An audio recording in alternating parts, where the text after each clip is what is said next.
Hello everyone, welcome to another amazing video. If you enjoy the content, I ask that you subscribe to the channel and turn on the notification bell so you don't miss the upcoming parts and new videos.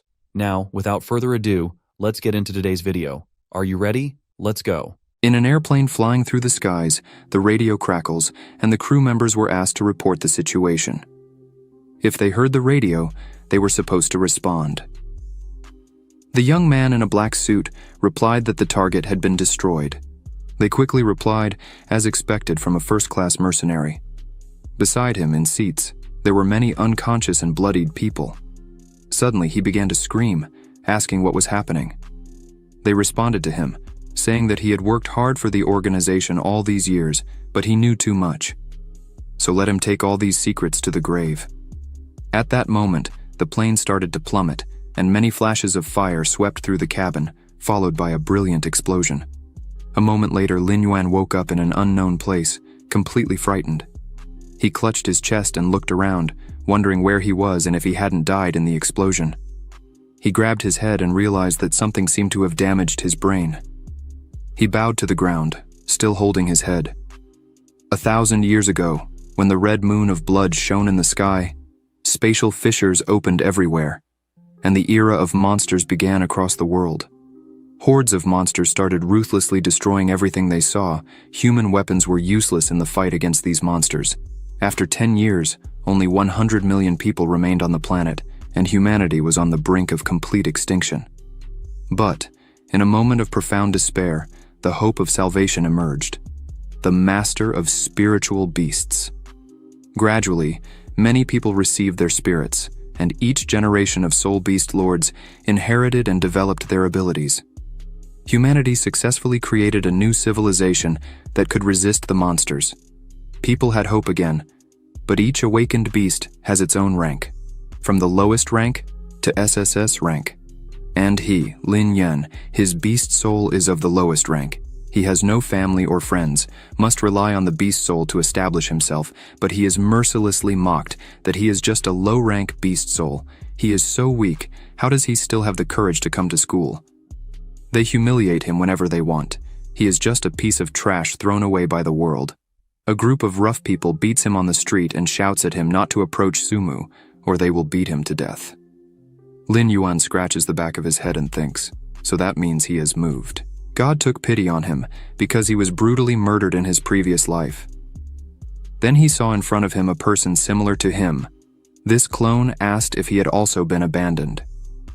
Lin Yuan looks at all of this suspiciously and realizes that it's terrible because he can't move his body. The clone told him that if that's the case, then leave this cruel world with him. Lin Yuan asked if he didn't want revenge. The clone replied that he was dead and wouldn't have a way to seek revenge, and that Lin Yuan is just a pathetic kid who took over his body. He responded with a threatening look that pathetic doesn't mean weak, because they should just accept defeat and let the world decide their fate, as they can't change it, and choose their own path. The clone asked if it was necessary to keep living only to die after another betrayal and if that wasn't painful. Lin Yuan shouted that it hurts not being able to choose. But now he wants to live by his own rules. The clone replied, touching his hair, that it all sounds great, but if he continues to live in his trashy body, sooner or later he'll end up like him. He replied that if he doesn't try, he'll never know. He will prove that even trash can rise to the top and show the world that his destiny is in his hands. The clone told him that he was strange and wondered if he would die again. The clone said it was good he keep his word and seek revenge for him, and disappeared into the air. From that day on, he called himself Lin Yuan. He suddenly realized that he could move, and told himself not to worry. He would definitely keep his promise. But how could he strengthen himself? The hierarchy of this world's law is that owners of low-rank beast souls only do low-paying jobs, barely managing to survive. Of course, in extreme cases, he can return to his previous job, becoming an assassin again. The system informs that the beast has awakened and mastered the beast evolution system, after which all the characteristics of the black lizard beast appeared. Lin Yuan saw the system window in front of him and wondered what it was. Long greeted him and said that from now on, he would accompany and observe his growth. He asked again if this is his beast. Long replied yes. Now they are partners whose bond is built on trust. They will definitely get along well with each other. Lin Yuan quickly got up and walked in the other direction, causing Long to ask where he was going and if he wasn't curious about how he could help him. He replied that he would definitely ask when the time comes, but now he had an important thing to do. Long said again that if he needed help, just ask. Meanwhile, a girl named Sumu was walking in the middle of a narrow street, and someone stopped her and told her not to run away anymore. She asked this man what he needed. The guy brought her a bouquet of roses and invited her on a date. She told him he was daydreaming. Did he really think she would be interested in tyrants? He replied that he knew she had an S-rank beast, but she had awakened it recently. He had specially found some B-rank beast soul masters. The guy asked, did she think he couldn't get what he wanted? She shouted at him furiously. He told her that he had also beaten that trash. Sumu shouted at him and asked what he did to Lin Yuan. He replied that he was too arrogant and dared to cross his path. Now only the two of them were left, and she had no choice but to go out with him. At that moment, someone suddenly ran through all of his guards with incredible speed and approached him from behind. It was Lin Yuan, who grabbed him by the neck and began to strangle him. The guy realized it was him and shouted his name. Lin Yuan smiled and said, "So this is where he is." As soon as his guards realized what was happening, they jumped and started approaching Lin Yuan, but they didn't have time to do anything before Lin Yuan kicked the guy in the back and moved away from them. The guards tried to catch him, but in a moment, he was already far away from them. While the guards turned to him, the guy who took the blow fell face first on the ground, and many petals flew out of the bouquet. He became very angry, pointed his finger at Lin Yuan, and shouted to his guards to kill him.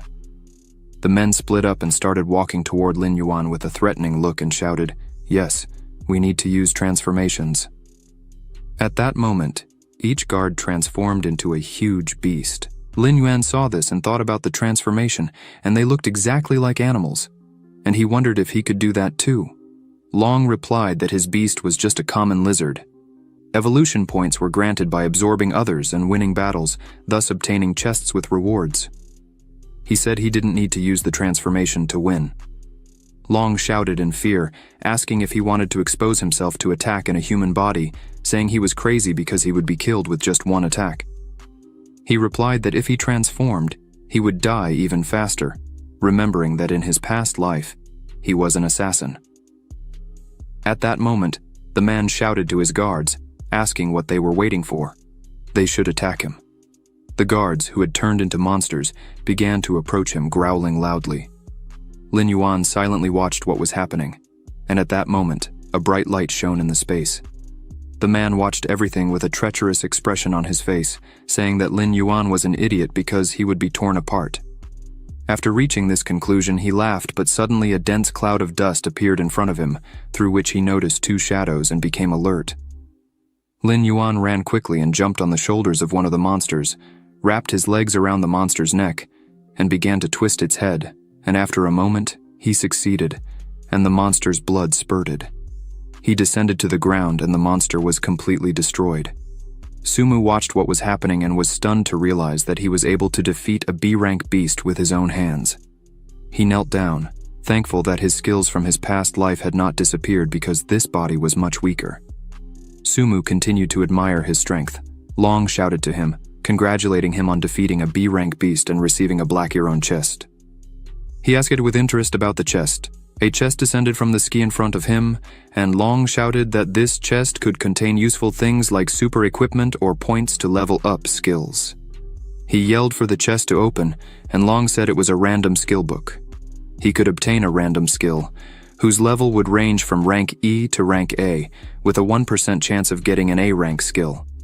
He reached out to the system window, thinking that everything was fine as long as it wasn't a rank E skill. Suddenly, there was a gleam of light, and Long shouted in surprise. It was an A-rank skill, Daylight. Once the beast soul was activated, it would be able to emit white light capable of melting even steel, with a maximum temperature reaching 100,000 degrees. He was thrilled it was an A-rank skill, and Long said he was really lucky. It was amazing. Maybe they should buy a lottery ticket. Meanwhile, Lin Yuan pointed his finger at the man standing in shock, with the three beasts still behind him. and he said that now was not the time to celebrate. The man pointed his finger at him and shouted, running behind his monsters, that these creatures should kill him, and he would give them 10 million. The animals were very eager for this victory, and suddenly, Sumu turned to Lin Yuan and offered to summon the beast and help him. He stopped her with his hand and said there was no need for that, asking her to go further away. At that moment, he thought she was one of the few who had been kind to him, and he would not allow her to be harmed. Suddenly, a huge monster appeared above him, creating a whirlwind around his body. He made several quick movements and dodged all the approaching attacks, after which he jumped on the beast's head and with a quick hand movement, destroyed the creature, turning its head again. After such sudden movements, he jumped away from the monster, and this creature was thrown straight into the wall and completely destroyed. Long cheered, shouting that this was a victory, and another chest was obtained. Lin Yuan smiled and took a defensive position, thinking they shouldn't assume he was the same guy from the past. After these thoughts, he quickly ran towards the remaining monsters, both shouting at the same time, "God, he's doing it so fast." With just one movement, he ripped off the heads of the monsters and destroyed them. The man raised his hands and shouted that this simply couldn't be. He begged to let him go because he was wrong. Lin Yuan's eyes gleamed with intense light, and he said with a threatening expression that it was already too late. The man was very scared by this response and stood stunned, his body covered in cold sweat from fear. Sumu, who was still behind him, looked at him and thought he was a very strong person. He looked the other way and said, holding the backpack in his hands, that they were already leaving. She replied, looking at the broken-headed bully, "Okay." She thought it seemed that he wouldn't bother her anymore. She felt embarrassed for being an S-rank beast soul master and not protecting herself, but Lin Yuan saved her, and she didn't even imagine he was so strong. He was surprised by her look and asked what was wrong, if he had something on his face, because she was looking at him that way. She spoke with a slight fear. "No." After what happened, she tried to say in a trembling voice that she wanted to thank him and ask him to forgive her for dragging him into all this. He replied that it was normal because they were classmates and should help each other. She told him she thought they were friends. He asked her what was wrong. She smiled and answered with embarrassment, "Nothing. But it's already late." She had to go home and said they would see each other at school tomorrow. At that moment, she wondered in her mind what was wrong with her. Long spoke to Lin Yuan, saying he was very lucky. Lin Yuan lowered his gaze and asked him not to say such nonsense. She is one of the friends of the original owner of the body, and if she now belonged to him, then of course he needed to protect her. "Okay, now it's time to talk about their case," said Lin Yuan with a trembling voice. Lin Yuan pondered, as expected of a former assassin. His look and tone were quite intimidating. He arrived at Lin Yuan's house, entered, and shouted, activating the beast soul, after which his body shone with a bright yellow color. Long closed his mouth in surprise when he saw Lin Yuan transform into a beast, and said that in the world of monsters, he would only serve as a snack. He thought it wasn't surprising that his best beast soul was called trash. Long asked if he needed his advice. Lin Yuan shouted at him that he could go ahead and say it. Long retorted that he could absorb and earn enhancement points and use them to strengthen himself. He had just received the points from the chest. Lin Yuan asked again what he meant by absorption. Long told him to eat and pointed his claw towards the refrigerator. Lin Yuan looked at him confused, and Long continued to say that he needed to eat. Beast souls were like ordinary animals, and first, he needed to consume a lot of protein. He also needed to remember to stay in shape and eat raw meat. Lin Yuan looked silently at the raw chicken and didn't approach the table. Long got a little upset and asked him to eat quickly, then he would strengthen immediately. Lin Yuan thought that yes, he would do it to level up. He grabbed the raw chicken by the throat and took a bite of the meat. Long told him after a moment that he had successfully consumed the fresh chicken meat. Lin Yuan was satisfied with the food he had eaten and rubbed his stomach. 5 enhancement points were received.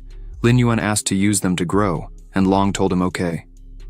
Lin Yuan continued lying on the floor, and suddenly he stood up and shouted that he had eaten without blinking, and he needed more meat, saying there would be a meat feast that night. Long said he approved of that. The next day, as a result of absorbing 100 wild rabbits, His characteristics increased, and now his beast was much larger, and he thought not only the level but also the talent would increase.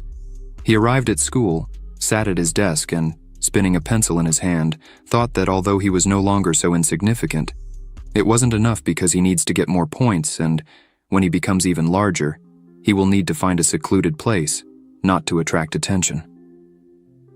He was reborn and will rise to the top of this world. Suddenly, his classmates approached him and shouted something with a threatening look on their faces. He looked at one of them and wondered if Feng, this bully, often bothers Lin Yuan and Jiang. He wondered why they always act like idiots. It's simple. Among them is Wu Mo Xuan, the master of one of the S-rank beast souls in the school. Feng continued to shout, calling him trash, asking how much longer he should repeat, that he should go faster and not make them wait. The other guy shouted that he should feel honored just by the fact that they allowed him to do something for them. The guy asked if he understood, calling him an idiot. Lin Yuan shouted back at them to leave him alone and broke the pencil in his hand in anger. Feng pointed his finger at him and shouted, asking what he was saying. Lin Yuan asked calmly if he didn't understand the human language. Wu Moxuan approached and said that the weakest A-rank beast soul was so bold today. He could easily end his lizard, so he shouldn't show off. Lin Yuan looked silently at him with a threatening look, and he continued to say that trash should stay in the trash. It's a shame there's such a weak beast soul like him in their school. If he were in his place, he would have died in the ditch. Lin Yuan replied that, unfortunately, he planned to live comfortably. Wu Moxuan told him threateningly and loudly, leaning over his desk, that he would make him change his mind. Lin Yuan asked him to try, with a smile on his face. At that moment, the teacher entered and asked the students to take their seats. It was the class teacher named Zhang Yue. Wu Moxuan saw her and told him that he was lucky today, but he wouldn't be lucky every day. Long flew to Lin Yuan and said loudly that this guy is so arrogant, but he remains so calm. Lin Yuan replied that he is an S-rank beast soul, and it's natural for him to be arrogant, but sooner or later, he will be defeated. Long thought. He said such ruthless words with such a calm tone, it seems he's becoming like a master. Zhang Yue said that she would now distribute the school's cultivation resources to them, called Beast Soul Crystals. The boys listened attentively to the teacher, and Lin Yuan wondered what that was. Long replied that Beast Soul Crystals are the blood and flesh transformed from a monster after death, usually divided into high, medium, low, and worst ranks, containing enormous energy suitable for absorbing beast souls, and they can also significantly enhance one's abilities in the world of masters. Such beast soul crystals are equivalent to the existing currency. The higher the rank of the crystal, the higher the price, with even low-rank crystals costing $1,000. Lin Yuan responded that it was indeed a good thing. Zhang Yue announced loudly that the school distributed the beast soul crystals according to the rank of their awakened beast souls. This was done to show how cruel the world of beast soul masters is, where everything is based solely on strength. The strong are at the top, and the weak are eliminated. Survival of the fittest is the highest justice in the world of beast soul masters. Wu Moxuan, whose awakened beast soul is the S-rank skeleton king, received 10 high-rank beast soul crystals. Wu Moxuan stood up and stated that he is the master of one of the 2 S-rank beast souls in the school, the other is Sumu. Before them, there was a high school student who awakened the soul of an S-rank golden sun crow beast, and now he is the strongest lord of the 9 stars. Wu Moxuan would definitely become just as strong. Zhang Yue approached him and said that, although he had risen so high, he shouldn't relax with his talent. If he develops gradually, he could become the beast soul master. Wu Moxuan replied, thanking her, and assured her that he wouldn't disappoint. She then turned to Jiang, whose awakened soul is an A-rank giant stone beetle, and awarded him 5 medium-rank beast soul crystals. Li Feng, with a B-rank hurricane demon wolf soul, received 5 low-rank beast soul crystals. Lin Yuan, with an E-rank lizard beast soul, received 5 of the worst-rank beast soul crystals. Wu Moxuan decided to ask aloud if, with an E-rank beast soul, Lin Yuan intended to break the school record with such a useless beast soul. He didn't think Lin Yuan would become a master. It's better to become an ordinary worker and spare himself the shame. He and a group of guys humiliated him and laughed loudly. Lin Yuan approached the teacher and thanked her for the crystals he received, and she asked him to work harder. Wu Moxuan asked again with a smile. If the worst rank beast soul crystal was worth 1,000 coins, could he buy a bag with radiation inside? It's not suitable for cultivating a beast soul. He started shouting that he didn't want such trash, even if it were given, but who cares?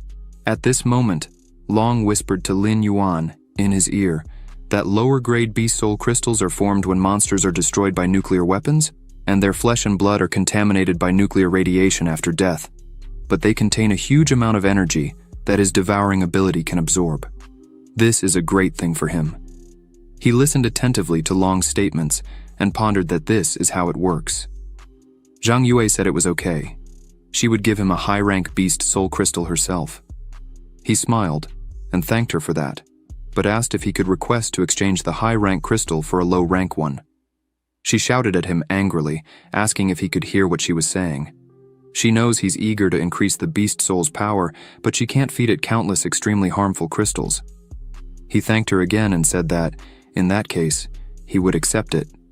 He sat in his place with a high-rank beast soul crystal. Wu Moxuan looked at him, thinking how Lin Yuan's talent was insignificant, and how could Professor Zhang Yue be so supportive of him? Long said once again, next to Lin Yuan's face, that the cost of a high-quality beast soul crystal is 10,000, while a low-quality one costs only 100 coins. He could exchange it for 100 low-quality beast soul crystals, but ordinary people don't carry so much money with them. He asked what he should do. Long suggested going to the Beast Soul Palace after school and exchanging it there. He replied that it was a good idea. At that moment, someone called his name. It was Sumu, who approached and asked with a smile on her face why he was there. She offered to go home together after school because she needed to tell him something. He said it was okay, and she continued to say that she had just heard from the principal that the guy who bothered her had left the school, which was great. At that moment, Li Feng, Wu Moxuan, and Jiang were surprised to see her approaching him. Li Feng asked in surprise if she wasn't the school beauty, Sumu, and wondered if they knew each other. Li Feng was also very surprised and exclaimed why she, the owner of the S-rank snow-niled fox beast soul, was hanging out with trash. They had a good conversation with Lin Yuan, and Wu Moxuan wondered why this Lin Yuan was so lucky.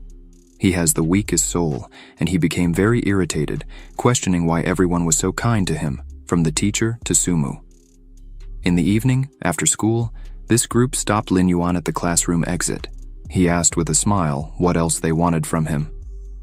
Wu Moxuan asked aloud what kind of love potion he gave to the teacher, and what means he used to get close to Sumu. Last time, he made that rich guy detain her, so he could intervene heroically and become the savior. As a result, that bully left the school and disappeared. Lin Yan asked with a threatening look if it was him. He realized that it was him who killed Lin Yuan.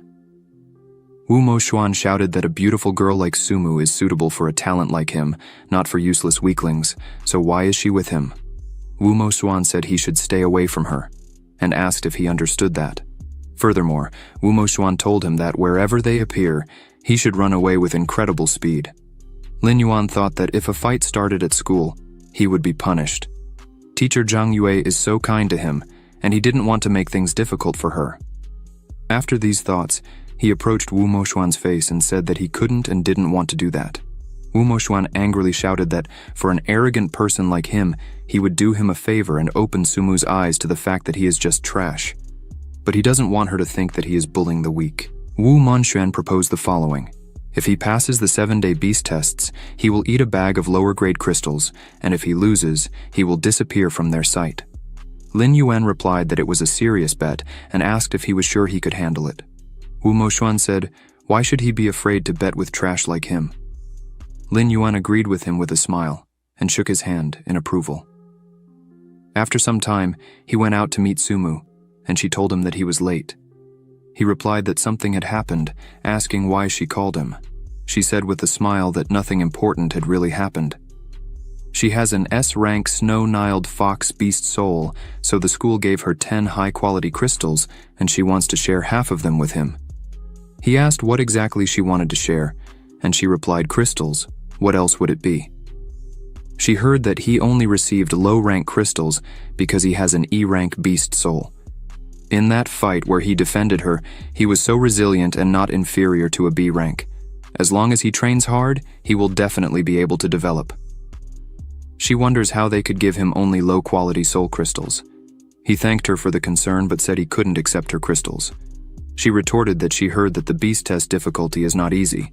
Even B-rank individuals can fail. She doesn't need all of them, and he should absorb them because it will help him a lot for the test. He asked if she wasn't afraid that by giving him half of the crystals, she wouldn't be able to pass the tests. She turned to him with a slight smile and told him not to underestimate her. She has an S-rank, 9-tailed snow fox beast soul. She can pass it even without soul crystals. He heard her and asked how that would be, although he couldn't tell her the reason. But if they could pass the tests, he would accept her proposal. She asked again if that was true, so they agreed. He replied that of course it was true, but if he failed the tests, then the game wouldn't be worth it, so he needed to prepare well. She replied that she agreed with that. He looked into her eyes and thought that on the day of the beast test, she would be shocked by his strength. Long told him that she cared a lot about him. They said their goodbyes and went their separate ways. Lin Yuan told Long in response that he was talking nonsense, to take him to the Beast Soul Palace. Long said how quickly his mood changed. Beast Soul Palace. They entered, and Long said that the palace is intended only for Beast Soul Masters. It is where the beast will be tested. He agreed and said that he first needed to exchange the crystals. He approached the manager and asked to exchange it for low-grade Beast Soul crystals. The man looked at him questioning this attitude and adjusted his glasses to carefully examine the crystals.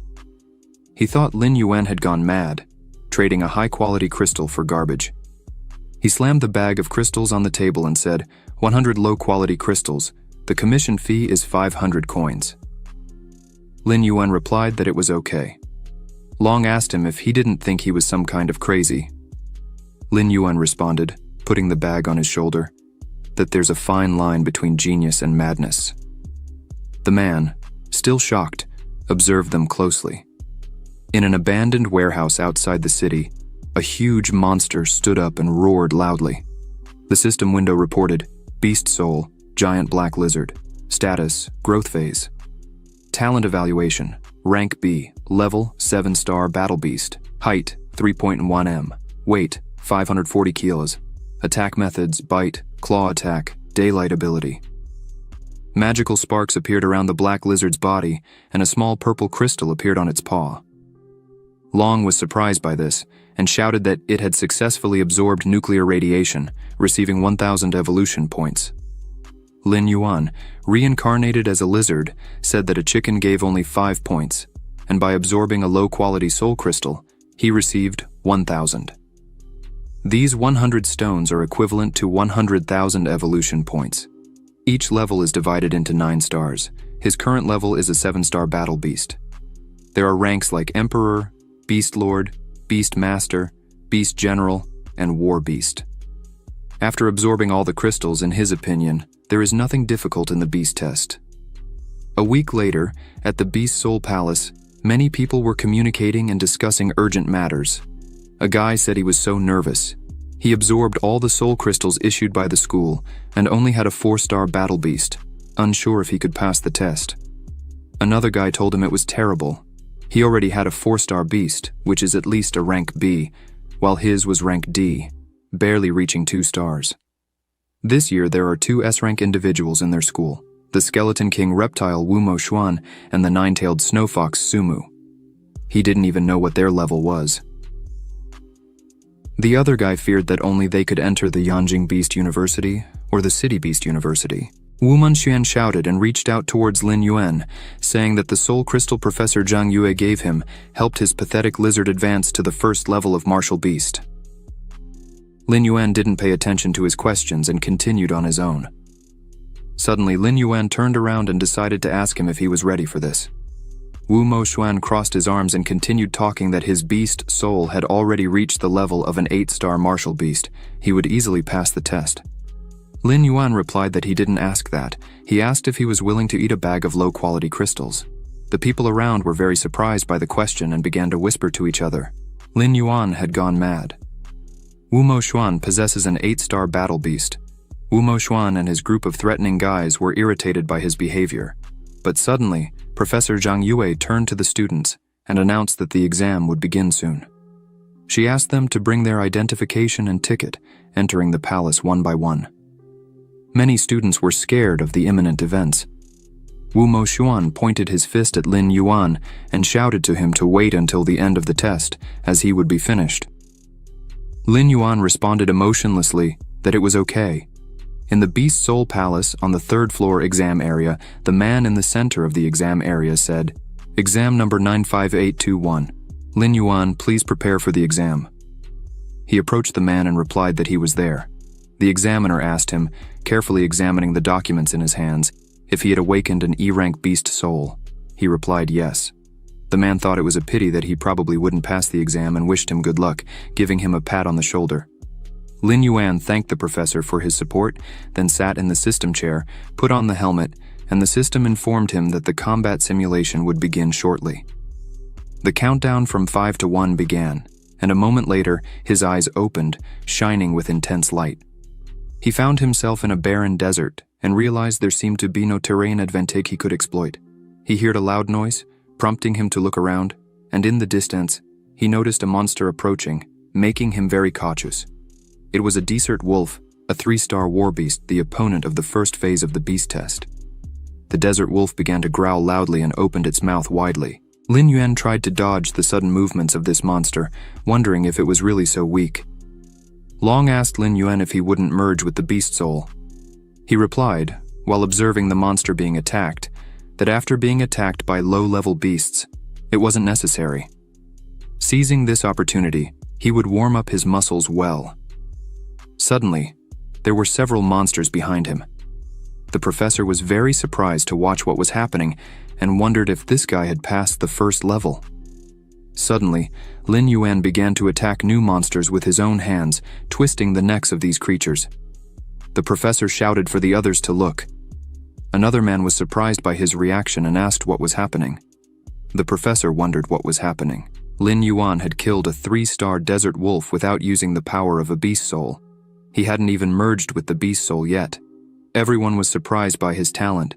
He destroyed the last monster and the blood of this creature was spilled. He made a decisive move and finally finished off this creature. The teachers started shouting and asking how he managed to do that. He was just a monster, defeating 3 3-star desert wolves without merging with a beast soul, an unprecedented event. The professor grabbed his head and shouted to the other man, so he thinks Lin Yuan is cheating after all. The purpose of the exam was to test the strength of the beast soul, and he didn't even take advantage of it. The other professor said with a serious expression that this is indeed against the rules, but it's not cheating. They will see if he passes the 3rd level. If not, he will fail the beast test. The professor replied that it's true. The first 2 levels are designed for candidates to adapt to the pace of real combat. The 3rd is the key. It's almost impossible to pass the 3rd level without resorting to the power of the beast soul, even with the strength he is showing now.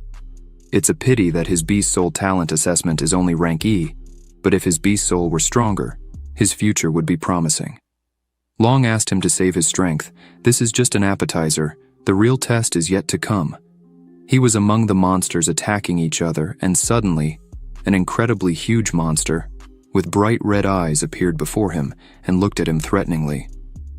Long said that this is the 6-star king of the desert wolves. Lin Yuan's mouth opened in shock, and cold sweat broke out on his face. He spoke with a serious expression that defeating a beast of this level requires a high level of beast soul talent. No wonder they say that only candidates with rank A and above beast souls can pass the beast tests in the first year of training. It's time to show his true strength, he spoke aloud, merging with the beast soul. Long told him that he finally did it. At that moment, his whole body lit up in blue, and the system window showed him all the characteristics of the enormous black lizard he had transformed into. After a moment, Long shouted with joy that he had reached a higher level. This is a new beginning. He opened his huge mouth and roared loudly at the monster. Suddenly, one of the teachers watching what was happening became pensive and wondered what happened to the weak animal soul of the lizard. even something as small as the ability to turn into a Tyrannosaurus. The professor shouted and asked if he made a mistake during the inspection and asked if he really was rank E. Another professor shouted, showing him the documents. He's not blind if he doesn't believe it, then he should check for himself. The registration card shows exactly rank E. The professor asked again, shouting in perplexity, "Then what's happening?" A giant beast like this should be at least a general rank. This is incredible. Only a few days have passed since the awakening of the beast soul, and he already has a general rank beast soul, which means his talent is not inferior to S rank. In fact, it's SS or SSS. The enormous lizard stood before the small, frightened and defenseless monster. He was able to reach this level. The monster bared its teeth and leaped high, growling loudly. The lizard's body continued to shine with magical light. Lin Yuan swung his paw and effortlessly destroyed his opponent. The teachers were incredibly shocked and exclaimed that he killed the 6-star beast in a second. One of them ordered the other to stay there and continue recording the details while he reported the situation to the chief examiner. The professor urged him to hurry. Another professor, who ran to report what was happening, smiled and thought that finally, an extraordinary talent had appeared in their city. Many wolves began to approach Lin Yuan, and he wondered if more wolves had appeared.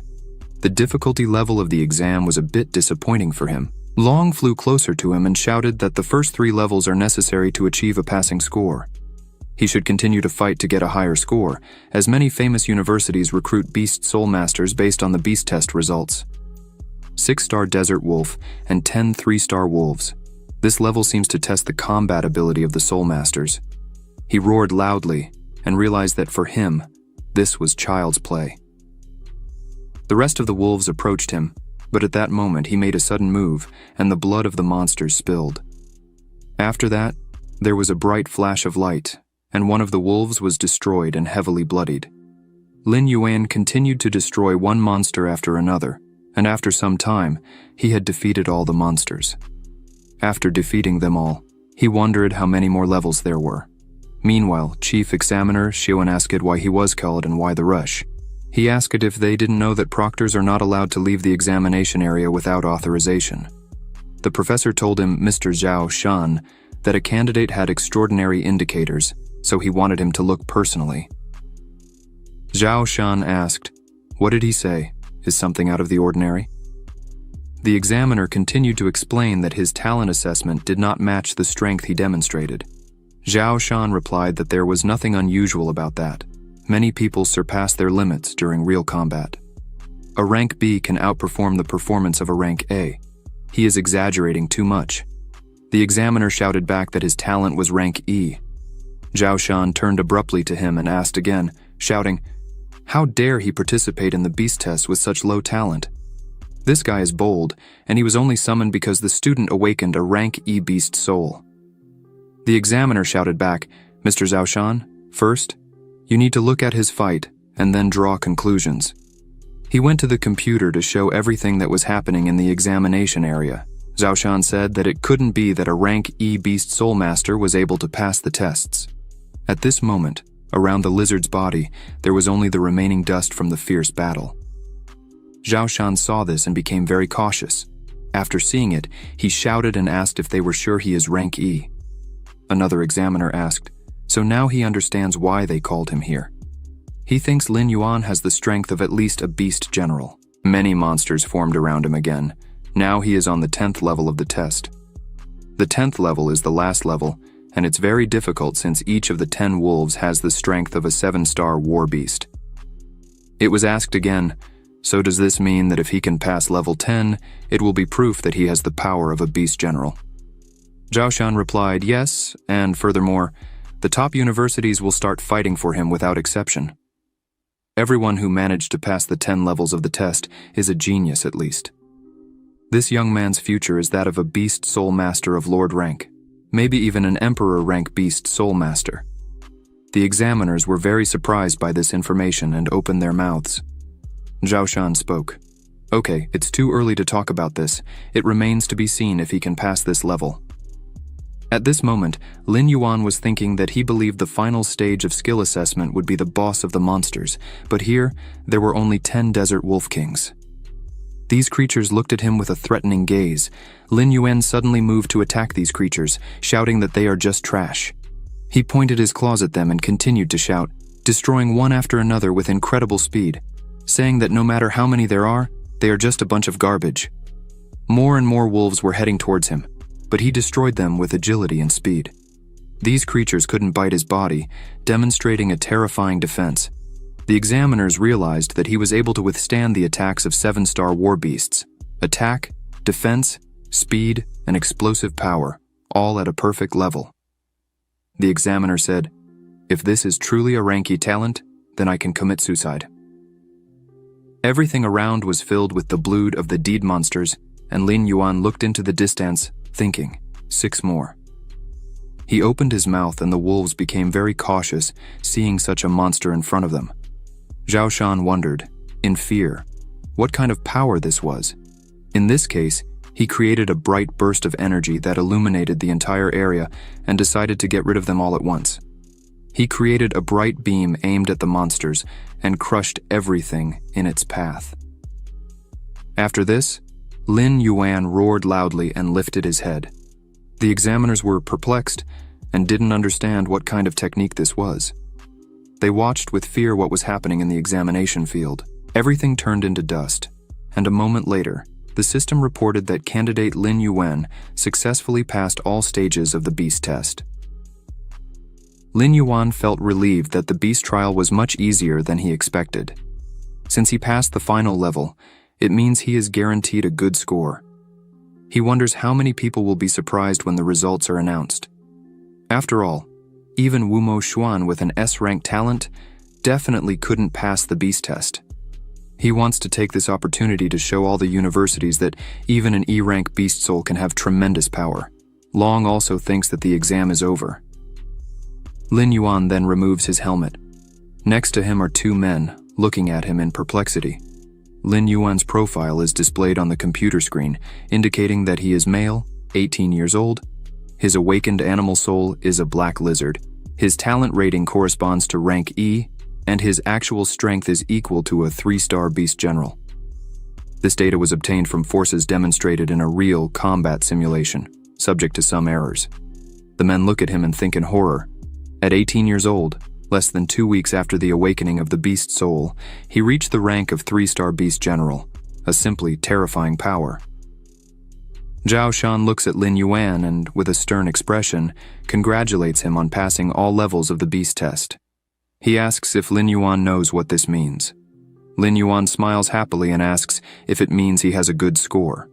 One of the examiners happily explains that it means more than a good score. He demonstrated talent and strength, so the beast universities of Yanjing and Modu will surely compete for him. Lin Yuan replies that this is good and asks when the results will be published. The examiner replies that if nothing happens, the lists will be announced that afternoon. At that moment, one of the examiners thinks that usually others feel excitement or joy, but he is very calm. Lin Yuan exits the capsule, bows, and thanks everyone. Then he adds that if that's all, he will leave. General Zhou Shan calls Lin Yuan and asks him to wait. Lin Yuan asks in surprise if there is something else. Zhao Shan asks why his talent is only rank E, and if something went wrong during the awakening of his animal soul. If he has any problems, he can go to him, and he will help. But Lin Yuan explains that no. His beast soul was indeed weak during its awakening, so it was classified as rank E. General Zhao Shan was worried in vain, but almost immediately, one of the examiners turns to the chief examiner suspiciously and asks if he thinks this guy was telling the truth. He answers confusedly that it doesn't seem like he was lying, but was very surprised by his character. Zhao Shan observes Lin Yuan and notes that after achieving impressive results, he didn't seem arrogant, which is very commendable. In the future, another Beast Soul Master with immense power will appear. At this moment, near the Beast Soul Palace, numerous students were animatedly discussing the imminent exam. Sumu's voice suddenly rang out as she cheerfully shouted to Lin Yuan. She was near a tree, waving at him with all her might. When she ran up to Lin Yuan, he immediately asked how it went, if she passed the exam. Sumu exclaimed that, of course, she passed, and the grades were good. Lin Yuan asked if it was really so, how many levels she completed. Sumu replied with a smile. 9. Lin Yuan looked at her in surprise and observed that this was really good. He didn't expect her to complete 9 levels. It seems that her powers have increased more than he expected. She wanted to ask him about his evaluation, but she didn't know how, after all. People with rank E usually hardly pass the first level. Later, she will be very surprised. Lin Yuan then happily says that the exam is over. They don't need to think about grades anymore. He also invites her to dinner to celebrate her success. Sumu smiles and extends her hand, exclaiming that it's okay. Then she wants a big bowl of noodles. Lin Yuan asks in surprise if that's all, just a bowl of noodles. Sumu explains that she is so hungry that she will eat whatever he gives her. Then, Lin Yuan starts thinking that the restaurant is far away, and they will miss the announcement of the lists.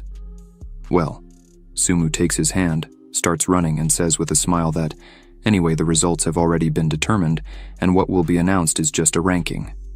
Lin Yuan mentally agrees and thinks that, no matter what happens, no one can surpass his grades. Sumu keeps pulling his hand and shouts that they should go faster, she is hungry. Lin Yuan immediately responds that he understands. At 1 p.m. on the Beast Soul Palace Square among the crowd, someone shouts and demands that people get out of the way. Students are wondering who this guy is. It is Wu Mo Xuan, an S-rank Beast Soul Master, who completed 7 levels, the same result as the winner of the previous year. He is strong, and should be the main candidate this year. The talent of an S-rank Beast Soul is terrifying. With these results, he will be able to enter one of the best universities. Just at that moment, Wu Mo Xuan triumphantly thinks that an exceptional personality like him is attracting attention from all sides. He was preparing for this exam, and even asked his parents to buy an expensive pill to maximize the potential of the Beast Soul in a short period. Then, one of his friends asks why he hasn't seen Lin Yuan. Wu Mo Xuan confidently replies that it's not even worth asking, obviously. He was hiding somewhere, daring to challenge him with his level. Then the friend exclaims with a malicious smile that Lin Yuan is so funny. If he were in his place, he wouldn't dare say a word and would have buried himself in the ground long ago out of shame. Another friend sighs and also adds that he would like to watch this show, but Lin Yuan didn't even show up. He is a true coward. Suddenly, Wu Mo Xuan interrupts their conversation and says, okay, since he doesn't want to come out, then he will remain a coward for the rest of his life. He also thinks that Lin Yuan's escape is exactly what he wants, so he doesn't appear again. At this moment, Lin Yuan's voice is heard, turning to Sumu and saying, as he said, the restaurant was far away, but she wanted to eat there. She responds with a laugh that everything is fine. They are just in time, but she ate deliciously. Wu Mo Xuan turns around and sees them passing by. Sumu smiles happily while Lin Yuan says something to her. Wu Mo Xuan starts to get very irritated and thinks that Lin Yuan is an idiot. How dare he appear in front of him with Sumu? Wu Mo Xuan then approaches them and asks irritably if this isn't Lin Yuan. He looks so calm. It seems that the test score is not bad. Lin Yuan replies briefly, yes, he is completely satisfied. One of Wu Mo Xuan's friends mockingly asks if he's happy with it, so modest. It must have been hard to pass the first level.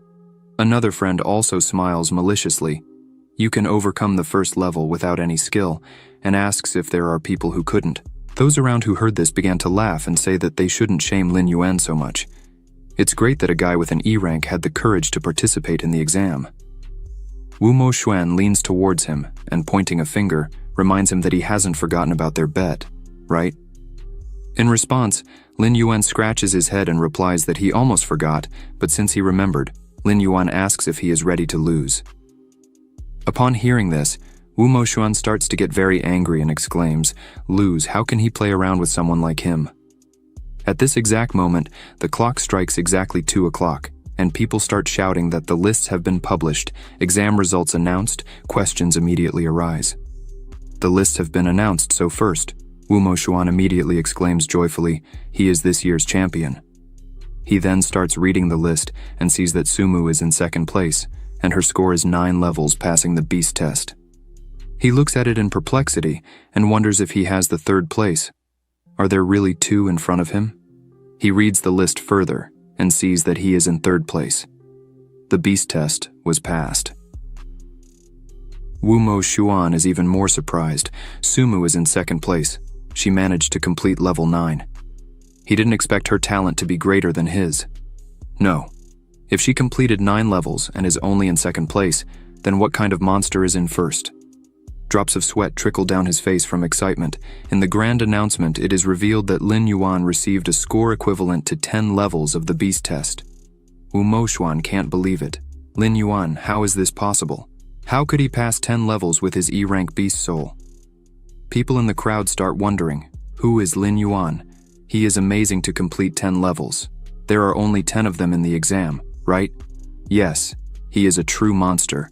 He doesn't know what kind of beast soul Lin Yuan awakened, but its power has reached an incredible level, even surpassing Sumu and Wumo Xuan.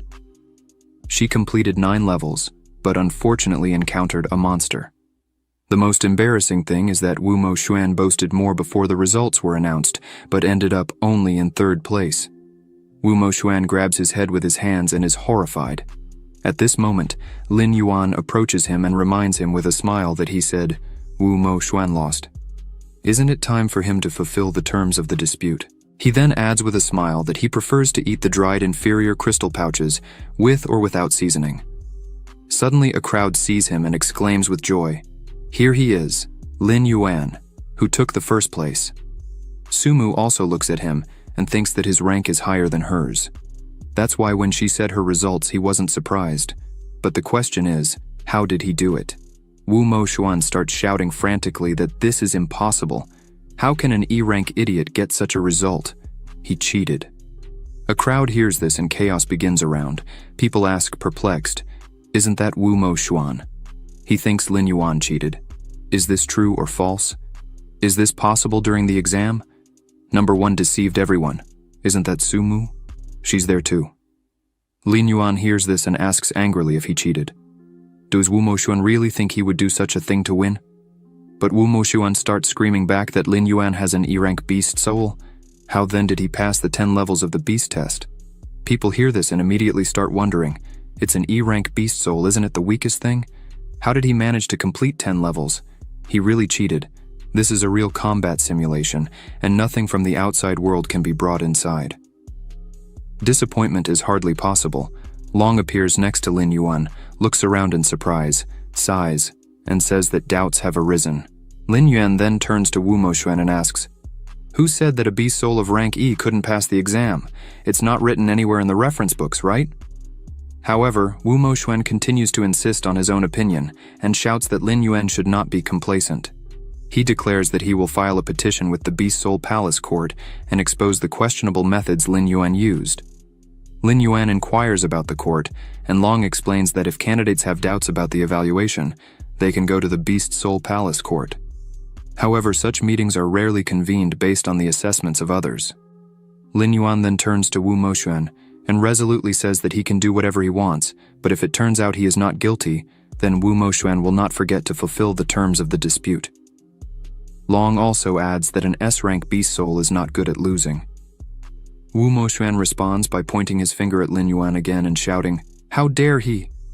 Suddenly someone asks what all the noise is outside the palace. Then people see someone walking towards them. Above the person, a bear appears with its mouth wide open. People see it and exclaim, Examiner Zhao Shan. Long also notes their surprise. As expected from a master beast soul of Lord rank, his suppression power is very powerful. Lin Yuan also sees this and thinks about it, a master beast soul of Lord rank. People in the crowd begin to exclaim again, is this Chief Examiner Zhao Shan? It is said that his big and ferocious bear has already reached the level of a 7-star lord. He can't be among all the master beast souls of Lord rank. He is quite strong, right? He is a talented master who decided to come here as an examiner. Zhao Shan approaches and threateningly asks if he heard that someone wants to go to court. Wumo Xuan approaches him, lowers his head, and replies that he wants to file a complaint because he believes that the evaluation of the student Lin Yuan is unfounded. He then turns around, points his finger at Lin Yuan, and exclaims that he awakened a beast soul of Lord rank, but was able to pass 10 levels. This is not normal. In this regard, he would like to ask the Beast Soul Palace for a reasonable explanation. But Zhao Shan explains that, by chance, he was present at Lin Yuan's exam and watched everything that happened from start to finish. He found nothing unusual. Zhao Shan asks Wu Mo Xuan if he means to say that he helped Lin Yuan cheat. Wu Mo Xuan immediately tries to explain everything. Zhao Shan is the pride of Zhenhai. He wouldn't dare to doubt him. But the beast soul awakened by Lin Yuan was ranked as a talent of E rank. He thinks that everyone present is absolutely clear about what that means. Someone in the crowd also asks how he was able to complete 10 levels with such a soul. Zhao Shan continued, so he thinks that examiner Zhao Shan should at least release the video of candidate Lin Yuan. The display of Lin Yuan's battle to convince the public in his favor is intense. People in the crowd shout that they are also very interested in how he did it, but Zhao Shan responds threateningly, saying that he is sorry but cannot agree to this request according to the regulations of the Palace of the Soul. The examiner is prohibited from disclosing information about the candidates, except in special cases. In response to this, Wu Mo Xuan smiles slightly and says that since the fight video cannot be published, there is another way to verify the authenticity of the results. Zhao Shan orders him to speak. Wu Mo Xuan immediately exclaims that they should be allowed to have a duel. If Lin Yuan wins, he will prove the accuracy of the assessment, but if he loses, it will be enough to prove that his score was obtained by dishonest means. The crowd begins to cheer that Wu Mo Xuan will humiliate Lin Yuan. Hearing this, Sumu angrily exclaims how repugnant Wu Mo Xuan is, doing whatever he wants to humiliate Lin Yuan. However, Lin Yuan gestures for her to calm down and says that it's okay. Long, discontented, observes that Wu Mo Xuan's thoughts are obvious. He wants to take the chance to fight Lin Yuan and then prove to everyone that he is a loser. But Lin Yuan looks closely at Wu Mo Xuan and responds that this is very timely. Wu Mo Xuan turns to the examiner Zhao Shan and clarifies that it is not prohibited to challenge soul beasts on the palace grounds. This is confirmed as true, but it is also necessary to find out the opponent's opinion. At this moment, those around are wondering if Lin Yuan will accept the challenge. Someone responds that the situation is so tense that he has no other choice. If he refuses to accept the challenge, everyone will consider him a cheater. Wu Mo Xuan smiles slightly and asks if Lin Yuan dares to fight him. Sumu stands beside Lin Yuan and tells him that if he's not sure, he can refuse. But Lin Yuan explains that if someone provokes, then it's useless to tolerate. The only way to make him fear is to break his bones. With these words, he raises his hand and says he agrees to the fight. The crowd hears and is perplexed. He accepted the challenge. An S-ranked beast soul will fight against an E-ranked soul. This has never happened before. However, the level difference is so great that Lin Yuan will be defeated. But he is the first person in the city to pass the 10 levels of the beast test. The outcome of the battle is difficult to predict. Zhao Shan also explains that, to be honest, he believes that this fight is unnecessary. They are both the pride of Zhenhai City, holding the first and third places. There is no need to fight to the death over such a trivial matter, since he has already said that he was able to personally verify that Lin Yuan did not cheat during the exam process. Wu Mo Xuan hears this and angrily wonders why both are helping Lin Yuan. He wonders why he is so special that they cover for him. He then shouts to Lin Yuan that if that's the case, then he should fight him. It would be great if Examiner Zhao Shan witnessed this battle. He will show how he will tear him to pieces. Zhao Shan announces that in this case, the fight will take place in the Beast Soul Palace arena. Anyone who wants to watch can come. After some time, the Beast Soul Palace arena was filled with spectators. Zhao Shan announces that if both sides are ready, they can start the fight. But first, they need to explain the rules. This battle is just a practice. They can give it their all but cannot kill. The battle will end as soon as one side admits defeat. It is forbidden to use any foreign objects during the fight. If any rules are broken, it will be considered a defeat. All clear. Wu Mo Xuan and Lin Yuan, staring intensely into each other's eyes, simultaneously respond, yes. Then Zhao Shan says, okay then, and declares the battle started. Wu Mo Xuan immediately turns to Lin Yuan and says that he must understand that everything that happens is his fault, but Lin Yuan also responds that he didn't expect him to make such a fuss to avoid the terms of the bet. If he simply begs for mercy, he will consider sparing him from his lunch with inferior crystals, he mentally adds. After all, if she gives them to Wu Moxuan, it will be a waste. Immediately after the start of the fight, Wu Moxuan shouts for Lin Yuan to die and uses the beast soul fusion. He immediately transforms into a large skeletal lizard.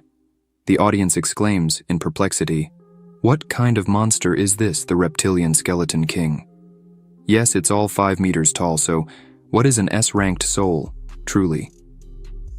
Visible talent to the naked eye, he really is a third-place genius.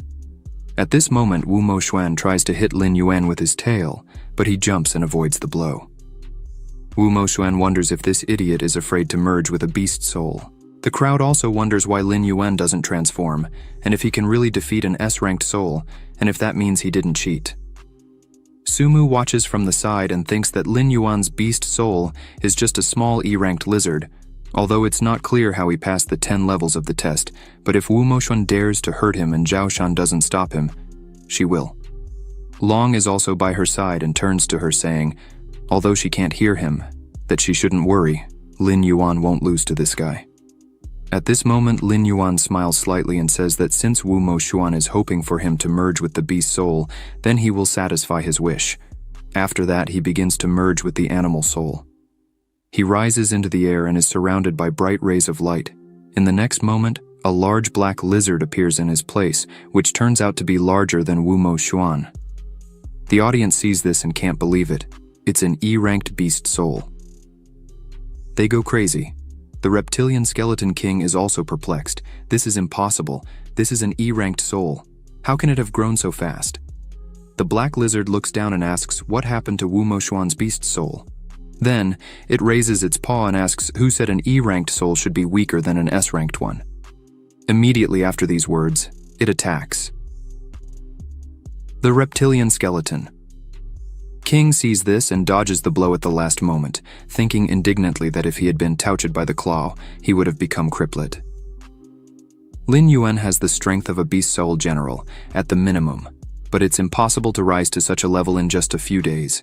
He won't have time to dodge. He sees the paw of the black lizard moving towards him and exclaims horrified that it can't be. How he, the reptilian skeleton king, can lose to a E-ranked idiot.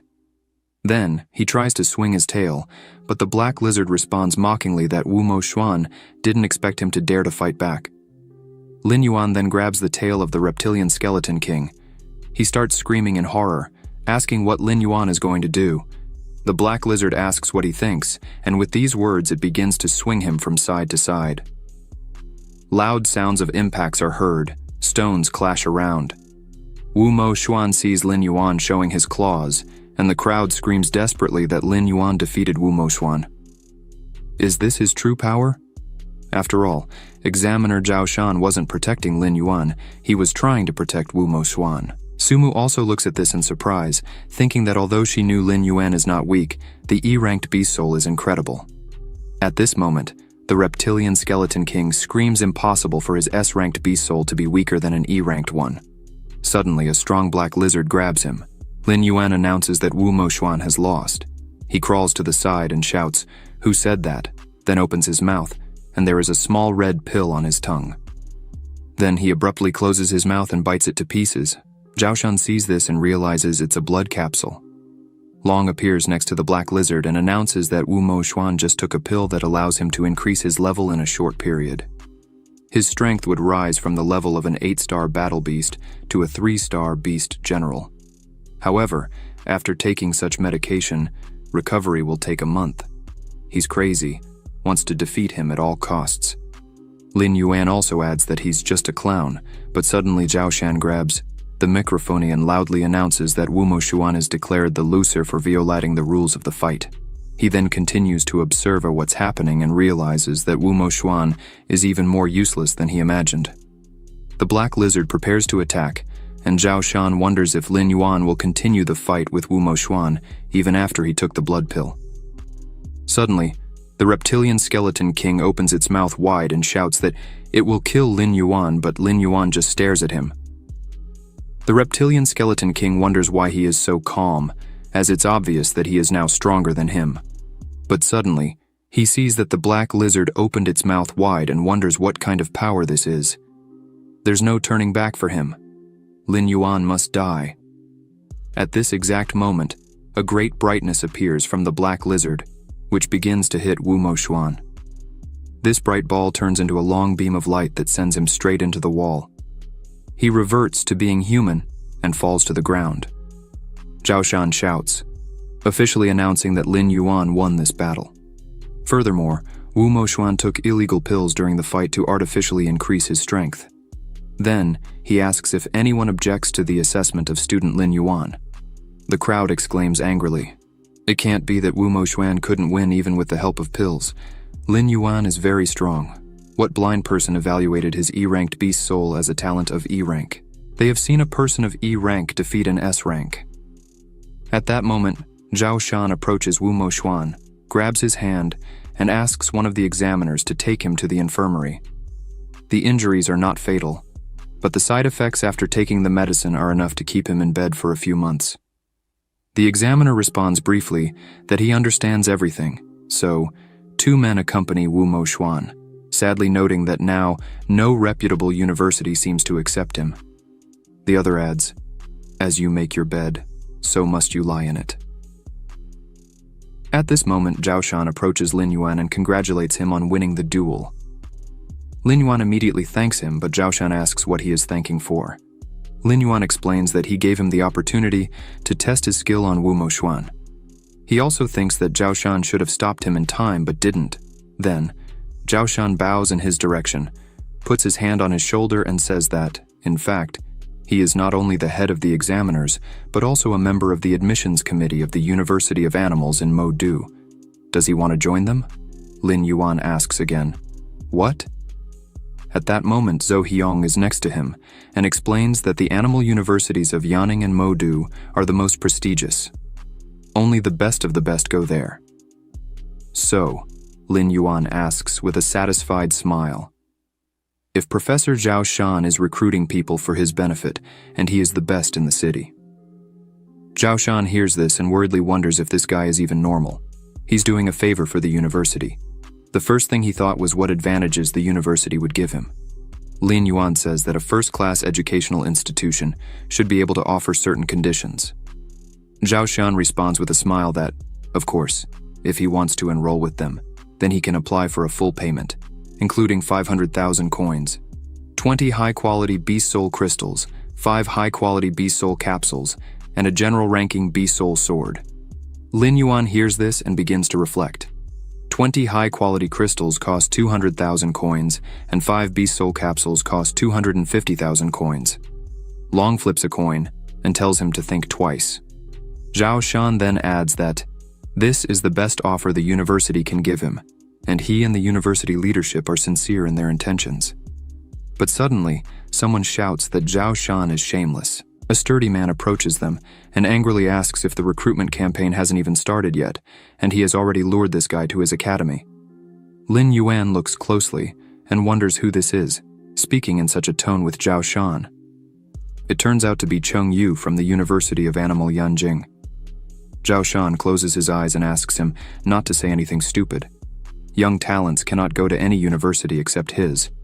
But Cheng Yu vehemently shouts, then turns to Lin Yuan and exclaims, not to be deceived.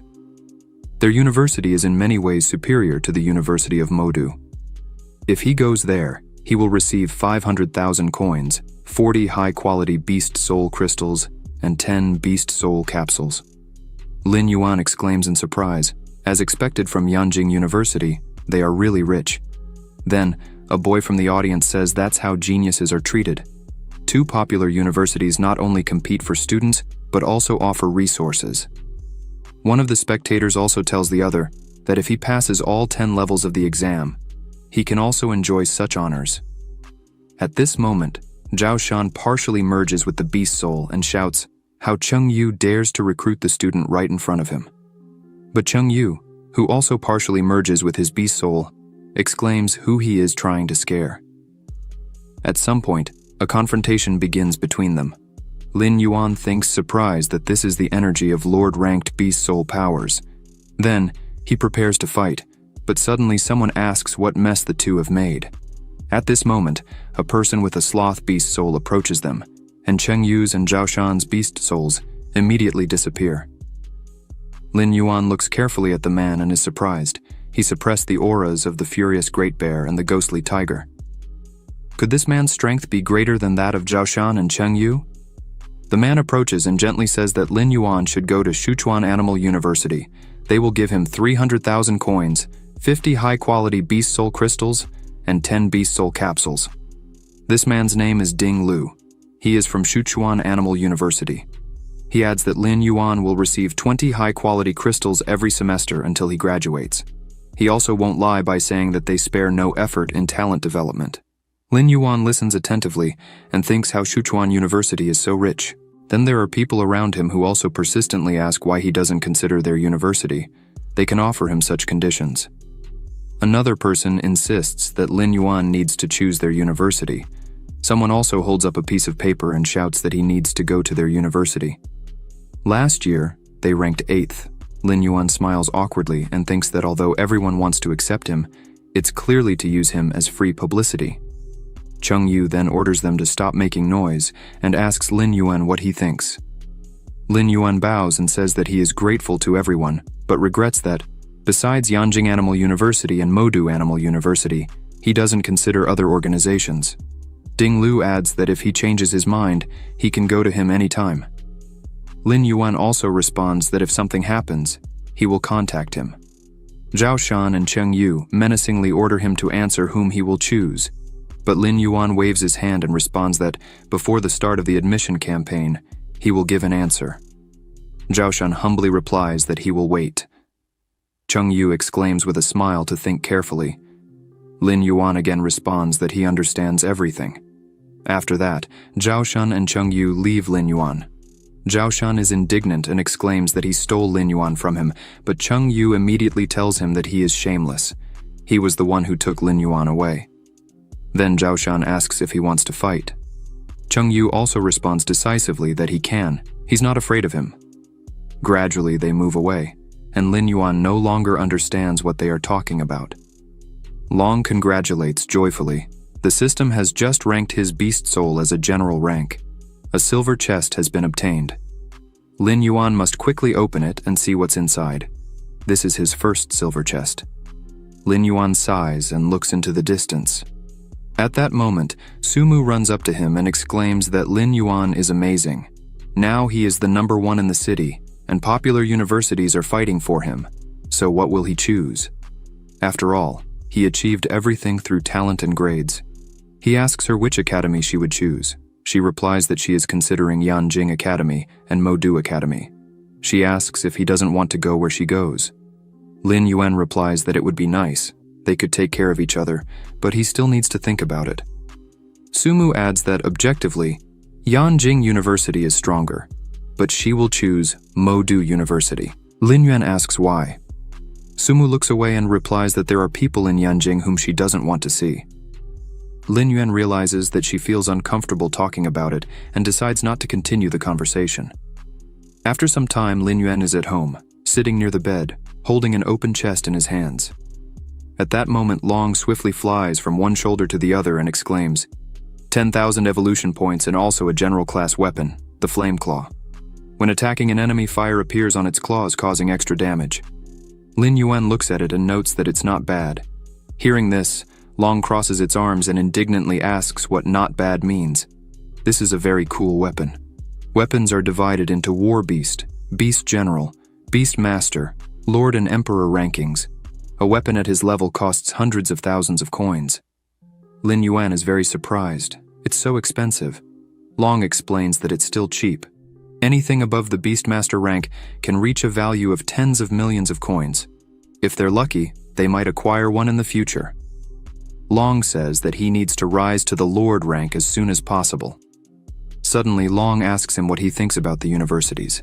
Lin Yuan asks what information he has.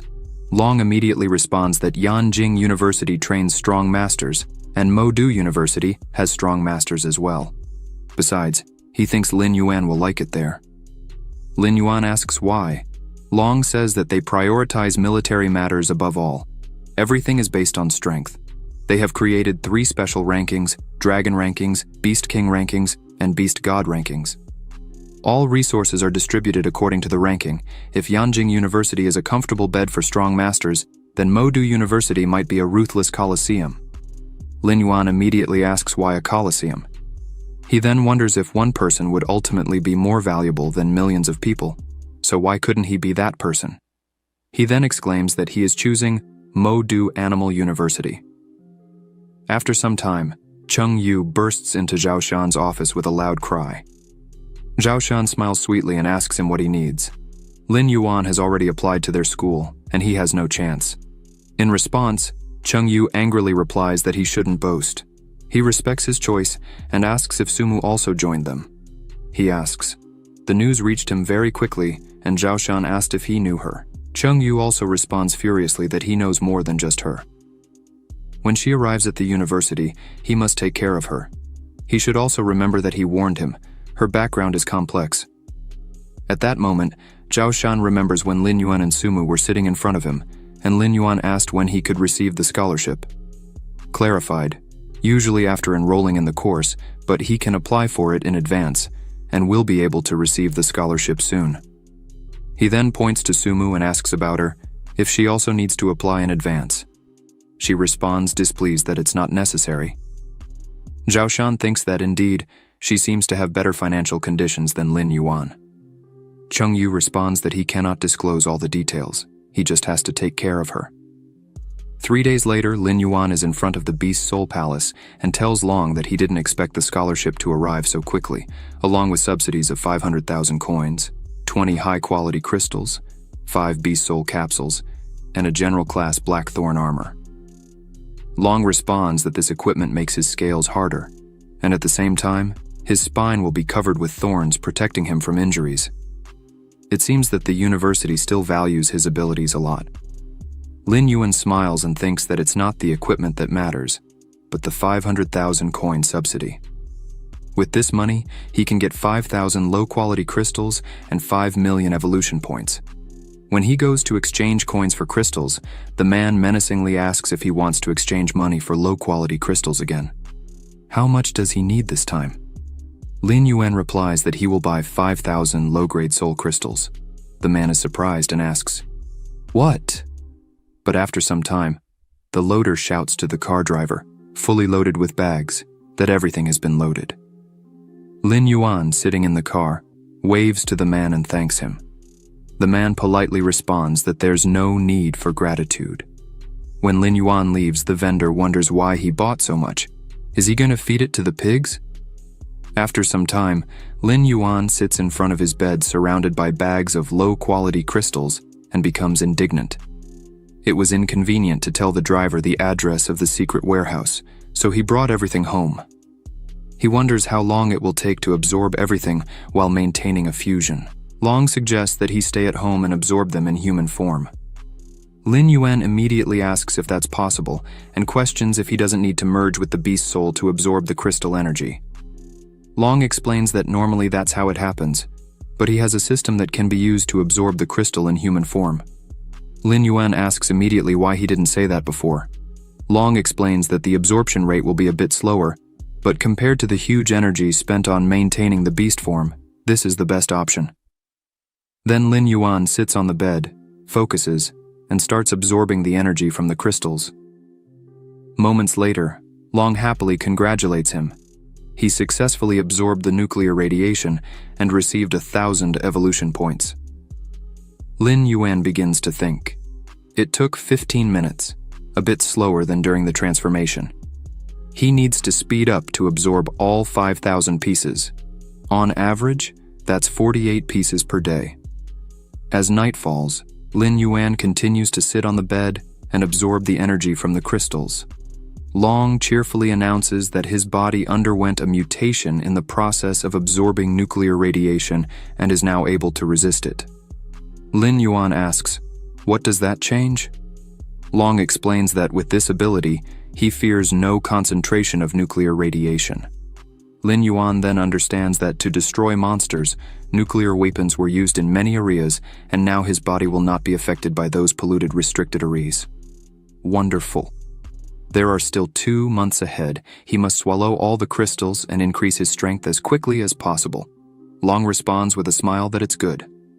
After some time, a meeting was held in the conference hall of Modu Animal University.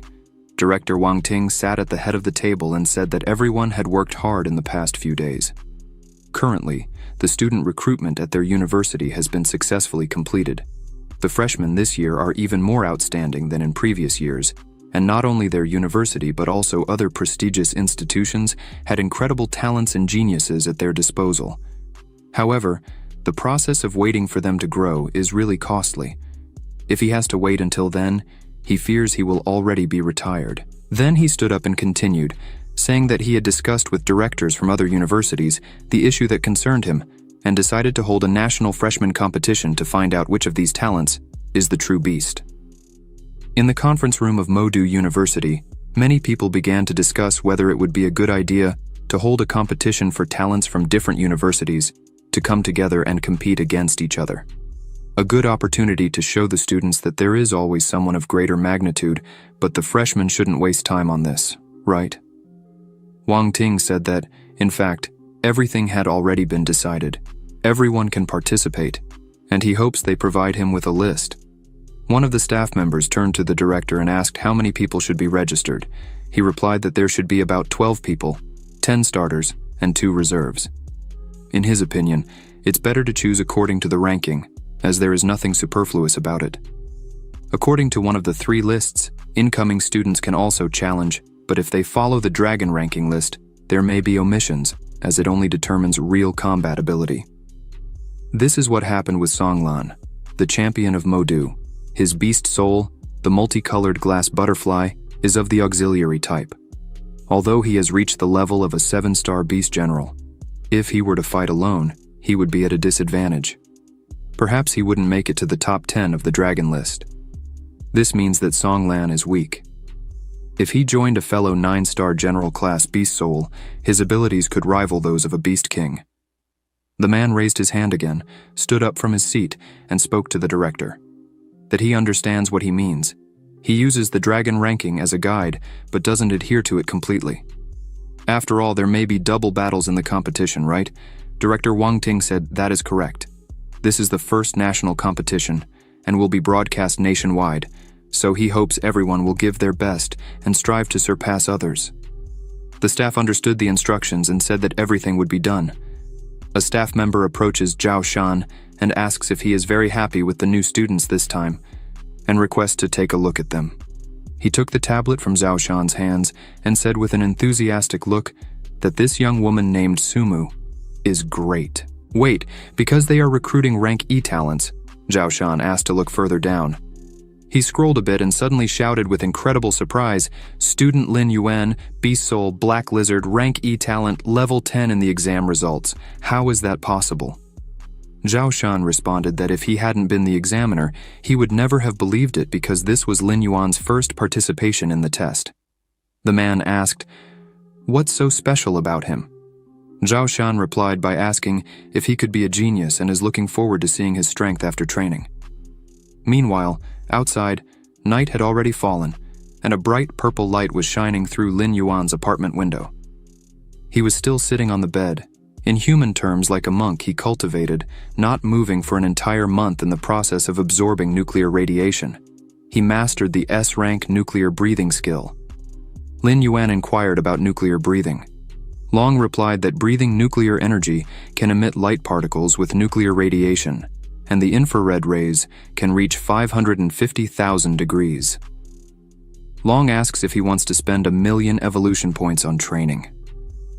Lin Yuan responded confidently that, of course, it's profitable to exchange 1,000,000 evolution points for an S-rank skill. Long shouted that he had successfully acquired the top-level nuclear breathing skill. In this month, he absorbed 2,500 crystals. Now he has 1.5 million evolution points left.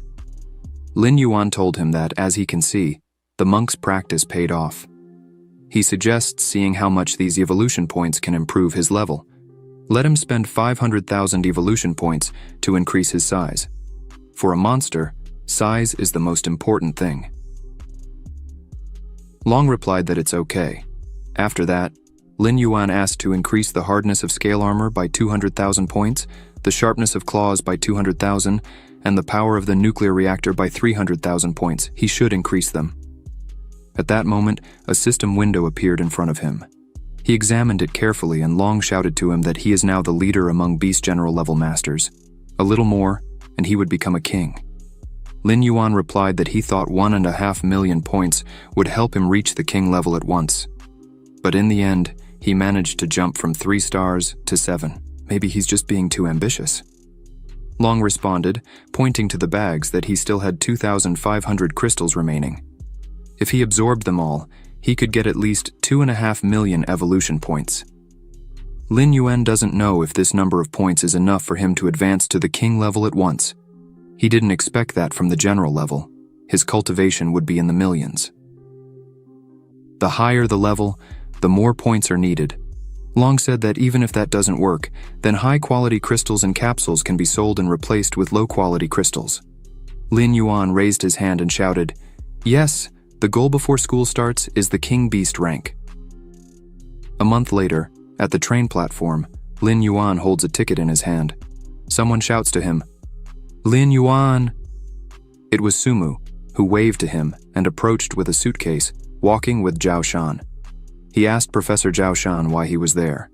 He replied with a smile that he had returned home for business and was just picking them up to take them to the university. They should get on. Lin Yuan replied that it's okay. After a while, they boarded the train, and Sumu asked what he had been doing for the past 2 months. He didn't reply to any messages.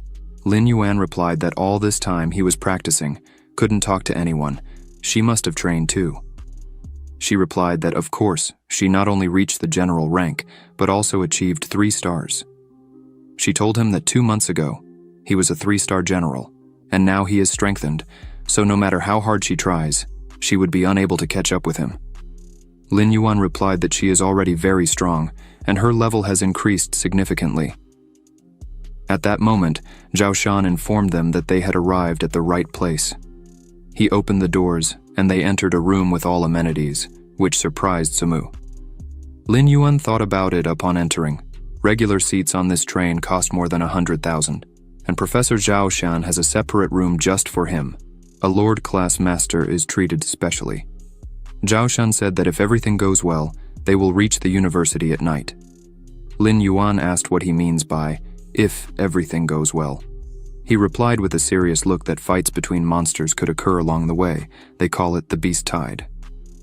Accidents mainly happen when 100 beasts or several Lord-class monsters attack the train.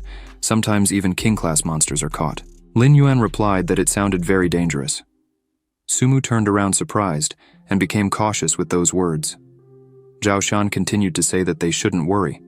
The probability of them appearing is extremely low. Anyway, if that happens, he will try to stop them so that they and the people on the train can escape. Even against an Emperor-class level, he can resist for 5 minutes. Lin Yuan was alert and thought that with Zhao Shan's strength, he can only hold an Emperor-class monster for 5 minutes. This seems to be much more terrifying than he imagined. At that moment, some loud noises occurred on the train. A man entered their carriage and shouted to Zhao Shan that 10 kilometers away, the radar detected that a beast tide was approaching them at high speed. He then continued to speak with a trembling voice, fearing that in 10 minutes they would collide with the train. He was very scared and grabbed Zhao Shan's clothes with all his strength. Zhao Shan asked about the size of the beast tide. He replied that there were 3 beast kings, more than 50 generals, and about 300 war beasts. The other 2 beast soul masters ran to meet them. Zhao Shan turned to the boys and asked if they wanted to go together, because the threat was small, and they could consider it as a real combat model before starting training. Lin Yan replied yes, and Sumu said she would go too. The train abruptly stopped, and Zhao Shan and his students got off. Zhao Shan asked Lin Yuan, pointing to the side, if he could pilot one. He replied that it shouldn't be a big problem. Sumu said she had never seen anything like it. Zhao Shan said it was okay. She would go with Lin Yuan and they should follow him. He grabbed the shiny transport and ran ahead. Lin Yuan said he just left quickly, leaving them behind. How irresponsible. He got on an equally long vehicle that looked like a motorcycle and asked Sumu to get on with him. She climbed on and asked Lin Yuan if he really knew how to pilot it. He said no, but he didn't think it was difficult. He would learn as they went. After that, he sharply pressed the accelerator and they raced towards the destination at an incredible speed. He thought, as he continued driving, that it was almost like riding a motorcycle. After a while, they caught up with Zhao Shan in a desert area, and Lin Yuan asked Professor Zhao Shan if there should be a wave of beasts ahead. He said he would warn them before entering battle that if they encountered a beast beyond their strength, they needed to get away as much as possible and not waste time. These were not training fights, their safety came first. Merging with the beast's soul, with this shout, he ran towards the monsters, growling. Lin Yuan looked at Zhao Shan's transformation into a huge and roaring beast bear, which other wolves began to surround. Lin Yuan and Sumu stayed alert and watched what was happening attentively. The monster's entire body lit up with a bright light, and he used the Earth Claw spell. Then, he pounded the ground with his fist, creating several cracks in the path for the wolves. After that, the ground began to split, and the wolves fell into the huge fissure that appeared, and a moment later, the gap closed again. Lin Yuan thought, surprised, that he split the ground. If the Beast Soul Master is capable of this, then the Emperor rank would be able to easily destroy mountains. The wolves ran towards them, Sumu used the fusion spell and transformed, and Lin Yuan did the same. They turned into monsters and started fighting against the attacking wolves, using their abilities. Sumu unleashed an ice wave at one of the wolves, and Lin Yuan destroyed the enemy with his sharp claws. After that, one of the monsters approached Lin Yuan from behind. Sumu turned quickly and realized this. She shouted for him to run and sent many ice shards towards the monster, but these shards collided against the creature's incredible defense and the monster continued to approach. It's all useless, she thought. He used the red flame claw spell and sent his powers towards the approaching monster. The creature was bleeding and was thrown back with a bang. Sumu watched what was happening and thought, this porcupine, at least in the last phase of the general rank, and he defeated it with a single blow. How strong is he now? The train continued to travel at high speed. One of the crew members asked the commander to take a look and inquired if the detection radar was malfunctioning. The commander asked, surprised, "Is it out of order?" "But how is that possible?" The guy asked. "Aren't the purple points supposed to be the Beast Kings?" The commander shouted for him to wait, because something was wrong. There were only 3 kings, so where did the 4th point come from? After his words, it disappeared from the radar, and he said it seems like this is a Beast King that can hide its presence. They should report this immediately to the Soul Masters on the front line. At that moment, one of the masters on the front line had already been destroyed by another monster whose paws were covered in blood. It leaned towards the master, after which the man's blood appeared in the creature's mouth. Sumu asked Lin Yuan how many general-class beasts they had killed. He replied that he didn't know, and suggested it was about 12. At that moment, a kind of magical light appeared behind her, creating a vortex. She turned quickly and became very alert. A dark purple light was approaching her. It was a monster that roared loudly at her and approached with bright red eyes. Sumu looked at it with fear and was stunned, but at that moment, Lin Yuan shouted for her to close her eyes or else the blood would enter. At that moment, he attacked the approaching monster and skillfully destroyed it. The creature's entire blood spread in a scarlet flow, and the monster fell to the ground.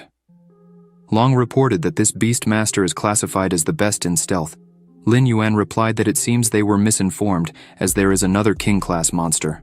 Sumu asked him, perplexed, and he said he was facing the monster rising from the ground, and said this was a cowardly mutt that only knew how to hide. He would bark back at it. At that moment, the monster disappeared from their eyes, and they started to turn around. Sumu asked Lin Yuan to be careful, because it could appear anywhere. At that moment, the monster appeared directly above Lin Yuan's transformed body, which quickly attacked with its back spikes. Lin Yuan turned and asked if it had decided to scratch its back. At that moment, he pierced its right paw directly, and much blood was shed from the monster, making it roar in pain. After that, he was stunned to realize that Lin Yuan had grabbed him with his hands and asked a question. Now it's his turn. He smiled and began to crush the monster in his hands. The monster was scared but couldn't move. Lin Yuan opened his mouth and shouted to experience his nuclear breath. A bright blue light lit up in his mouth, and he directed that flame directly into his opponent's mouth. After that, everything around shone brightly, and many flashes occurred. Sumu stood by watching what was happening. Also nearby was Zhao Shan, who was very surprised and stunned. Lin Yuan transformed back into his human form, picked up the purple crystal from the ground, and wondered how much the core of the king-class Beastmaster could be sold for. Zhao Shan approached him, asking in surprise how he killed it. Lin Yuan asked if he hadn't seen it. Zhao Shan asked him to be honest about what level his strength is now. He replied, looking away, that he had just broken through to the 1-star king-class rank. Zhao Shan opened his mouth in shock and asked how he achieved this during the test. He was a 3-star general. How did he grow so much in 2 months? He whispered in his ear. Professor, he has a secret. Just don't tell anyone. In fact, he can absorb nuclear radiation from lower soul crystals.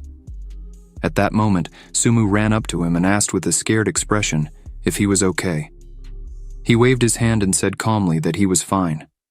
She thanked him and said that if he hadn't done that, it would have been the end for her. He replied that, in fact, she is very strong. She was just scared and lost her composure. Zhao Shan told her that, after all, it was the first time she faced such a situation, and it's normal for a person to get nervous. She turned to the professor and said that Lin Yuan is right. Unexpected situations on the battlefield can happen at any time. She must try harder not to disappoint her comrades. After that, she and Lin Yuan smiled at each other. Zhao Shan looked at them and thought they were truly extraordinary. At sunset, the train continued its journey. Zhao Shan entered the boys' room and saw Sumu lying on the bed and Lin Yuan looking out the window. He thought he didn't expect that this guy could absorb nuclear radiation as energy. He is a true genius among all Beast Soul Masters, as the director said, an exceptional talent. He approached Lin Yuan and said he had collected loot in that safe badge when he was at the Beast Soul Palace. He would sell everything and give the money to him. Lin Yuan asked about the storage icon. He replied that yes, he had never used one like that. He could request the same, but for 10 cubic meters of space, he would have to pay $1 million. With that money, he should buy lower-grade crystals and could borrow the emblem if needed. Lin Yuan took the badge in his hands and thanked him for telling him about it. This thing could be useful for him, so he would consider buying it in the future. Zhao Shan asked him not to worry. In their university, true talents are not deprived of resources. If he can enter the top 10 in the ranking, he can choose a private room in the dormitory and also have the opportunity to represent the university in the national competition. He asked, surprised, about the ranking. He understood. At that moment, Sumu tried to open her eyes slightly, stood up and said, "Professor, the university is so rich, and the dormitory rooms are designed for multiple people. It will be inconvenient for them to practice." He replied that the dormitory is a place to sleep and relax. Students can visit training rooms for free, which are open 24 hours a day. Lin Yuan thought he was lucky to have such facilities. Otherwise, he would have been quickly found out. He took a deep breath, and Zhao Shan said that if she still wants a separate room, she can donate 5 million to the school. Lin Yuan was very surprised and shouted, 5 million? That's a lot. Sumu shouted that it was so little, and Lin Yuan was very surprised by her reaction. He looked at her carefully and thought, questioning who she is. Animal City University Dormitory. Lin Yuan walked to the door and thought that before conquering the ranking, he should first settle into the dormitory. It's good that Sumu decided to use the university housing. Although she has money, she can't spend it like that. An unknown guy opened the door for him with a smile on his face and asked if he was a new roommate. He greeted and said his name was Zhao Ming. His beast soul was an 8-headed snake, and he is a freshman. Lin Yuan entered the room and said his name was Lin Yuan, and he was from Zhenhai. Another guy in the room asked him if he's the talented guy. He still has a rank E beast soul. Lin Yuan asked if he knew him. The guy replied that he didn't, but he read his dossier. And he is amazing. He was eating a bag of chips and continued talking to him. Lin Yuan asked if he saw his file, but where can anyone review the personal data of freshmen? The guy replied that he has his own methods. There's nothing in the university that he, Wang Jin, doesn't know. Zhao Ming sat at the computer table and said with a smile that this guy is great at collecting information. Wang Jin said he could talk about anything that interested him, but of course information has a price. He continued eating a bag of chips, approached him, and asked then what his place is in the ranking. He realized he was an informant. Wang Jin responded that today is only the first day at the university, and he wondered how he could find the list so quickly. However, if Lin Yuan is so interested, he can provide another list that includes all the freshmen who are likely to be in the top 10 of the rankings. Lin Yuan asked how much he would sell it for, and Wang Jin replied with a smile that, since they are roommates, he would give a 20% discount, making it a total of 4,000 coins. He was about to give the card number, but Lin Yuan interrupted, thinking that he's a good informant. But where did he get such information? Lin Yuan sat at the computer and saw a piece of paper on the table listing Shen Kang, Awakening White Prison Beast Soul, 1-star Beast Master Strength, Chenmo Awakening Demon Tree King Beast Soul, 9-star Beast General Strength, Wakuandu Awakening Golden Wing Centipede, King Beast Soul, 3-star Beast Master Strength, Xing Awakening, 8-headed Serpent Beast Soul, 8-star Beast General Strength, Songlan Awakening, Colorful Glass Butterfly Beast Soul, 2-star Beast Master Strength. Lin Yuan pondered that there are many hidden geniuses in the Modu City University, with half of the freshmen already holding king-level rankings. Zhao Ming, who seemed cheerful, is an 8-star Beast General. Lin Yuan wondered about Wang Jin's strength. At that moment, one of the guys mentioned that the last roommate had arrived. The door opened, and a tall, muscular guy entered with a threatening expression, introducing himself as Song Lan. He expressed pleasure in meeting them. The guys looked at him in silence, thinking about how intimidating he was. Zhao Ming called him by name and mentioned he is this year's champion in Modu City. Wang Jin exclaimed with a surprised expression, considering it lucky to share a room with the winner. Lin Yuan wondered if he's indeed Song Lan. If he remembers correctly, his spirit animal is a colorful glass butterfly, and his talent rating is SSS. Wang Jin extended his hand to him, expressing excitement and offering a 20% discount if he's interested in information. Zhao Ming suggested having lunch together, and Lin Yuan accepted with a smile. Lin Yuan thought that his neighbors are not simple.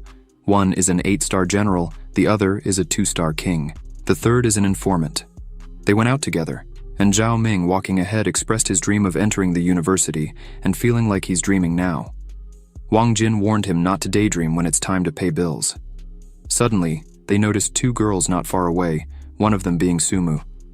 Zhao Ming looked at them passionately, and Wang Jin identified them as Shu Qingqiu, with a snow silkworm as her spirit animal, S-Class, and Sumu with a 9-tailed snow fox, S-Class. Zhao Ming asked how Wang Jin knew all the details, and he attributed it to the power of information. Sumu noticed them and approached, waving and claiming they hadn't seen each other in a long time. She approached him with her friend. He reached out to her and asked what she was talking about. They had seen each other during the day but had recently separated. Sumu smiled and said yes, this is Shu Qingqiu, her roommate. He greeted her, and Wang Jin was very surprised that they knew each other. Zhao Ming smiled at him and asked if he was their informant because he didn't know about it. He shouted back that he was collecting information, not playing matchmaker. How would he know what's going on between them? Lin Yuan decided to introduce his friends and said, turning to the guys, that these were his neighbors, Wang Jin, Zhao Ming, and Song Lan. Wang Jin approached and said they were going to eat together and asked if they wanted to join. Sumu held her friend's arm, turned to the other side, and with a smile on her face, replied that no. Today she agreed to have lunch with her neighbor, so another time. Lin Yuan said it was okay, and they bid farewell, going their separate ways. Wang Jin suddenly started shouting and asking Lin Yuan how he knew Sumu. It seems they are quite close. He turned to him and asked if there's anything he doesn't know yet. If he wants, he can sell that information to him with a 20% discount. As neighbors. Wang Jin was very surprised and stunned. Lin Yuan looked at the sky and thought that campus life would be fun. 2 hours later, Lin Yuan sat on the floor in a lotus position with closed eyes, magical sparks shimmering around him. He considered that even if he wanted to relax in the dorm, he couldn't, given the strong students at the university. Long informed him of a high-energy concentration, good for practice. Lin Yuan responded that this is a free room for initial-level training, and there is a paid room for intermediate and advanced levels where the energy concentration should be higher. However, those rooms are expensive. A mid-level room costs 1,000 per hour, and a high-level room costs 5,000 per hour. Long put on his glasses, crossed his arms, and looked through the system window. Afterward, he mentioned that it's a coincidence. He absorbed all the low-level crystals, leaving only high-quality ones in the Beast Soul capsule. Lin Yuan pointed at him and suggested checking how many evolution points he would gain by absorbing a high-quality crystal. Long did so, and Lin Yuan congratulated him on earning 1,000 evolution points. Lin Yuan was upset, expressing dissatisfaction, stating that the result is the same as absorbing low-quality crystals, and he wasted 10,000 coins. Long flew closer and assured him that nothing bad happened. He still had the capsule. He put the capsule in his mouth, and after a moment a bright spark appeared in his stomach, emitting many rays of light. Long was surprised and congratulated him again for successfully absorbing the Beast Soul capsule. He gained a new talent. Long raised his hand and joyfully spun several times, while Lin Yuan looked up in surprise and asked if he has a talent count in his characteristics, if these are hidden parameters. Long continued loudly informing him that talent could increase absorption rate by about 5%. Lin Yuan responded in a low voice, looking to the side, that it's true. He feels he's absorbing energy faster. Long said that since he's there, he shouldn't limit himself to one capsule per month. He should absorb as much as he can. Lin Yuan mentioned that the Beast Soul capsule is a good thing but expensive, costing 50,000 per piece. The next day, inside the university dormitory walls, Lin Yuan woke up, got out of bed, looked around and remarked that it's only morning. But where are those two?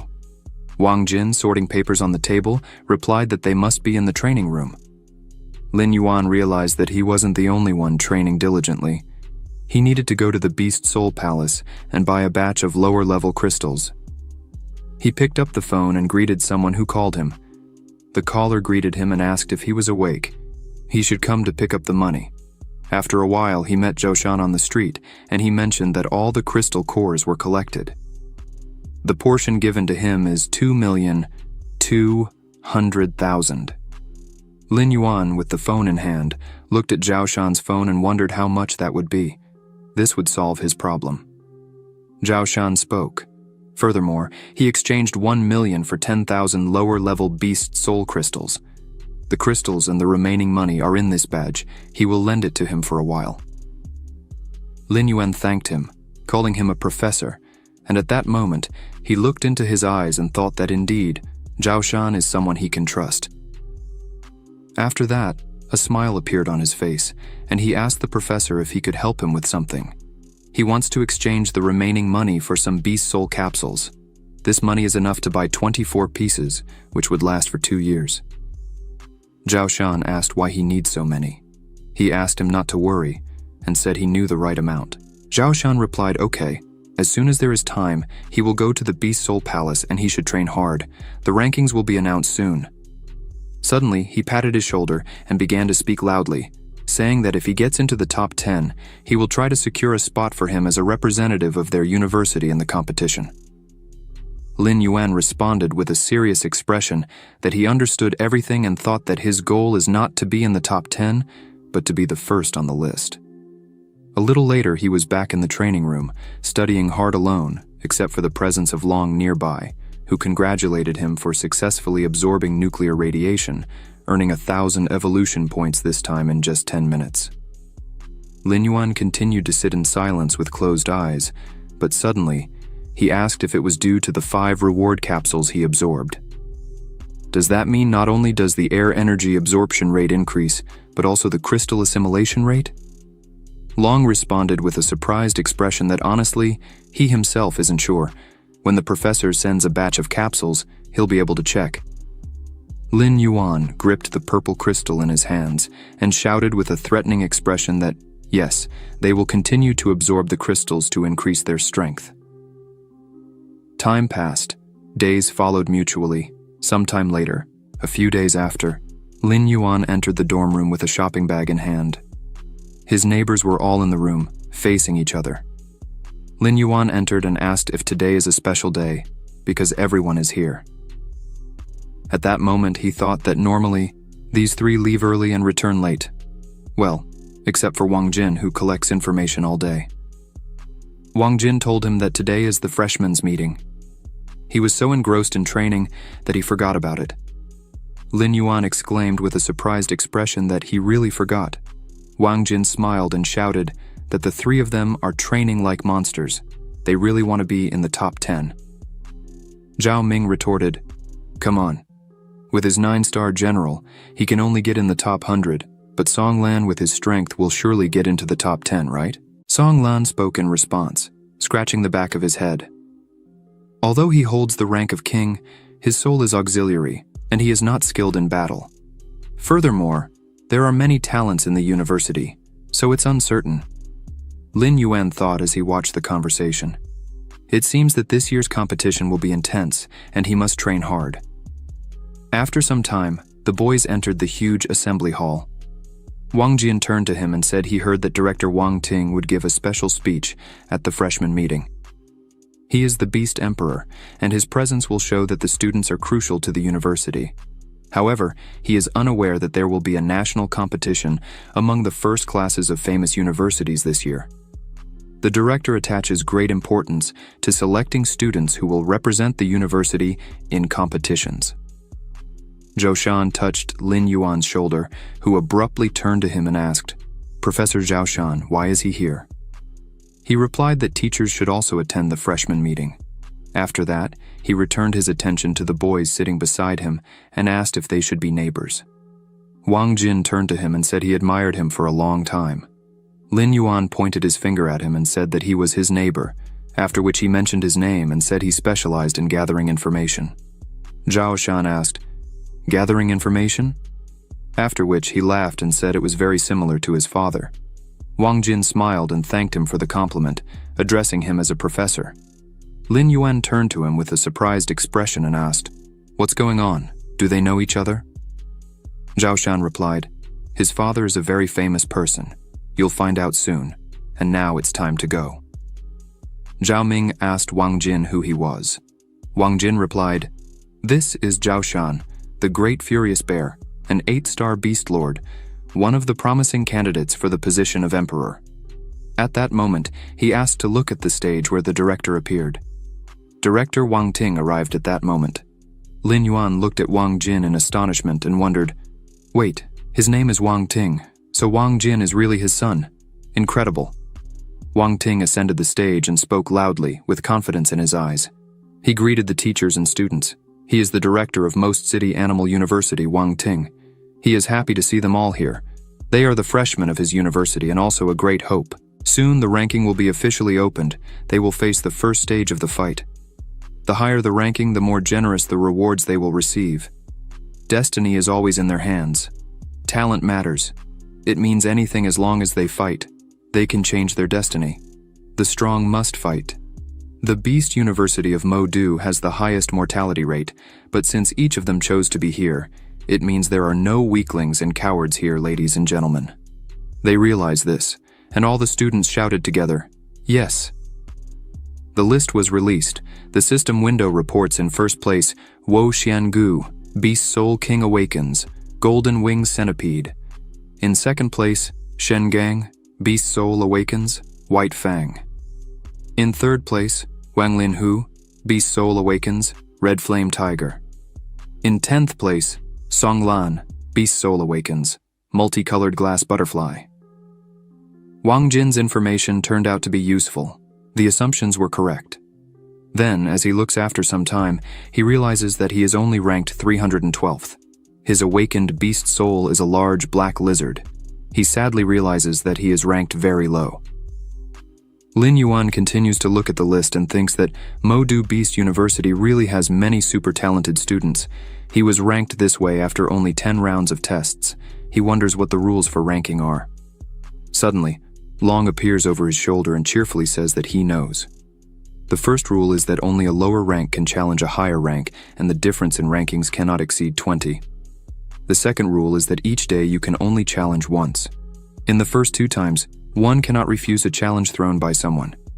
The third rule is that each participant has a chance, once a week, to challenge an opponent with a difference of up to 100 rankings.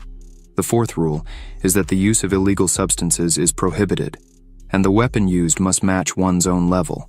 The fifth rule is that if either party admits defeat during the fight or can no longer continue, the fight will end immediately, according to their ranking on the list. Now, it would take about 16 days to reach the top. If they add that there is an opportunity once a week to challenge an opponent with a difference of up to 100 rankings, then the time can be halved. Suddenly, Lin Yuan hears someone in the crowd asking where Wu Xiangu is. He ranked first as soon as the list was released. In response, another man exclaims that if he remains in first place after 7 days, then they will admire him. The girl adds that in 3 days, there will be serious changes in the rankings. Lin Yuan hears this and thinks that there will indeed be many people competing for a higher position. The situation will become tense, and because of this, he will have to focus a lot on training. At this moment, his roommates approach him, and Zhao Ming turns to Wang Jin, noting that Lin Yuan is strange. Even at this moment, he is focused on training. Wang Jin responds that he wanted to buy information from him for 1 million, but he refused. He then remembers how Lin Yuan told him that when he reaches the top of the rankings, they can discuss the price of his information again. Wang Jin observes Lin Yuan as he leaves and thinks that, obviously, his goal is to fight for the first place in the ranking. What a formidable power he must have. After a while, Long looks forward in surprise and asks about the capsules that Zhoushan sent. There are 24 in total. Lin Yuan holds a bunch of pills in his palm and explains that he will try to do it in parts. Then, he abruptly consumes all 10 capsules in his hand. Immediately, he feels a great surge of strength. Long congratulates him several times on his successful intake. He gained another talent and earned 10 talent points. Lin Yuan observes that it is obvious that the absorption rate has increased significantly. Now they need to check if the fusion rate with the crystals will also be increased. After that, he takes one of the crystals and begins to fuse with it. 7 minutes later, Long happily congratulates Lin Yuan for successfully absorbing nuclear radiation. He received 1,000 evolution points. Lin Yuan looks at Long with a smile and responds that it's already 7 minutes. It used to be 10 minutes. His assumptions were correct. The absorption efficiency suddenly increased. The phone rings. Lin Yuan answers the call. He hears the voice on the phone announce that in 10 minutes, Wu Xiangu, Wang Lin, who will fight in the third arena, needs to hurry. Lin Yuan asks with joy if the first and third places are going to fight. He will come soon. After some time, he arrives at the third arena of Mo Du Beast University. As soon as he enters, someone in the audience shouts for him to come closer. Lin Yuan turns to see who it was and sees Zhao Shan waving at him. He approaches, and the man next to him notices that Zhao Shan treats this guy like a treasure, even bringing him to competitions. Maybe I should tie a rope around him. Zhao Shan immediately responds, Mang Chang'an, it would be better to help those in need instead of gossiping. He then introduces Mang Chang'an and says that this is his friend. He is one of the teachers. Lin Yuan greets him, and Mang Chang'an asks if he is Lin Yuan. He also asks if Lin Yuan has already chosen a mentor. Why not become his student? Zhao Shan jokingly exclaims that he called Mang Chang'an to watch their fight, not to recruit students. Then Mang Chang'an turns to him and asks, finally, which of the two has a better chance of winning? But Zhao Shan responds, how can he know if he's not familiar with them? Mang Chang'an then turns to Lin Yuan and asks what he thinks. Lin Yuan also responds that he doesn't know them. At this moment, people start exclaiming that they are coming out and they need to watch. This is the third in the ranking, Wang Lin, and in front is the first on the list, Wu Xiangu. The host announces that in this fight, Wang Ling, ranked third, will fight against Wu Xiangu, ranked first on the list. The battle begins, and the host exits. Wu Xiangu, with crossed arms, asks Wang Lin. He challenged him first. Does Wang Lin think he is a coward? In response to this, Wang Lin shouts that the first place belongs to him. Then, Wu Xiangu asks with a cunning smile, if he should teach a lesson to Wang Lin, who is so confident. After that, he starts to merge with the beast soul. Lin Yuan sees this and exclaims in his mind, "This is the SSS-ranked Golden Centipede King. Its oppressive strength is at least at the king level." At this moment, Wang Lin looks threateningly back and exclaims that it seems there is an opponent here for whom he will be waiting. He then also uses the beast soul fusion. Lin Yuan watches this closely and observes Wang Lin. He is also a king-level beast master, and he wonders who will win. At this moment, Zhao Shan and Meng Chang'an are closely watching the battle. Meng Chang'an thoughtfully says that these kids have a lot of energy at their age. He could only dream of such strength. Zhao Shan observes that they have raised this question before. This year's freshmen are not simple. One is better than the other. Suddenly, a threatening roar of a tiger is heard. It opens its wide mouth and shoots a fire beam directly at Wo Xiangu. He sees this, but repels the attack. Wo Xiangu then asks Wang Lin if that's all he can do, but Wang Lin, who starts running forward, shouts not to be deceived but to win first. Then, he propels and jumps high. The Golden Centipede King sees this and is very surprised, freezing in place. The tiger attacks him. Lin Yuan watches this closely and notes that Wang Lin's red flame. Tiger surpasses his opponent in strength, speed, agility, and explosive power. There is a chance that even Wo Xiangu may not be able to dodge it. Meng Chang'an also observes that Wang Lin acts cautiously, testing the enemy from afar and then approaching quickly, catching him off guard. Zhao Shan adds that this guy's fighting experience is simply amazing. Meng Chang'an asks thoughtfully, observing the situation, if Wo Xiangu really deserves the first place on the list. Zhao Shan looks at Lin Yuan and asks if he is afraid of them. The fight for the top rankings will be very difficult. Meng Chang'an continues to think with the soul of a ranked beast. Entering the university is by no means easy, but their desire to lead the ranking is very arrogant. Lin Yuan says quietly that it's a trap. Meng Chang'an and Zhao Shan sharply turn in his direction, and Meng Chang'an asks again how he knows. Then, they look back at the arena and see the red flame tiger continuing to deal with Wo Xiangu. He looks at his opponent and realizes that there is one last move left. So, he is about to attack, but suddenly, Wo Xiangu rises and uses his paws to grab Wang Lin, who shouts furiously to let him go, but he tightens his grip on his paws. The tiger opens its mouth, from which green smoke streams begin to emanate, penetrating directly into the nose of the red flame tiger. Meng Chang'an is surprised to note that he really lured him into a trap. But how did Lin Yuan know this? Lin Yuan explains that the best way to deceive the enemy's vigilance is to show weakness. Wo Xiangu may remain at the top of the rankings, whether he deserves it or not. His fighting talents are by no means inferior to Wang Ling's. Zhao Shan closely monitors what is happening in the arena and realizes that he could not even imagine that Lin Yuan would be so insightful. Usually they ignore the details, but he was completely immersed in the process without relaxing. Then, he turns to Meng Chang'an and pats his shoulder, saying that the young ones are smarter than him. In response to this, Meng Chang'an turns around and asks him to choose his words carefully.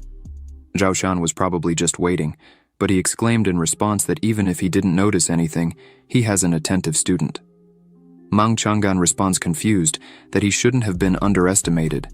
At this moment, the battle continues, with Wang Lin shouting for Wo Xiangu to stop. He then starts emitting flames from his chest, pushing Wo Xiangu away from him.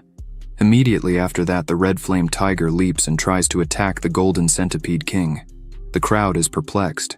Will Wo Xiangu really lose in such a situation? Wang Lin, who can change everything in his favor. No, an SS rank cannot defeat an SSS rank with just one beast soul. He is still inferior to Wo Xiangu in abilities. Meng Chang'an turns to Lin Yuan and asks how he thinks Wo Xiangu could lose. In response to this, Lin Yuan says seriously that Wang Ling will lose. Meng Chang'an, surprised, asks how Lin Yuan can know this if at the moment Wang Lin is in the lead. Of course, he has absolutely every chance of winning. But Lin Yuan responds with a smile. They definitely noticed.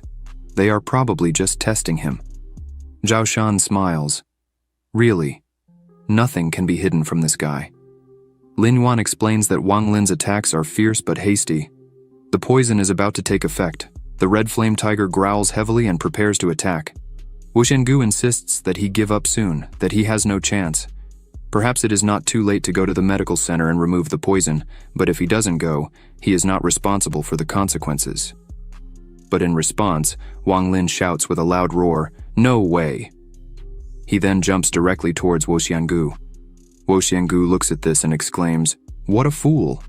Then he hits him with his tail and pushes him back, Wang Lin who falls hard to the ground. Lin Yuan observes this and notes that by falling into the centipede's trap, Wang Lin had already lost. Although Wo Xiangu is currently in first place, he will face tougher opponents in the future. The host's voice is heard, announcing that Wo Xiangu won. Zhao Shan sees this, saying it's a shame. If Wang Lin hadn't been poisoned, the battle could have been more exciting. Mang Chang'an looks at Lin Yuan and says that if he thought like him, the result would certainly change. He thinks that the guy is obviously a novice, but his vision is like that of an experienced hunter, which is scary. Zhao Shan then turns to Lin Yuan and asks if he knows why he invited him to watch the fight. He assumes that Zhao Shan wanted him to admire the young talents. Zhao Shan exclaims sternly, "That's right. He needs to clearly understand his own position, the enemy's strengths, and realize the need for self-development. If he wants to be at the top of the rankings, then he cannot relax." Lin Yuan thanks the professor with a smile and says he understood everything. An hour later, in the meditation room, Long asks Lin Yuan what his impressions of the fight were. Lin Yuan responds with a sigh that Wo Xiangu definitely reached the 4-star level of a king-level beastmaster, and Wang Lin, if not 4 stars, then at most 3 stars. The first simply releases a poisonous cloud, while the second skillfully controls the scarlet flame. Considering these data, their real combat strength is much higher than others at the same level. Long agrees. They truly deserve their place on the list. Lin Yuan continues to speak. Furthermore, aiming for the first place, Wo Xiangu undoubtedly has an ace up their sleeve. The question is whether Wang Jin can obtain detailed information. Long asks what are his chances of winning against them. Lin Yuan starts to think. Perhaps around 3 to 5 for him, 7 for Wang Lin. He has good intuition and developed combat skills, but in a life-or-death duel, there isn't much chance, not to mention Wo Xiangu. Long tries to cheer him up, saying that his soul is above the S rank. He is a genius, and with the system on his side, there's no way to lose to them. But Lin Yuan must compensate for the deficiencies to ensure victory. He decisively responds that, yes, he will definitely try. The national championship is less than a month away. He should be on the list. Long adds that he still has 1 million unused evolution points. He will be able to rise to the level of a 2-star king. Lin Yuan then picks up the low-quality crystal and exclaims that he needs to continue his meditation. Long adds with a smile, "That's true." A week later, Lin Yuan continued to meditate and breathe steadily. Long looks at the information window and cheers. The information window specifies that his animal soul is a large black lizard. State and growth stage, talent rating is equal to SS rank. The class is a unique beast king. The height is 20 meters and 7 centimeters. Weight is 7,840 kilograms. Attack methods, bites, and claw attacks. The ability is an A-ranked attack, daylight, and an S-ranked nuclear breath. The beast artifact is a scarlet flame claw, similar to the beast level. The black scale armor is also similar to the beast level. The remaining number of evolution points is 3,250,000. Lin Yuan also looks at it and feels relieved. He has been accumulating evolution points since reaching the Beast King rank. At the moment, he already has over 3 million points. If it weren't for the boost from the pills, it wouldn't have been possible to accumulate so much. In response to this, Long asks how he will distribute the points. Lin Yuan shows 2 fingers and immediately responds that he will spend 200,000 points on scale resistance, another 200,000 will be spent on sharp claws, another 200,000 for sharp teeth, and the same amount to increase the power and capacity of the nuclear breath. Half an hour later, Long congratulates him as a master for receiving the 2nd star. There is still 1,750,000 points left. Lin Yuan examines his hands and notes that it's a pity he didn't reach the 3rd star, but it's still not bad. Then, He stands up, leaves the room, and says happily that it's time to test his abilities. Long agrees, saying that it's true. He hasn't shown up in the dorm for a week and has only slept for 2 or 3 hours. He also thinks that the description makes him seem like a real monster. A few moments later, in Wang's room, Jin asks, perplexed, why Lin Yuan came back. Lin Yuan, embarrassed, asks, but isn't this a dorm? Why can't I come back? Then Wang Jin packs things into a bag and says that Lin Yuan has gone crazy from training so much. How long has it been since they last saw each other? Lin Yuan asks confusedly where Song Lan and Zhao Ming are. Wang Jin continues to pack his things and explains that Zhao Ming got seriously injured. He came to change clothes. Song Lan arranged a meeting with Zhao Ming's attacker for tonight, but in the meantime, he is probably training. Lin Yuan asks again, confused, what is this? Why does he need that? Wang Jin picks up the bag and explains that someone as kind as Zhao Ming would never get into conflict with someone. There are just too many hunters attacking, so Song Lan had to expose himself to protect himself. Lin Yuan asks about the attacking hunters. Wang Jin closes his eyes and explains that they use strong students to reach the top and then give up places to weaker ones, thus gaining profits and manipulating the ranking. Lin Yuan is very surprised and continues to ask for more details.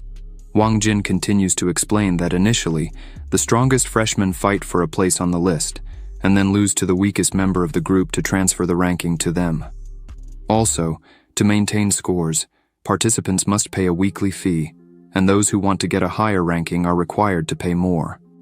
Lin Yuan leans in and asks perplexed if they shouldn't be removed from the list if they don't meet the skill level. Wang Jin responds, no, their position is maintained as long as the money keeps coming in. If anyone dares to challenge the person they are protecting, they become a target. Zhao Ming couldn't bear all of this, so he challenged them, but he was seriously injured. Upon hearing this, Lin Yuan agrees. This is really his style. He asks if the university doesn't care about this. Wang Jin asks with a smile. He forgot that our university admires fights more than anything else. Of course, no one will interfere.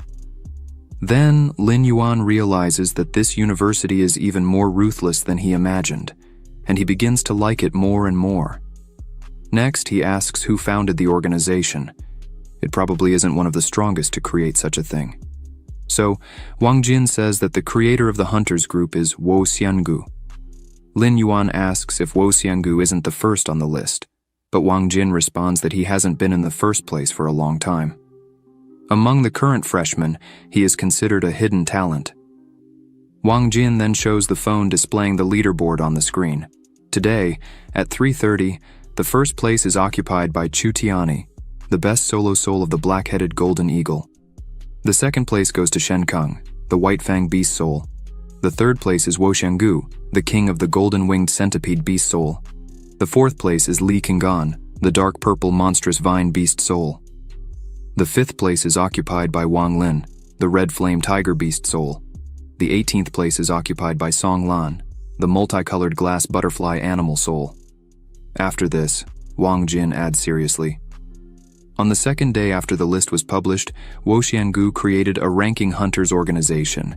He recruited Li Qinggan, Shen Chang, and a bunch of other strong guys. Wo Xiangu promised many benefits.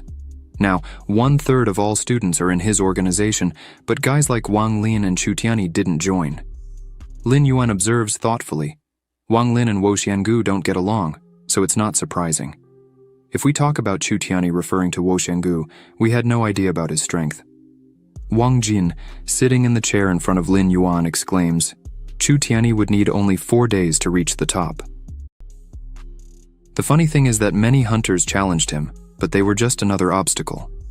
This left Wo Xiangu very irritated. Lin Yuan smiles and asks if Wo Xiangu also lost to him. Wang Jin explains, to be honest, their souls are different. Chu Tiani, for example, can fly. It's impossible to catch him with venomous spit, so he won. He added that he would later send a battle video for Lin Yuan to watch, but now he needs to rush to Zhao Ming. However, Lin Yuan replied that he would go with him. After a while, they arrived at Zhao Ming's room. He was lying on a hospital bed with his arms and legs wrapped in bandages. Upon seeing Lin Yuan, he immediately asked how he had gotten there. Lin Yuan went to his bed, put a basket of tangerines on the table and asked how he was feeling. Zhao Ming replied that he was okay, but Wang Jin immediately exclaimed that he would be fine if those people hadn't done anything wrong.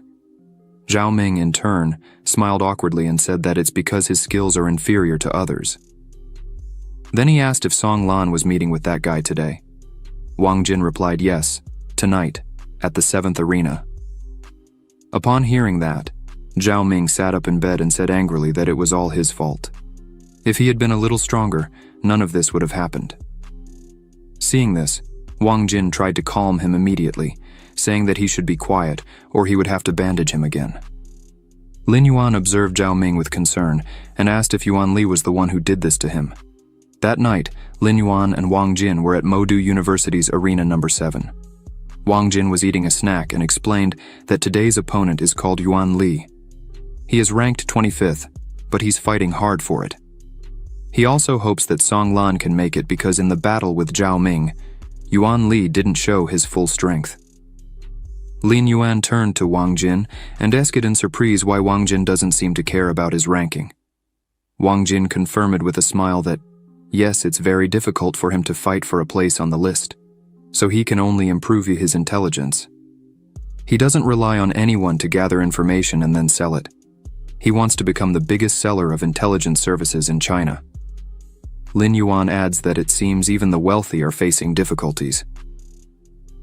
Wang Jin looks at the starry sky and explains that, to be honest, he has a brother, incredibly talented, but due to conspiracy issues, he entered Yanjing University. He really wants to be his brother's assistant. That's why he collects information. Upon hearing this, Lin Yuan is very surprised. In his imagination, an older brother should be both an older brother and a father at the same time. It's hard to imagine what kind of person his older brother is. Suddenly, Wang Jin puts the snack aside and says that it has already begun. At this moment, Yuan Li enters the arena and sneers, ironically asking if Song Lan will stand up for that idiot. Song Lan stands in front of him, points his finger and says he went too far. In response, Yuan Li also points his finger and laughs, asking if he's talking about a fight with that fool. Very funny, he's so weak that he asks others to defend him. Song Lan hears this and, clenching his fists angrily, begins to merge and transform into a multicolored glass butterfly. Yuan Li sees this and can't believe what he sees. This is his spirit. With these words, he starts to laugh a lot and says how cute the butterfly is. He's very scared.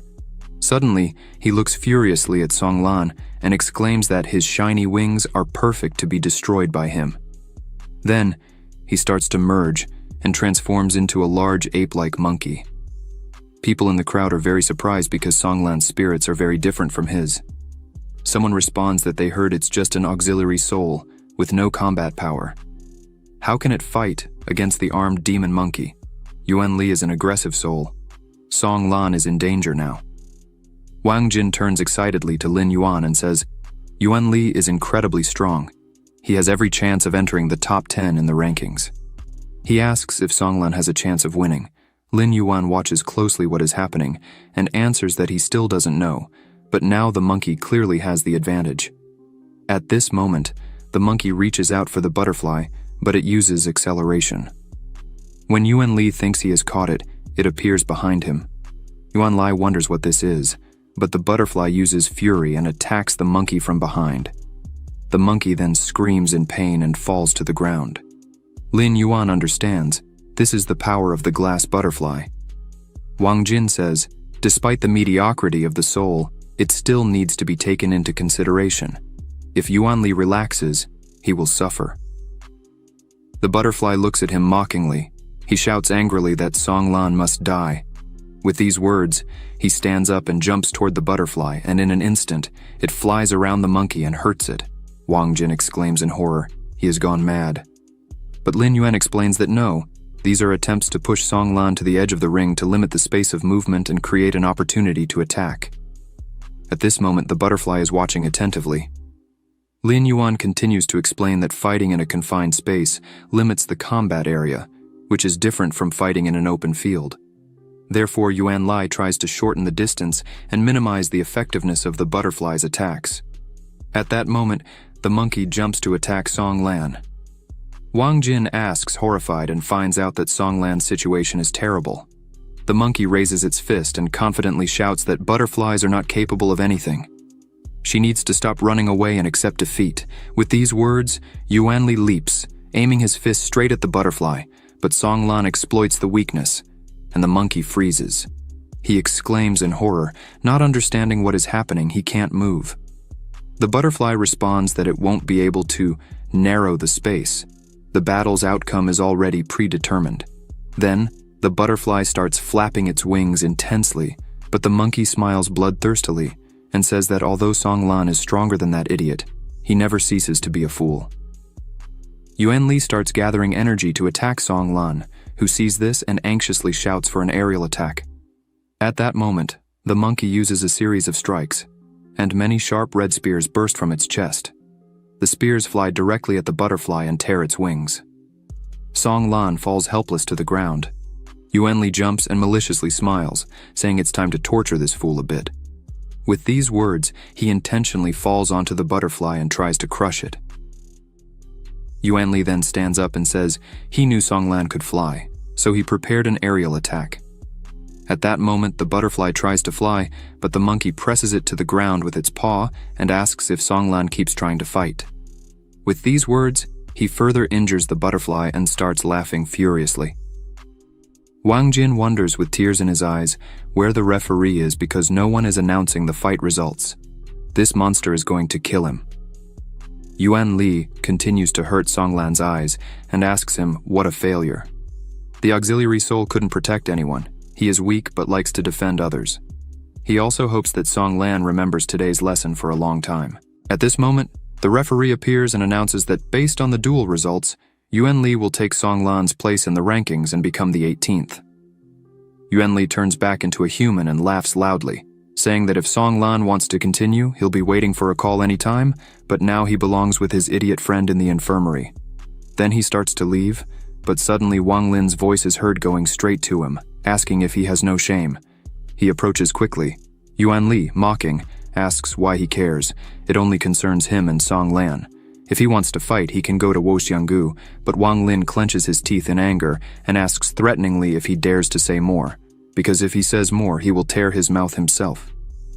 Yuan Li turns to him, opening his arms, and asks if he's threatening. Too bad the person highest on the list can't challenge the person lowest on the list. Wang Lin, hearing this, exclaims in irritation how he dares to speak like that. Wang Jin sees this and is also irritated. So, he descends to the arena and questions Lin Yuan about it. At that moment, Lin Yuan enters the arena and says, since it's like this, Yuan Li should fight with him. Yuan Li asks, surprised, who he is. Lin Yuan explains that he is Song Lan's friend and occupies the 312th position in the ranking. Yuan Li must accept the challenge. Yuan Li does this, pointing his finger at him and starts laughing loudly. The 312th place in the ranking, he wants to fight. According to the rules, he has no right to challenge him. He's tired of living. Lin Yuan responds with a smile that he really can't do it now, but in 12 days, he'll be ready. Yuan Li asks, 12 days. Then he thinks that to challenge him in such a short time, he must undergo extreme tests one after another every day. After that, he adds that since Lin Yuan is so confident, then he'll wait. If Lin Yuan fails, he will personally break his bones. Lin Yuan also adds that Yuan Li doesn't need to worry.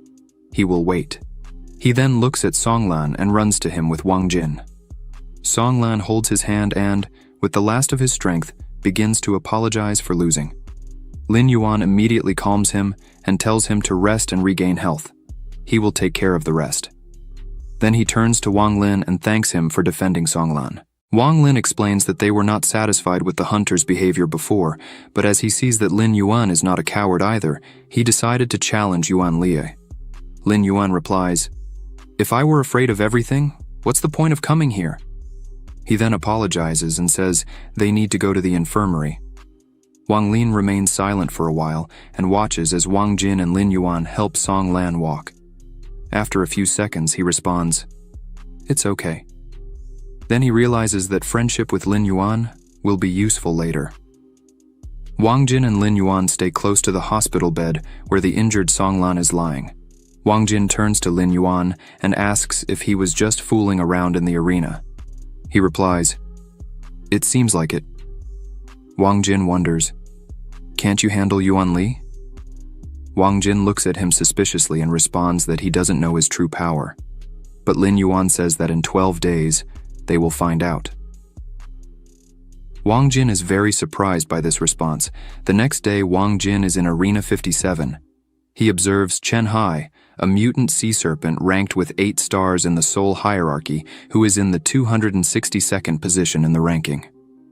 Mockingly, Chen Hai tells Lin Yuan that he really has high self-esteem, challenging Yuan Li and jumping 50 positions in the ranking to fight him. But Lin Yuan raises his hands and shouts that he needs to talk less. Then he starts merging with the beast soul. Chen Hai is surprised by his impatience, so he also begins to merge. After a few moments, he transforms into a large sea serpent and roars loudly.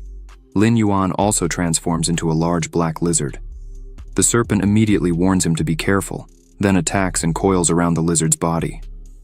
Chen Hai yells at Lin Yuan not to move and die in his body. Lin Yuan notices that his movements are good, but unfortunately not good enough for him. With these words, he throws the serpent aside and thinks that this is the power of a beastmaster. They are not equals. Then he grabs it and says it's time to finish, but Chen Hai immediately admits defeat. The host announces that the victory is Lin Yuan's. The audience wonders how it was so fast. This guy turns out to have a king level, so it wasn't that difficult for him to win. After a while, Lin Yuan enters the room under the spectators' gaze. Wang Jin exclaims with a smile that he is a rascal for hiding such power all the time. Lin Yuan is also surprised and asks if he really came to his senses and decided to help him with recognition.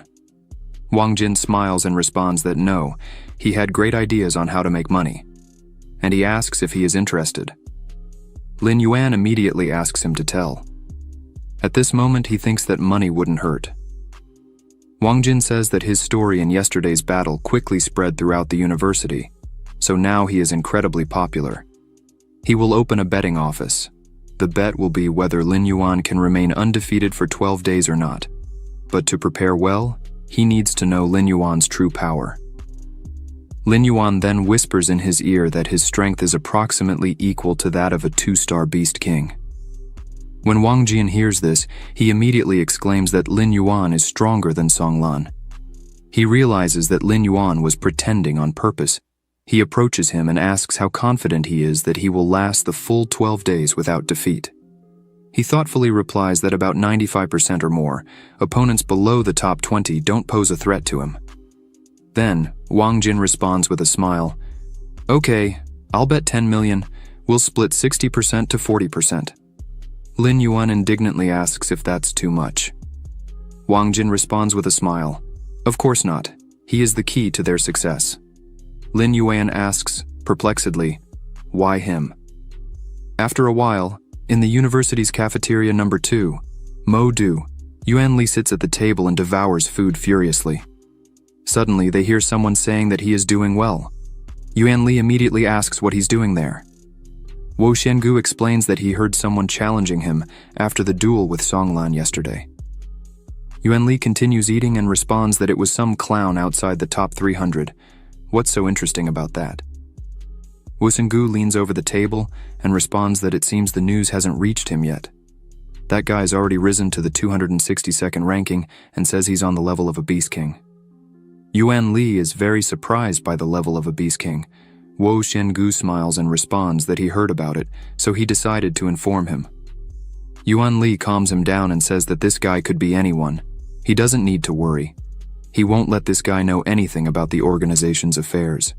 Wo Xiangu then leaves, saying he'll wait for good news from him. After that, Yuan Li starts getting irritated and thinks, "A beast king. I can't wait to see him in action." 3 days later, at noon in Arena 53, Lin Yuan stands still thinking. As far as he knows, this time the opponent will be a guy with the soul of a moonshadow leopard, ranked 242, known for his speed. Wang Jin trusts him completely and is even more inspired than yesterday. He remembers asking Wang Jin if he should continue pretending. Wang Jin naturally responded that after opening the bets, the odds change in real time. How can they make money if he finishes quickly? Lin Yuan clarifies, You mean a staged duel? Wang Jin explained.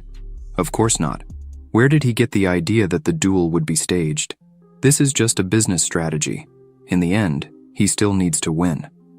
The idea is to take full advantage. First, they need to convince the public of the high probability of his defeat and then win, so they can earn much more. After listening carefully to Wang Jin, Lin Yuan agrees. They will do it then. Wang Jin puts his hand on his shoulder and exclaims that their earnings depend only on him. Lin Yuan thinks that he demonstrated the power of a Beast King yesterday. Wang Jin is promoting their bets well. Now at least half the university knows he's going to challenge him, so it's no wonder there are so many spectators. Suddenly, someone's voice is heard asking, "Is that Lin Yuan?" Lin Yuan looks up and sees a guy who says it's unlucky to accept a Beast King's challenge. Then he exclaims that he won't admit defeat so easily. Lin Yuan must show what he's capable of. He then starts merging with the beast spirit. After a few moments, he transforms into a moonshadow leopard. Lin Yuan sees this and also merges with the beast soul, turning into a black lizard. The leopard sees this and thinks it would be a good idea to suppress the Beast King. After all, he is a 9 stars. He should be able to. So he quickly runs around the lizard from behind and attacks. The lizard groans in pain, and the leopard mentally notes that he injured him. His advantage is speed. Meanwhile, Lin Yuan thinks he'll do as Wang Jin said, play around a bit. So, he strikes the leopard, but misses.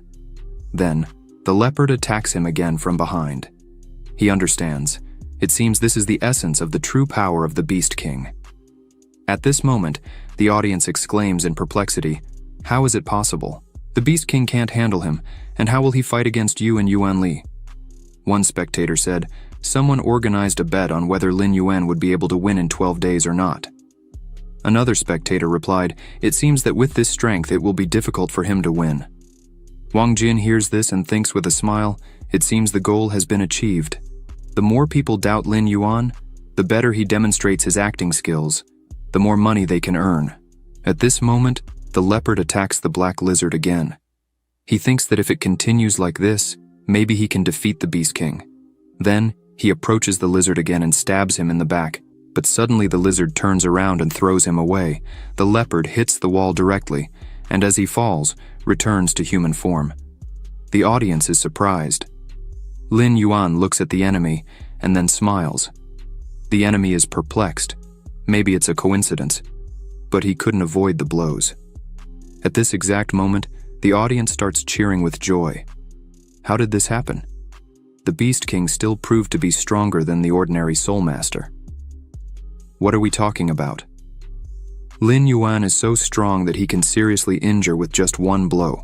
Apparently, in the first half of the battle, he was just pretending and didn't show his true strength. Wang Jin hears this and smiles. Then he runs to the arena towards Lin Yuan and shouts that everything went very well. Lin Yuan confirms and says he acted like a true actor. Wang Jin raises 2 fingers and responds that it was even better. Most people are now suspicious of him, but he doesn't think his plan will be discovered quickly, so they can continue. Lin Yuan agrees. After that, late at night in the dormitory room, Lin Yuan lies on the bed and thinks that today, after the fight with Qi Ying, he not only received 2 silver treasure chests, but also a beast artifact. He can just sell that and continue defeating weaker opponents, besides receiving a generous reward for opening the chests and a share in the composition. 5 days later, Lin Yuan climbed from rank 242 to 141. He enters the room feeling very sad, thinking that in the past few days, he unexpectedly encountered several opponents who bought their ranking. They admitted defeat before the start of the battle, and that's why he didn't win the treasure chests. Wang Jin looks at him and asks why he's so sad. They still have a chance. He should be happy. But Lin Yuan, tired, asks if he has any information about tomorrow's opponent. Wang Jin then hands him the tablet and says he prepared this especially for him. Lin Yuan takes the tablet and reads that his opponent tomorrow is ranked 92. His name is Li Qingming. He is a beast thunder, a strong attack soul. His form is that of a giant blue beast with lightning on his body, capable of controlling thunder, and possesses enormous explosive power. He defeated Liu Changfeng, a 1-star Beast King, and also defeated Wang Taoist, a 1-star Beast King, but lost to Yuan Li, the 2-star Beast Lord. His estimated strength is that of a 1-star Beast King at the maximum level, and it is the entry level for a 2-star Beast King. Lin Yuan notes that he seems very strong. Wang Jin confirms, of course after being defeated by Yuan Li, he joined the hunting group. All students think Lin Yuan will lose, but he adds with a smile. When Lin Yuan defeats Le King Ming, everyone will finally see his true strength, so he will close the bets before the fight. In a duel with him, Lin Yuan doesn't need to hold back. He can show everything he's capable of. Lin Yuan exclaims, "Okay, it's finally time to have some fun," in the advanced training room.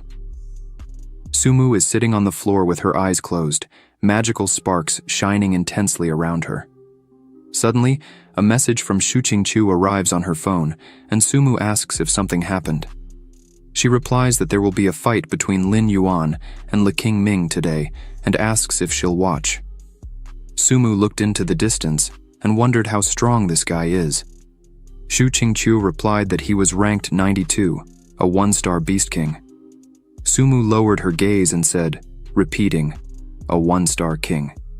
Shu Qingqiu spread her hands and suggested that she didn't seem to worry about Lin Yuan possibly losing.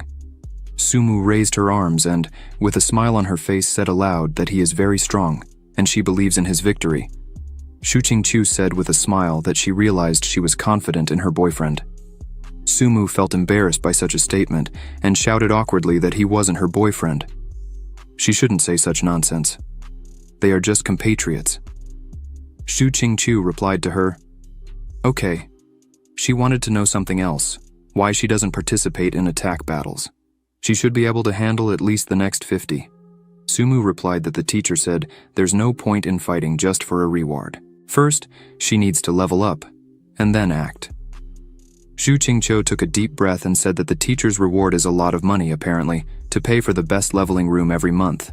Equip an energy collection system with high-level crystals. Okay. Now she will watch the fight and then tell everything that's happening. Sumu thanked her for that, and after a while, it was 7 in the evening. Many people gathered at Modu University's sports area, number 26.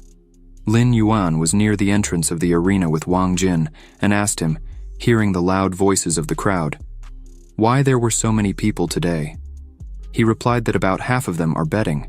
The rest just ran for the noise. The betting pool will be closed, so he must do his best.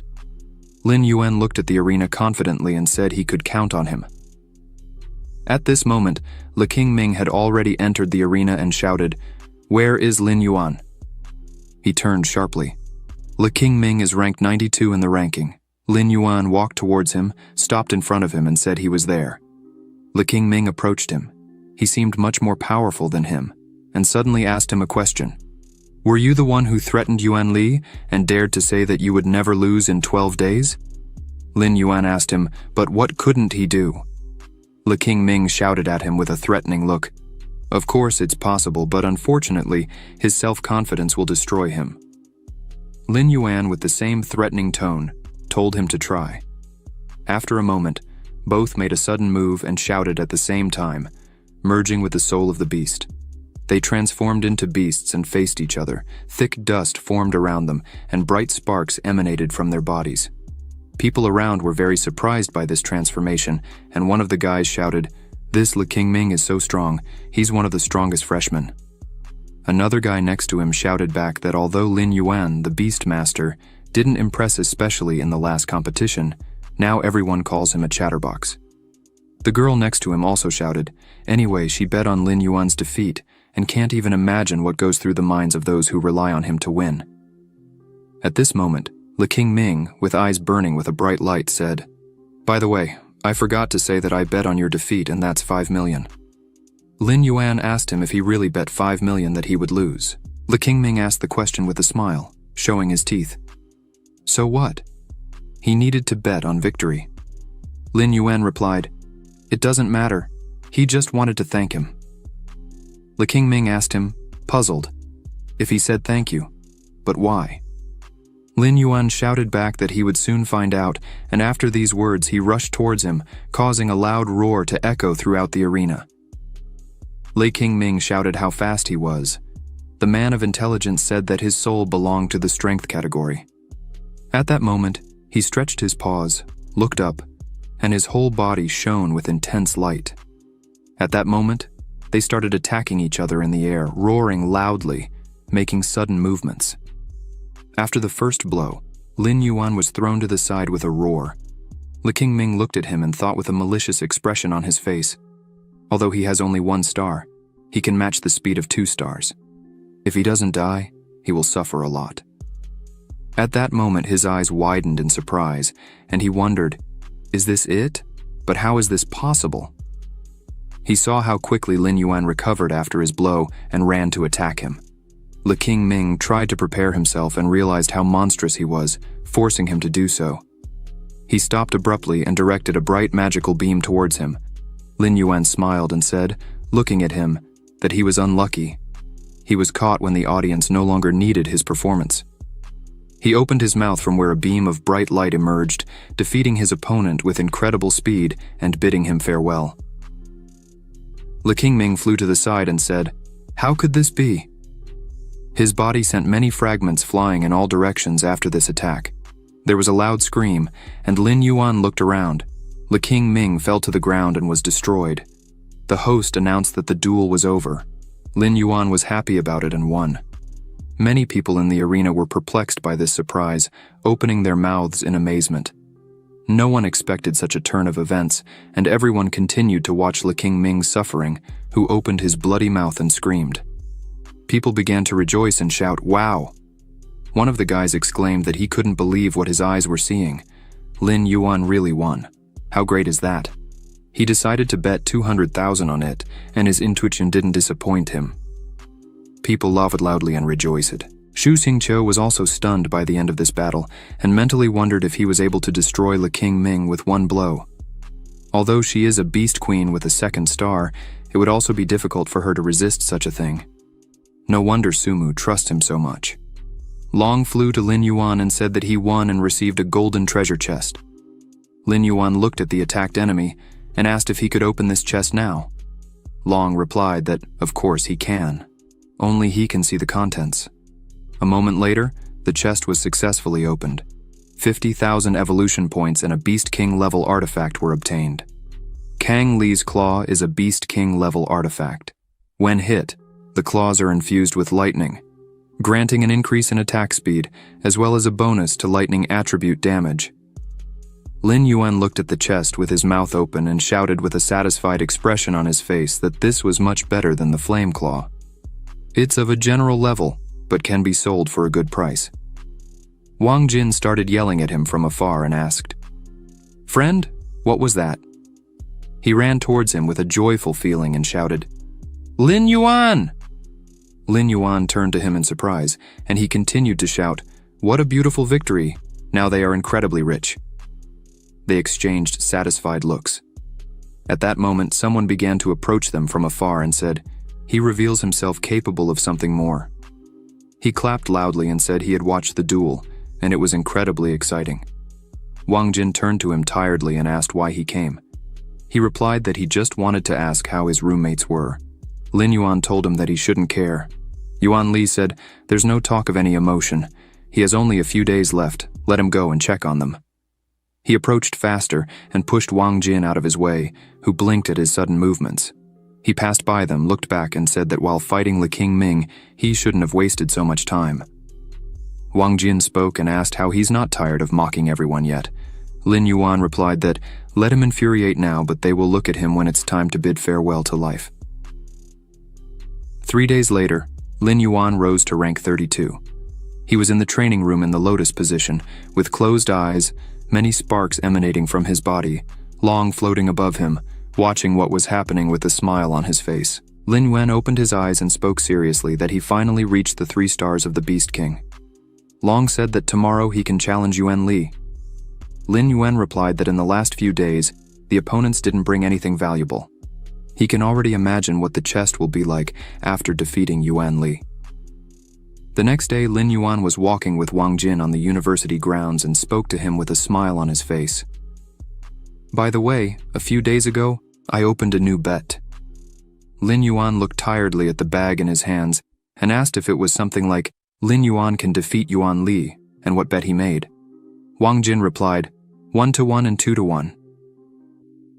People no longer decide to make large sums after seeing his true strength, so there is little chance of hitting the jackpot.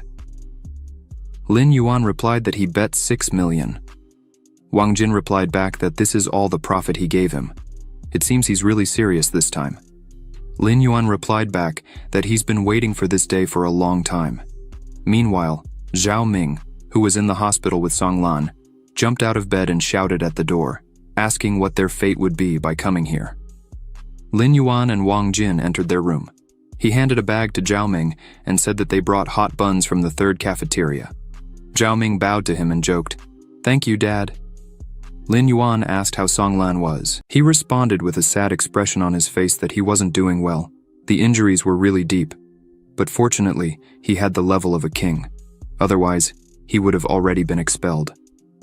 Song Lan opened his eyes and asked with a trembling voice why they suddenly came. Wang Jin approached him with a package and said with a smile that they brought breakfast for them, and he could eat it. Lin Yuan looked away and thought that in the battle with Yuan Li, not only Song Lan's body was defeated but also his spirit. His damaged pride wouldn't allow him to live in peace, and he would start doubting his abilities. No one would help him here. Only by facing himself in a struggle could he realize the value of life. Wang Jin took a bite of the sandwich and said that today Lin Yuan would definitely get revenge for them. Zhao Ming and Song Lan looked in their direction, confused, wondering what was happening. Wang Jin told them that in 12 days he had never lost, and that's all for today's fight. Zhao Ming asked him, with an astonished expression on his face, when he became so strong. Song Lan was wide-eyed, surprised for a moment, after which he decided to speak with a threatening expression on his face. That even though Yuan Li used techniques last time, he doesn't think that's all he is capable of. He should be careful. Lin Yuan was saddened by the situation and thanked him for his advice, after which he confidently said he would not lose. Sometime later, at noon, many people gathered again at Arena number 3, anticipating an incredibly interesting fight. They shouted and gathered their thoughts before the fight. Wang Jin sat in the front row, but when he saw an unfamiliar guy, he was surprised and asked who was standing there. The guy stood on the edge of the viewing area and observed what was happening in the arena. Yuan Li entered the field and waved to the sky. At that moment, Lin Yuan approached him and said that even Wo Xiangu was here. It seems that this fight is very important for the hunters. Yuan Li shouted angrily that he just wants to see how he will be quickly destroyed. Lin Yuan looked curiously up and locked eyes with Wo Xiangu, who was watching what was happening. Suddenly, Yuan Li started shouting, turning his back and putting his hands on his waist. Today, everyone gathered to watch the fights between him and Lin Yuan. They want to know who is stronger. Yuan Li pointed at himself and shouted with a sinister expression that he could say right now that he would be the winner. Then he pointed at Lin Yuan and shouted that he would be the last to dare to cross the hunter's path. Lin Yuan looked at his antics with a calm expression, said nothing. Wo Xiangu applauded afterward and shouted with a smile on his face that it wasn't bad. Zhao Ming got angry, clenched his fist and shouted why the hell he thought he would defeat Lin Yuan. This is too much. Wang Jin grabbed him by the shoulder and asked him to calm down, with a smile on his face. They sat back down, and suddenly someone approached them and said that many hunters had come this time, so he decided to show his devotion to Wo Xiangu. The guys turned cautiously to look at him and found that Wang Lin had approached them, asking with a smile if they minded if he sat next to them. Wang Jin was astonished at the question and replied that, of course, he could sit with them.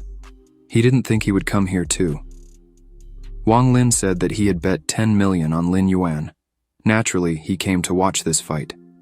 Wang Jin was surprised and asked if it wasn't too much, if he wasn't afraid of losing. At that moment, Zhao Ming realized that the guy had a lot of money. Wang Lin asked if they organized bets. He had enough time to earn extra money, and then he would bet all the money on Lin Yuan. Wang Jin realized the guy was doing the right thing and took his share. Zhao Ming looked down and said, They should only see how confident he is. Wang Lian replied that Wo Xiangu also made a lot of noise, and at the same time settled in front of the organization members. In the end, after Chu Tianyi expressed support for Lin Yuan, he became the most desired target. He hopes that this won't affect him too much.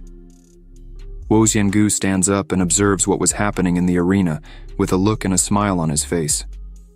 Wang Lian thought that he really wanted to see how Wo Xiangu would react if Yuan Li lost. At that moment, a battle started between the rivals, and Yuan Li shouted with a threatening look, transformed into a huge monkey, and shouted that in this battle he would break Lin Yuan's bones one by one until he knelt in front of him and began begging for mercy. He began to roar loudly and thrash his arms and legs everywhere, making a lot of noise. Many sparks from the transformation flashed around him, and he shouted to show what he was capable of. Lin Yuan still didn't transform and stared intently at the huge monkey that appeared right in front of him. He continued to watch him threateningly, and suddenly his eyes widened. He cast a fusion spell and transformed into a huge monster and roared. He stood in front of the monkey for a moment, and suddenly, the monkey jumped quickly and began advancing toward him, opening its mouth. Lin Yuan quickly realized what was happening, but at that moment, Yuan Li touched his body, and a bright spark occurred between them. They collided with their powers, and suddenly, Yuan Li expressed fear on his face and realized it couldn't be. His punch was at the level of a 2-star king. At that moment, there was a loud click between them, and blood spurted. Lin Yuan opened his mouth, from which Yuan Li saw a bright light beam beginning to be directed towards him. Realizing that his conditions weren't good, he needed to change his position immediately. He moved away from Lin Yuan and managed to dodge the bright light beam Lin Yuan was about to destroy him with. Yuan Li paused, and dust clouds flew near his body due to a powerful blow from Lin Yuan. He was scared, and thought he was in a terrible situation, that everything was happening too fast. He opened his mouth in shock, and at the same moment, a light beam from Lin Yuan's mouth was heading towards him. He was scared, and wondered if this was happening again. After which he tried to quickly jump from his position, but a bright light beam illuminated the entire area and hit him directly, although not directly as he managed to shield himself. No one would have thought, Yuan Li wondered with a terrified expression, he thinks he can deal with him just with this ability. How naive. He began advancing head-on with Lin Yuan's attack and realized he had not a scratch. He was absorbing most of the energy, and if this continued, it wouldn't last long. Lin Yuan continued to attack him with a bright light beam, but Yuan Li held up the blow and defended himself with his shield. Zhao Ming wondered surprised. Yuan Li endured Lin Yuan's attack. How did that happen? Lin Yuan continued to attack him with all his strength, but suddenly, the bright yellow light turned blue, and after a loud sound, Lin Yuan began emitting bluish magic. Everything lit up with bright light beams, and Yuan Li, with scared and horrified eyes, realized it was nuclear energy. But before he had time to conclude this thought, he was destroyed by an incredible surge of energy. The blow hit his chest precisely, and he roared loudly in pain before being thrown aside, a huge stream of blood pouring from his mouth. Lin Yuan stopped, continuing to observe what was happening, and at that moment, Yuan Li fell to the ground with a crash. Wang Jin, Zhao Ming, and Wang Lin, who were stunned by what was happening, and at the same time, very happy, and Wo Xiangu, in turn, became cautious, and with a somber expression asked how this happened. Zhao Ming pointed his finger at Yuan Li and began shouting, "Wow!" and then asked, when did Lin Yuan become so strong? From incredible joy, he hugged Wang Jin, who replied that he didn't know. He had always been like that. Zhao Ming continued to shout, "Yuan Li is no match for him. It's a pity that someone's bet didn't work out." Wang Lin told them not to rejoice too early because he didn't think everything would be so easy. Yuan Li stood up, taking a heavy step, and admitted that Lin Yuan had exceeded all his expectations. He was surrounded by a huge column of dust. Afterward, he touched his wound on his face and said threateningly, "It means I can play seriously with you." After these words, he ran towards Lin Yuan, who once again abruptly opened his mouth as a defense and began emitting magical light, causing stone fragments to fly everywhere. Yuan Li jumped high and advanced towards him, shouting for him to die. He made many sudden movements that illuminated the entire area with a bright light. Lin Yuan touched his approaching hand and tried to stop his attack with his own strength. After that, Yuan Li retreated a bit but reminded him that he has hands. He raised his bloody hand and said that the taste of blood is not bad at all, is it?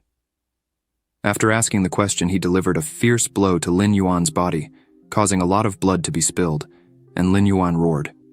Lin Yuan was defeated, and blood was pouring from his body. Yuan Li saw this and shouted with joy and pleasure, claiming that this was just the beginning. After these words, Yuan Li suddenly started running. Lin Yuan noticed this and became alert, after which Yuan Li delivered another fierce blow to him, and his blood was spilled again. Lin Yuan jumped in place, and Yuan Li observed his behavior from afar with a smile on his face. Suddenly, Lin Yuan's teeth became visible in his mouth. He laughed, and Yuan Li wondered with a somber expression if he still had the strength to laugh. Lin Yuan became furious, clasped his claws together, causing an intense glow. He told Yuan Li that he wasn't the only one who possessed artifacts. He raised his hands and the entire area trembled with magical waves. Yuan Li was in a state of complete astonishment and thought, horror. He deliberately allowed him to approach to lure him into a trap. A moment later, a bright light beam was directed at him, exploding near his body and hitting him. Lin Yuan directed two of his fists and placed them on his enemy's shoulders, bringing him closer to the ground. His body began to glow with a bright light. After this, he abruptly lifted his head, looking up, and opened his mouth again. He directed a bright light beam at Yuan Li, who in turn began to scream in fear, pleading for him not to do this. But Lin Yuan shouted back that he would be finished. A moment later, he attacked his opponent with incredible force and completely destroyed him. The entire area was filled with a bright blue color. Wang Jin, Wang Lin, and Zhao Ming opened their mouths in surprise, and at the same time they all saw Yuan Li defeated, lying motionless in a pool of blood. Lin Yuan stared at his body, and a lot of dust formed around the battle site. After this, Yuan Li said with a trembling voice that he hadn't lost yet, but he couldn't finish that sentence. Suddenly, Lin Yuan said with joy in his eyes that since he hadn't lost, then let him allow him to continue. Yuan Li tried to get up from the ground, but his entire body was shaking, and he was completely exhausted. He asked loudly, "What does he want to achieve with this?" Lin Yuan shouted back at him that he wants to do to him the same thing he did to Zhao Ming and Song Lan at that time. He opened his mouth again and continued his attack, making Yuan Li scream with the sudden continuation of the fight and his pain. Suddenly, the entire area turned a bright red color. Yuan Li was completely defeated and fell to the ground again, experiencing incredible pain. The people around were surprised by this turn of events, and someone started shouting, "Lin Yuan is really a cruel guy. This is how Yuan Li should be treated. Let him have what he deserves." A girl covered her mouth with pity and watched Yuan Li's suffering with a scared expression on her face. Another guy shouted, clenching his fist in anger, "Honestly, it's about time he learned a lesson. The hunters are the weak point of the academy. Well done, Yuan Li." Lin Yuan stopped his attacks and asked his opponent, "Is he giving up? This is the only way to stop his suffering. Otherwise, he might as well forget about the national competitions." Yuan Li remained silent for a while, then suddenly started shouting and asked, "Lin Yuan, what does he think he's doing?" Lin Yuan opened his mouth and shouted back, "He's just behaving as he did at that moment." At that instant, screams and discussions were interrupted by Wu Xuan, who shouted, "Lin Yuan, he shouldn't exaggerate what's happening." Wang Lin, who approached him from behind with Wang Jin and Zhao Ming, shouted at him with a question, "Did he go too far? There's not much respect for them, the hunters who hold places on the ranking list and do as they please." Wu Xuan turned to him with a smile, after which he mockingly cleaned his ears and shouted the question, "Who gave the word to the loser?" Wang Lin became irritated and shouted at him, but Wu Xuan paid no attention and shouted with a threatening look, "When Lin Yuan, he should think carefully if he really needs enemies in the form of hunters." At that moment, a bright beam of light appeared behind him. He extended his arms and used his powers. Lin Yuan waved at him and asked if there was a misunderstanding between them. Wu Xuan looked at him surprised and asked if there was a misunderstanding. Lin Yuan confidently replied, "Yes," declaring a long-standing war against their despicable organization. After these words, the people around opened their mouths in surprise, as no one expected to hear such humiliating words directed at the hunters.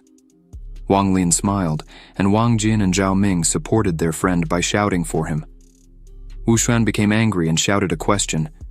"Do you understand what you're saying right now?" The judge asked, "What's that noise? He hasn't announced the end of the fight yet, so they shouldn't complain about being expelled from the venue. The fight continues." Lin Yuan turned around and realized that this is legal.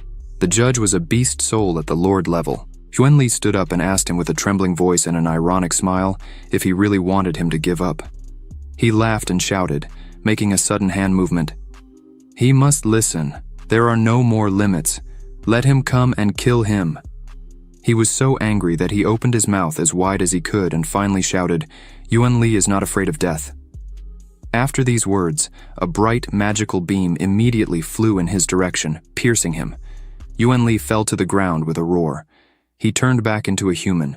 His whole body was covered in abrasions and blood. He looked at the sky, and at that moment, people began to shout, "This simply cannot happen. Lin Yuan won. He really won." Lin Yuan looked at Yuan Li's prostrate body with a serious and thoughtful expression. The judge announced that the winner of today's duel is Lin Yuan. Wu Xuan became furious when he realized this and shouted at him to remember that the day will come to settle the scores. He licked his bloody finger and glared at him with fury. After some time, Long appeared and was very happy with his victory, saying, "He defeated the king-level beast and received the golden chest." Lin Yuan saw it, and with a smile on his face said, "How great, he has another golden chest at this moment." Zhao Ming and Wang Jin ran up to him shouting for joy. Zhao Ming had never thought he was so amazing. Wang Jin also smiled at him. Wang Lin also approached and told him he should be more careful because Wu Xuan won't just let this slide. He is the kind of person who won't stop until he achieves his goal. He asked who Lin Yuan thinks will be sent next. Wang Lin, with hands on his belt, replied that it will probably be Li Qing'an. Lin Yuan asked why him, while Wu Xuan and Shen Kang hold higher positions compared to him. The current ranking table looks like this. Chu Tiani is in first place, Shen Kang is in second, Wu Xuan is in third, and Li Qing'an is in fourth. Wang Lin, with a smirk, answered that Wu Xuan is at the top of the hunters list, so he values himself like no one else. Challenging him to a duel is almost impossible. He definitely won't send Shen Kang unless it's absolutely necessary, so only Li Qing'an is left. Lin Yuan looked into the distance and said, "So be it." He looked at Wang Jin and asked if he has any information about him. Wang Jin replied that he will definitely find out if it's necessary and not just about him. Wang Lin said they could also not waste time and ask him directly. He used to fight with him. Zhao Ming asked who won last time. Wang Jin replied with a smile, speaking as if he hadn't seen the ranking table. Zhao Ming scratched his head and laughed, embarrassed. After that, Wang Lin spread his hands and said naturally he lost. As Qing'an is not only incredibly strong, but his beast soul is also extremely eccentric. Lin Yuan asked what he meant by those words. He approached them and asked if they had heard about the plant soul in the observation room. One of the university staff was watching what was happening on the computer. Director Wang Ting entered and said, "This is a truly spectacular duel." This man was a judge. He turned sharply and asked the surprised dean how he ended up there. He replied that he was just watching the fight. Lin Yuan is not so bad. The judge agreed, saying he was quite experienced, ruthless, and decisive, which is lacking in most students. Wang Ting asked if his ability had reached the E rank. The judge scratched his head and exclaimed exactly, but he had a thought that the information was incorrect. The strength he showed is at least S or SS rank. Speaking of which, he should know a little about the hunters recently. They have become more aggressive, taken over the ranking table, and continue to press the rest of the disciples. There are complaints. Wang Ting replied that he understood everything, but Wu Xuan did not violate a single rule of the academy. His approach also corresponds to their motto. Students can feel the injustice. That's quite natural. The world is cruel in its essence. These kids still don't know the pressure people face every day, and the further they go, the more it will happen in their lives. Lin Yuan entered the cultivation room, and the system greeted him, calling him Freshman Lin Yuan, ranked number 18 on the list. Upon updating his qualifications, he now had a 50% discount for the high-level training room. The procedure would take no more than 5 minutes. He looked inside the room and said, "Cool. Now it's clear why everyone is striving so hard to reach the top of the ranking table." Long, who was beside him, told him to open the chest faster. He sat on the floor and opened it with a satisfied expression on his face, then showed it with joy. Wow, 50,000 evolution points and a king-level artifact. Lin Yuan noticed a shiny object above him and wondered what it was. Long replied that it's a crystal that accumulates energy, and when the owner's attack reaches maximum energy in the crystal, it becomes 50% more powerful. Additionally, the owner can pour their own energy into it. He can try it now, and he replied, "Okay," then shouted the word fusion and transformed into a monster. This is a worthy place for cultivation, similar to a 4-dimensional space. In his paw was the same luminous object that began making loud sounds and shone in blue. After a moment there was some kind of change in it, and Long spoke with joy as the object was full. Lin Yuan replied that it consumed almost half of all his energy and more than half an hour to fill such a small stone. It will be almost impossible to recharge it in battle. He brought this object to his chest and continued to ponder. Long replied, saying its use is well reflected in the preliminary preparation. If used in combination with nuclear breathing, it can cause devastating damage. Lin Yuan picked up the storage talisman and agreed that's exactly it. Long continued to inform him repeatedly, successful absorption, obtained 1,000 evolution points. Lin Yuan sat silently on the floor, in the lotus position, with bright magical sparks around him. Suddenly, he heard some sound, and with Long he was surprised. They looked to the side, and he pressed the button, making Wang Jin appear in front of him. Wang Jin looked around and said, "Wow, he settled in well. They're using an advanced cultivation room, all with earned money. Now he's not in the mood for jokes, as expected." Li Qing'an declared war on him, but he has a higher ranking, so he needs to be challenged. What will he do?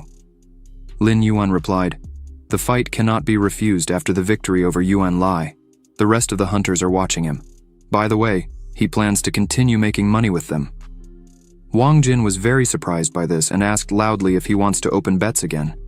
Lin Yuan showed 2 fingers and said that this time he will bet 20 million on himself. Wang Jin was stunned by these numbers and asked incredulously if it was really 20 million. Then, he will bet 30 million. Lin Yuan looked at him with a smirk and asked if he's afraid of losing. Wang Jin clenched his fists and shouted that he has nothing to lose, believing he can win. He began to feel unwell and finally said, "The duel is scheduled for tomorrow at 7 in the evening. Until he goes and announces the opening of the bets, they will meet before the fight." Long smiled and asked if it was just his imagination, or if he never sighed while speaking. Lin Yuan took a deep breath and said they would leave it to him. He didn't think there would be a commotion similar to the last time the next day. On the second evening, Wang Jin ran quickly through the university grounds. People he knows tell him they don't believe Lin Yuan will win this time either. Anyway, Li Qing'an is ranked 4th on the list and also has an unusual plant soul, said another guy. Finally, there was someone who could defend the honor of the freshman. He began to cheer for Lin Yuan, and regardless of whether there was victory or defeat, he still bet 100 on Lin Yuan. How dare he say such a thing? Wang Jin clenched his fists and thought the current odds are 1.5. This shows that most people continue to be against Lin Yuan and his winning friend, and now their condition depends only on him. At that moment, Lin Yuan came out to meet him on the street, waved his hand, and apologized for making him wait. Wang Jin approached, caught his breath a bit and said, "That's amazing. The duel starts at 7 and he trained until 6:30. Well, training never hurt anyone." Wang Jin turned sharply and said, "He really has no equal in this. Go. They need to get to the arena a little earlier." Lin Yuan asked, to run and eat first since he hadn't had dinner yet. Wang Jin opened his mouth in shock and asked in fear what he said. "Academy, 3rd canteen, 2nd building." They sat at a small table and ordered a lot of food. Lin Yuan asked why he suddenly decided to pay the bill. "Did you take the wrong pills today?" Wang Jin replied back, "All this is nonsense. He bet all the money on him, so he should eat quietly. The more he eats, the stronger he'll be in the duel." Lin Yuan continued to talk and chew at the same time. He is the dean's son, but he pretends he has no money.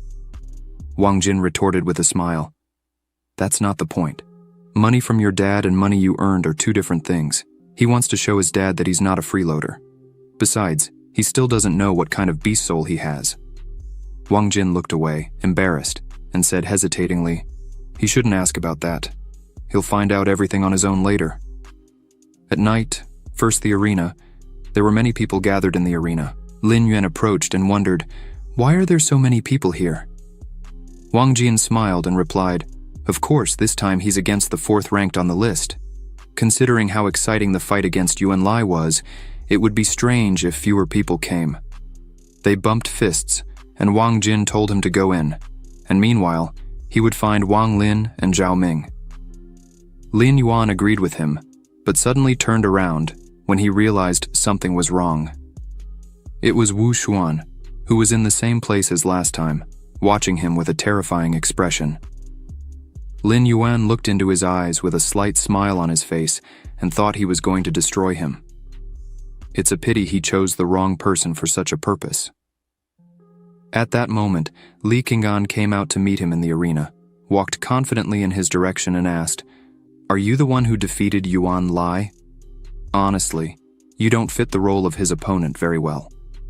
He adjusted his glasses with an arrogant expression on his face. Because Li Qing'an, he wants to give advice not to provoke unequal opponents in strength.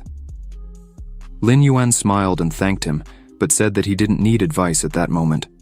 The judge said, "Ladies and gentlemen, as everyone is gathered, he declares the duel open." Many people cheered in support of the guys, and at that moment, Lin Yuan used the unity spell, roaring loudly as he transformed into a beast. Li Qing'an smiled, took off his glasses and also shouted, "Unity," transforming into a monster with incredibly long shoots on his body. Lin Yuan extended his hands and lifted his gaze upward, after which he said, "This is nothing." His palm had sharp claws that shone with intense light and began making loud sounds. Everything around lit up with a bright light, and only many sparks were visible everywhere, allowing Lin Yuan to easily cut several of his shoots with his claws. Zhao Ming shouted with joy, barely holding Lin Yuan, saying he should keep his attack that way. Wang Lin, with a serious expression, said it was too early to celebrate. He was just preparing and evaluating all options. Li Qing'an's true strength lies in something completely different. At that moment, Li Qing'an's eyes glowed intensely, and Lin Yuan asked him if that was all he could do. More shoots began falling to the ground as Li Qing'an looked and said, "It seems he understood everything." He stopped, stood on the ground and said, "Now it's time to finish him."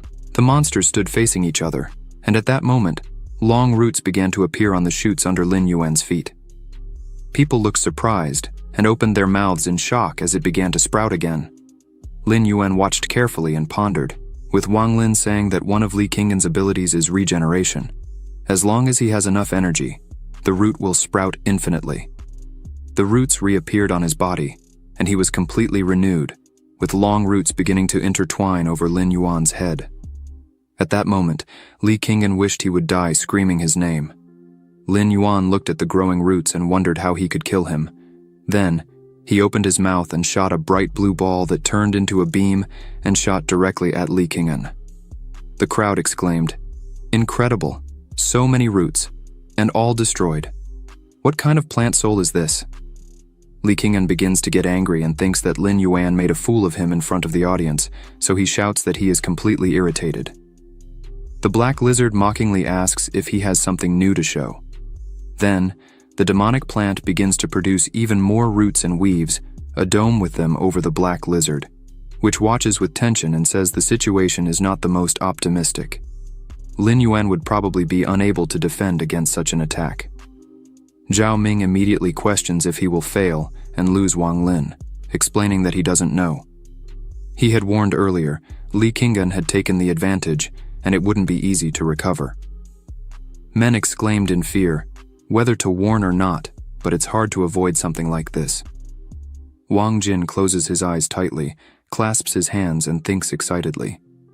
At this moment, the audience carefully watches the battle and exclaims about the same technique when many shots are sent from all sides. At this exact moment in Lee Kingan's arena, a black lizard is surrounded. She tries to destroy everything with her nuclear breath. The audience observes this and notes that even Lin Yuan will have to try, as one nuclear breath is not enough. At this exact moment, several roots attack the black lizard from behind. It realizes this when suddenly the rest of the roots begin to penetrate its body. Wang Jin looks horrified. "Why?" Lee Kingan asks. So, Lin Yuan is ready to beg for mercy. Lin Yuan does not respond, but he understands that the roots are sucking energy from his body. Here is Lee Kingan's second ability, energy absorption. The demonic plant loudly asks how he is. Lin Yuan should beg for mercy if he wants to save at least a drop of energy. But the black lizard smiles and replies that he hasn't achieved anything to ask for such a thing. Then, he swings his claws and begins to cut all the roots. Lee Kingan understands that neither long-range nor short-range attacks will help. Lin Yuan begins to roar loudly, and then charges directly towards Lee Kingan suddenly. He stops right in front of him, widely opens his mouth where there is a bright blue ball. The demonic plant sees this and thinks relieved that this is the nuclear breath with which the black lizard defeated Yuan Lai. But Lee Kingan notes that it's a pity he already knows this technique. After this, Lee Kingan continues to release new roots that wrap around the body and then form a shield. At this moment, Lin Yuan unleashes a beam of nuclear breath, but Lee Kingan manages to launch this attack. The audience is surprised. What a deadly move with just his breath. Lin Yuan deserves the status of one of the talented freshmen. Can a root shield block this? After a few moments, the attack ends in smoke, and small flames emanate from Lee Kingan's shield. He thinks he was lucky that an abundance of energy was put into this blow before it collided with the shield. However, he never expected the blow to still be powerful, but the victory is still his. Lin Yuan has no more ways to resist, but suddenly Lin Yuan smiles and says that Lee Kingan is really unlucky to hear this. The demonic plant removes the shield and asks indignantly what he said, that he needs to stop talking nonsense. The black lizard sees this and thinks that his strength is only enough for one blow, just like him. Then he turns to Lee Kingan and says that without the energy accumulating crystal, he might actually lose to him. What a pity something like that will never happen again. Immediately after these words, blue rays of light appear around the black lizard. Lee Kingan sees this and wonders what kind of crystal is happening. Lin Yuan shouts that Lee Kingan is an idiot. Lee Kingan can't understand if it's some kind of joke. He begins again to create a shield around himself, which this time is much more powerful than the previous one, but a powerful attack from the black lizard destroys the shield. Wang Lin, Zhao Ming, and Wang Jin watch in astonishment. At this moment, Lin Yuan uses a nuclear breath attack to throw Lee Kingan straight into the wall. He hits it and falls to the ground. The crowd freezes with interest. Lin Yuan won. He really defeated Lee Kingan. Then the announcer's voice is heard announcing that, based on the results of the duel, the victory goes to Lin Yuan, having defeated Lee Kingan. He rises from the 18th to the 4th place in the rankings. Wang Lin, who watches this, notes that he couldn't even think that this could happen. Then, the announcer announces that the fight is over.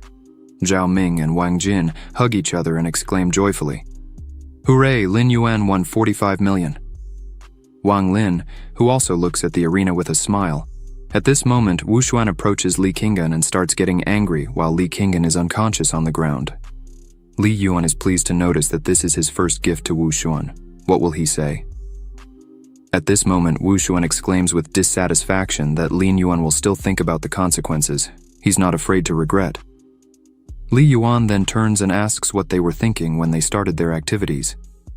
Zhao Ming was injured by a gang member and simply didn't accept the established rules, so he decided to challenge. Song Lan decided to intercede for him and was also injured. It is still unknown when he will be released from the medical center. It doesn't seem to Wu Xuan that they should have thought about the consequences first, but he responds with a smile that it was just a misunderstanding. Lin Yuan clarifies if there's a misunderstanding. Wu Xuan explains that of course he feels sorry for his roommates. Maybe if he had been a bit stricter with the members of his group, this wouldn't have happened. However, aggression on both sides is inevitable. If he wants, Wu Xuan can apologize to his friend on behalf of the whole organization. With these words, he extends his hand as a sign of courtesy. Moreover, with sincere intentions, he invites Lin Yuan and Song Lan to join him. In fact, he values them a lot. Maybe one day they can become friends. He doesn't have to do anything, just agree. They will receive a salary exactly equal to what Shen Kang receives. The audience exclaims perplexedly. Apparently, he wanted to attract Lin Yuan. It's called one more friend, one less enemy. Wu Xuan also doesn't know how Lin Yuan will respond to his proposal, but Lin Yuan asks with a smile if he proposed similar conditions to Chu Tianyi. Wu Xuan doesn't understand what he means. Lin Yuan explains that Wu Xuan charges money from ordinary freshmen to attract others to his side. That's the difference between him and Wu Xuan. Wu Xuan knows why Chu Tianyi rejected him. Because tigers and jackals don't live together, especially ones so big. They are just a group of leeches parasitizing society. How dare they call themselves serious organizations? In fact, it's even more immature than playing with children's toys. Wang Jin and Zhao Ming exclaim in shock. This could lead to bad consequences. Now, Wang Lin adds with a smile that they thought he was crazy, but compared to Lin Yuan, he was nothing. The audience begins to shout that Lin Yuan is right. This gang only feeds on the students. They ask if they are worthy of holding high positions on the leaderboard. It's not for them to capture the top. Wu Xuan hears this, gets angry, and notes that he has never experienced such humiliation before. How dare this Lin Yuan say this? Lin Yuan leaves, waves his hand and says he's not very happy. It's okay. He can even send Shen Kang now or come himself. He doesn't care whom he fights. In the end, he will defeat everyone. Then, he turns briefly and says, "The game has begun." Before making a choice, Wu Xuan should think carefully, but Wu Xuan doesn't respond, just grits his teeth and looks at Lin Yuan after some time. Wang Lin, Wang Jin, Zhao Ming, Lin Yuan, and Song Lan gather for dinner at a private restaurant in Bam. Song Lan says it's his first time at such an event, but Wang Lin reassures him, saying he doesn't need to worry, Boss Wang is paying. Zhao Ming reads the menu and exclaims, "Dragon meat fried in soy sauce, black dragon steak, lunar panther legs, fiery lion leg." All the dishes are made with such expensive ingredients that he feels uncomfortable somehow. But Wang Jin, with a smile, is different. He can order whatever he wants. When will there be another opportunity to eat food of this level?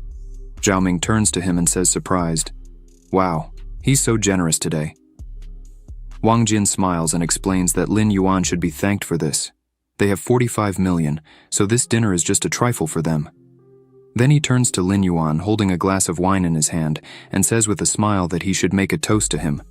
But Lin Yuan refuses and says he can't drink tonight. He planned to go to the training hall. Zhao Ming asks in shock if it can't be that he's still prepared for training today. Wang Jin is dissatisfied and adds that if he doesn't drink, it means he doesn't respect them. So, Lin Yuan exclaims that it's okay, he will drink. With these words, he picks up the glass and drinks it immediately. Then, Zhao Ming hugs him by the shoulders and exclaims that it's another matter. At the same time, Wang Jin pours another glass of wine. Then, Wang Lin approaches him and congratulates him with a smile for his victory over Li Qinggan and for the 4th place in the ranking. Lin Yuan responds that it was all thanks to the information he gave him. Wang Lin insists that he shouldn't be so modest. Everyone already understands how strong he is. His friend Song Lan approaches him and also expresses gratitude. They haven't fully recovered, so he had to replace alcohol with tea. Lin Yuan replies that it's nothing. After all, they are neighbors. Besides, he won't stop there. Then Song Lan responds that he humiliated Wu Xuan in front of hundreds of students today, and he won't let him do that. Wu Xuan may attack sneakily, but Wang Jin says with a smile that it's impossible to attack a beast king of his level from behind. Moreover, the university would not forgive that. Lin Yuan turns to him and exclaims with a laugh that he can count on him. Then, they start ordering food and also need more glasses. At this moment, in Yuan Li's infirmary room, lying on Wu Xuan's hospital bed, he lost. How is this possible? What should he do now? Should he try to recruit Lin Yuan? Wu Xuan responds that he and Chu Tianyi are equals, but Lin Yuan is even more annoying. Alright, he'll deal with it. Then, he gives Yuan Li a vial of green liquid and says it's a healing elixir that restores limbs. He should apply it to the wounds, and everything will be fine. But Yuan Li exclaims that he can't accept it, it's too expensive for him. So, Wu Xuan asks with a smile what he will do when the national competition starts. He was going to fight alongside him. Then, he leaves and waves, saying he has to go, and Yuan Li should rest. He leaves the hospital room and thinks with irritation that the second they're all just idiots. Then, he goes to the vice-chancellor's office and knocks on the door. The vice-chancellor says he can come in. Wu Xuan enters the room and says, "Uncle," but the senior vice-chancellor interrupts him, suddenly turns around and says he didn't think he had such a worthless nephew. Then he asks if Wu Xuan knows what his mistake is, an excess of arrogance. He thinks he is brave and adaptable to circumstances, but in reality, he is just a brainless fool. After all, the reason people dominate him is due to his own weakness. He gave him everything, meaning opportunities, but Wu Xuan never progressed beyond the third place, which is shameful. Why? The vice dean then looks out the window and wonders how a student of this academy has never left the top of the leaderboard. Because then Wu Xuan is useless, so he turns to Wu Xuan and asks what he needs. Frowning, he answers his uncle that it's all right. He will personally contact Lin Yuan and restore his reputation. But the vice dean responds that he shouldn't even try to challenge him if he's not sure of victory. In 10 days, the national tournament for freshmen will officially begin. Prestigious educational institutions from across the country attach considerable importance to this event. Yanjing will gather all the talents. He understands what they are talking about. Only by performing well in the tournament can he truly demonstrate to everyone that he is worthy of leading people. Wu Xuan grits his teeth and tells his uncle that he understands. Then the vice dean sits at the table, starts writing something and says, "It's all right. He will take care of the rest." Wu Xuan needs to get back to training. Wu Xuan thanks him for his guidance. At this moment in the training room, Xu Qingqiu exclaims, "Sure enough, Lin Yuan defeated Li Qing'an." Sumu hears this and notes happily that after all, he never did anything he wasn't sure of. Xu Qingqiu then asks if she has reached a level sufficient to compete for a place on the leaderboard. What does she think? Sumu explains that the tournament will start soon, and there are only 12 vacant spots. She needs to be among the top 10 to have a chance to advance. Xu Qingqiu responds again that with her current skills, there shouldn't be a problem. With whom will she fight?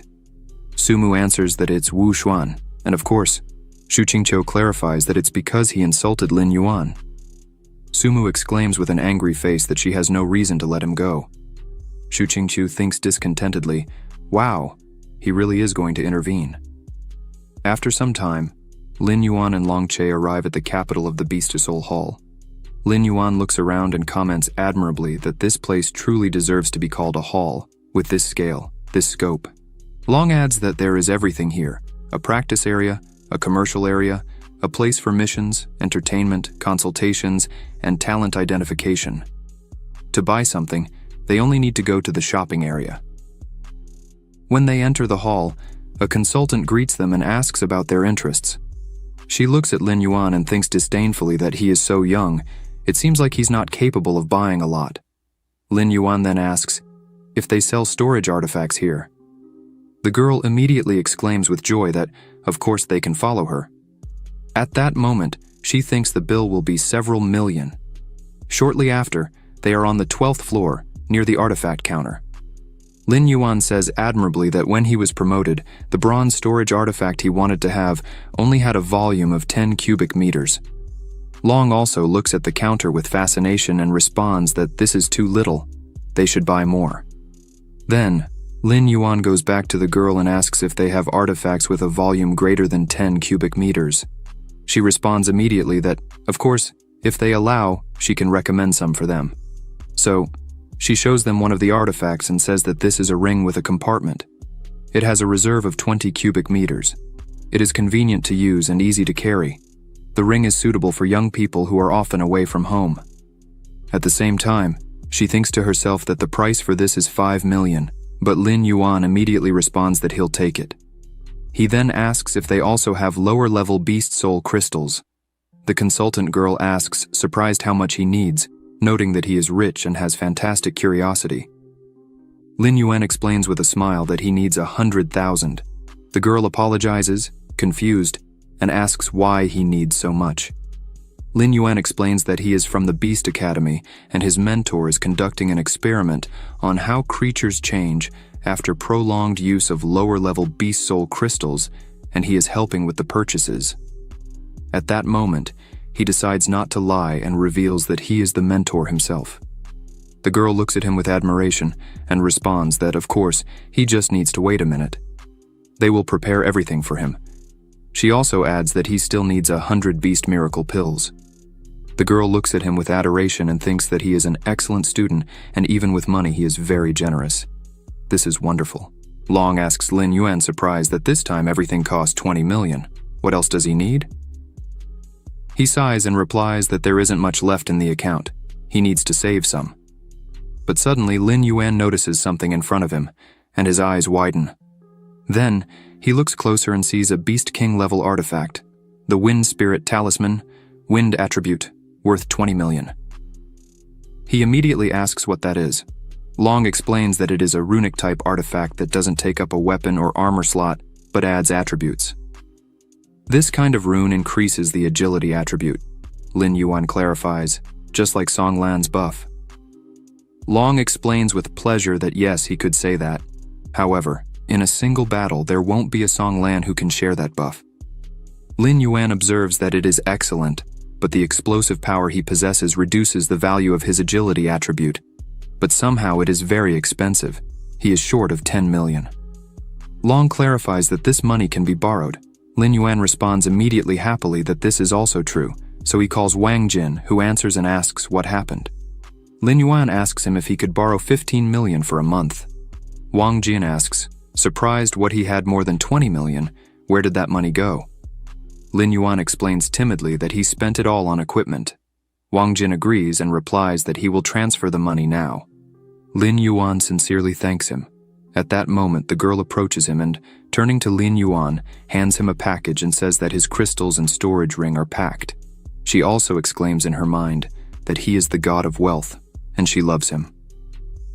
But Lin Yuan points to the Wind Spirit Talisman and clarifies that he will take that too. The girl looks at him shocked and thinks with gratitude that the sales number has reached so quickly at the beginning of the month. Shortly after, Lin Yuan and Long leave the store, at which point the girl bows to the ground and exclaims that the Lord should come again. Lin Yuan hears that and thinks that he almost became a rich man and became a debtor in an instant. But who could maintain his place? In the afternoon, he enters the dormitory and asks the neighbors why everyone is gathered. Zhao Ming finds out that he arrived just in time to go to the lecture with them. Lin Yuan explains that he is very tired today, and besides, the training affects him much more. Song Lan agrees, but says that the lecture will be very useful for people at their level, so it's better to go. Lin Yuan asks about the subject of the lecture when leaving the room. Zhao Ming explains that they say there is a difference between the level of a beast lord and a king. Many people have settled at the beast king level. Wang Jin then adds excitedly that this time Professor Zhao Shan volunteered personally to give the lecture. He will teach Lin Yuan how to evolve to the lord level. Lin Yuan hears this and is very surprised. After some time, the students gather in the auditorium of the Beast Academy. Lin Yuan enters and looks around, perplexed, asking if Professor Zhao Shan is really so popular. Zhao Ming responds immediately that yes, he achieved the lord level at a young age, causing quite a stir in society. If they look ahead, all the front rows are already occupied. So, Wang Jin smiles and says they can count on him. They will definitely secure their seats at the front. He approaches the students loudly and apologizes for being a little late, offering 10,000 to anyone who vacates their seats. The students immediately start raising their hands and suggest they can vacate their seats. Shortly after, Zhao Ming, sitting in the front row, exclaims the power of money and all its glory. Wang Jin agrees, indeed. After this, Zhao Shan goes up to the stage and notices that Lin Yuan also came to listen. He stands near the microphone and announces that he is very pleased to greet everyone. He believes that everyone is there to learn how to evolve to the Lord level. As they know, many of those present have already reached the King level.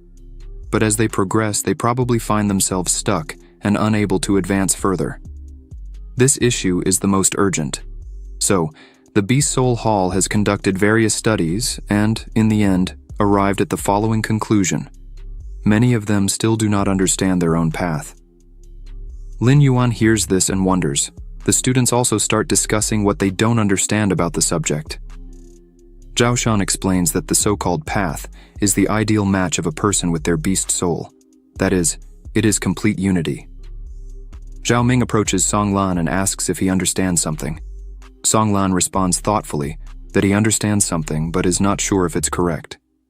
He continues to explain that the students don't need to worry. Not understanding a bit is normal. He should give a more specific example. Once, during cultivation, he spent 6 months walking in places with majestic landscapes.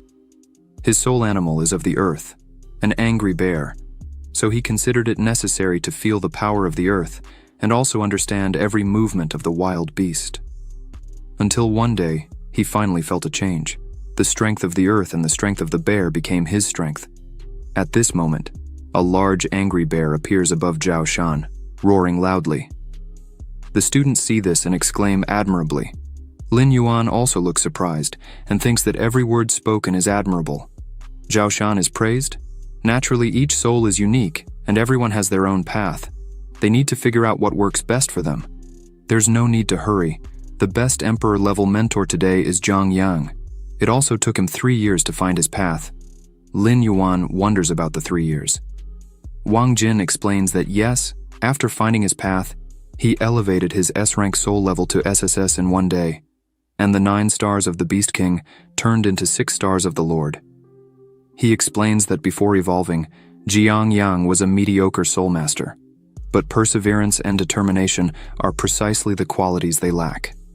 Therefore, the evolution process is not as complicated as it may seem at first glance, but at the same time, it's not entirely simple. Lin Yuan thinks about it.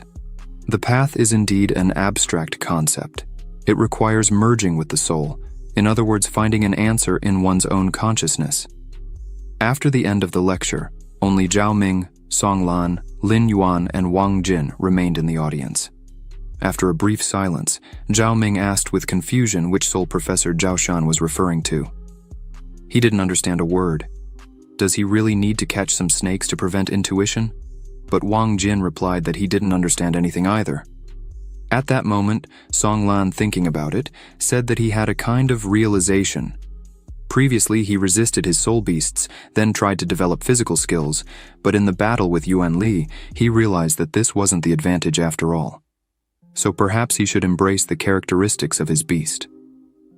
Lin Yuan hears this and is surprised. Song Lan thinks like a true genius. He oriented himself so quickly. Suddenly someone addresses him. Lin Yuan turns around and sees Zhao Shan. He asks how he enjoyed the lecture, whether it emphasized anything new. Lin Yuan responds that yes, but he still can't figure out which path to follow. Zhao Shan approaches him and reassures him. He doesn't need to worry. He recently evolved to the king level. What's unique is that it happened so quickly, and besides, he ranked 4th on the leaderboard. Lin Yuan stands in front of him and replies that he couldn't lose face in front of him. Besides, he also needs to return something to the professor. With these words, he hands the vault to Zhao Shan. He takes it and asks with a smile. Not bad, they must have earned a lot from bets. At that moment, Wang Jin approaches Lin Yuan and says that Zhao Shan can also join, but he shakes his head and replies that he will probably decline. Moreover, if they still want to challenge Wu Xuan, then they will have to wait a few weeks, as he was sent on some mission. Hearing this, Wang Jin turns to Lin Yuan and says that Wu Xuan is deliberately avoiding him. But Zhao Shan hears this and explains that there's no need to exaggerate. His uncle is the vice director, he gave him a mission. Wang Jin responds understandingly. The vice director never got along with his father, so he does this. Zhao Shan approaches Lin Yuan, puts his hand on his shoulder and tells him not to worry. If something happens, he won't leave his students alone. The national tournament is approaching. They can prepare calmly while there's time. Lin Yuan thanks the professor for this, and the day begins to change into night. Lin Yuan is in the practice room, absorbing the nuclear energy from the lower-grade crystals. Long exclaims that the effect of 100 pills was powerful. It would only take 5 days to absorb 5,000 crystals. Now, he has successfully reached the 4th star of the Beast King. Lin Yuan closes his eyes and observes that it's a pity he has to spend 5 million evolution points on this. Perhaps Professor Zhao Shan was right, and it's all due to his lack of awareness of his path. Then Long asks if he can try the real combat training mode, because he remembers there was one in the training room. Lin Yuan listens attentively and then presses a special key, saying he will check it now. The information window provides an article about the swamp lizard, good at fighting in a swamp environment, and has extreme vitality. Next is the terrifying golden wolf, an extremely bloody monster. After that, the information window offers the formidable golden monkey, an incredibly fierce and bloodthirsty monster. Finally, an armored monkey with a golden pupiled eye covered in steel armor, with very powerful defense, causes hallucinations when making direct eye contact with its golden pupil. Long explains that the real battle simulation function allows selecting the enemy according to its strength and simulating the battle process 100%. They won't need to worry about injuries. So Lin Yuan points his finger at the screen and says he chooses the 5-star armored monkey. He looks carefully ahead and finds himself in the middle of a large field. The information window notifies that the armored monkey battle simulation was successful and he can start the battle. The black lizard looks around and wonders suddenly when a large monkey appears in front of him, roaring loudly and beating its chest with its fists. The monkey hits the black lizard on the leg, and he notices the strength. Then, the monkey attacks the lizard again, surprising him for being a 5-star enemy. The monkey then strikes, but Lin Yuan also prepares in the base, then grabs the monkey's throat and is surprised to find that the neck is not the weak point since the monkey is covered with armored fur. The black lizard realizes that its claws are stuck, and at that moment, the monkey injures the lizard in the chest. She wonders how this is possible. In the Beast Academy's training room, Lin Yuan is in the simulation, and the monkey throws him to the ground with a blow. Lin Yuan falls and ends up on the floor of the practice room. The information window announces that the battle simulation is over, and the participant died. The test failed. Lin Yuan sits on the ground and realizes that the sensations of pain are very realistic. If they had fought for real, he definitely wouldn't have survived. He underestimated the enemy. He should pay more attention to its strength and speed. Moreover, his intuition failed, and he couldn't accurately determine the monkey's weakness. Long asks in surprise if Lin Yuan is going to try again or change the opponent. Lin Yuan resolutely responds that he wants to try again because the difference in strength is not that great. A few moments later, he finds himself back in the simulation, and an armored monkey appears in front of him. Lin Yuan immediately realizes that he needs to take the initiative. He then opens his mouth widely and releases a nuclear breath at the monkey, but the nuclear breath passes through the monkey without harming it at all. Lin Yuan closes his mouth and notices that the old techniques no longer work on it. Suddenly, the monkey jumps and begins to fall directly onto the black lizard. But at that moment, the monkey sees the black lizard opening its mouth, and a jet of nuclear breath bursts from the earth. The monkey is thrown high into the air and dies. Lin Yuan bids farewell to it with a smile. Then, the monkey falls, and the black lizard jumps on it, continuing to strike. Suddenly he turns back into a human, is surprised, and hears the announcement that the simulation will be concluded. The golden-pupiled monkey is dead, and the task was successfully completed. If there is information, regardless of the opponent's level, he can still win. At that moment, a meeting was taking place at the Beast Academy. Wang Ting announces that it's time to begin. At that exact moment, the vice director enters the room and apologizes for being late. He explains that he was feeling unwell. Then, he sits at the table and asks Director Wang Ting to continue, telling him not to pay attention to him. Wang Ting agrees and says that it seems there shouldn't be anyone else. He will continue. This time, they should determine the final list of participants. He wants to recommend Song Lan, believing that this man needs no introduction. Suddenly, the vice director's phone rings, and he explains that he forgot to mute it, then laughs and adds that it was his fault. There is silence in the room. The vice director looks at Wang Ting and thinks that this old man appeared very suddenly. Zhao Shan looks at him and wonders if he's provoking openly or secretly. Then, Zhao Shan, Sumu's mentor, a lord at the level, agrees with the director's proposal. For his part, she points out Sumu, an S-level snowfox in the ranking. Moreover, her bloodline has grown to SSS level.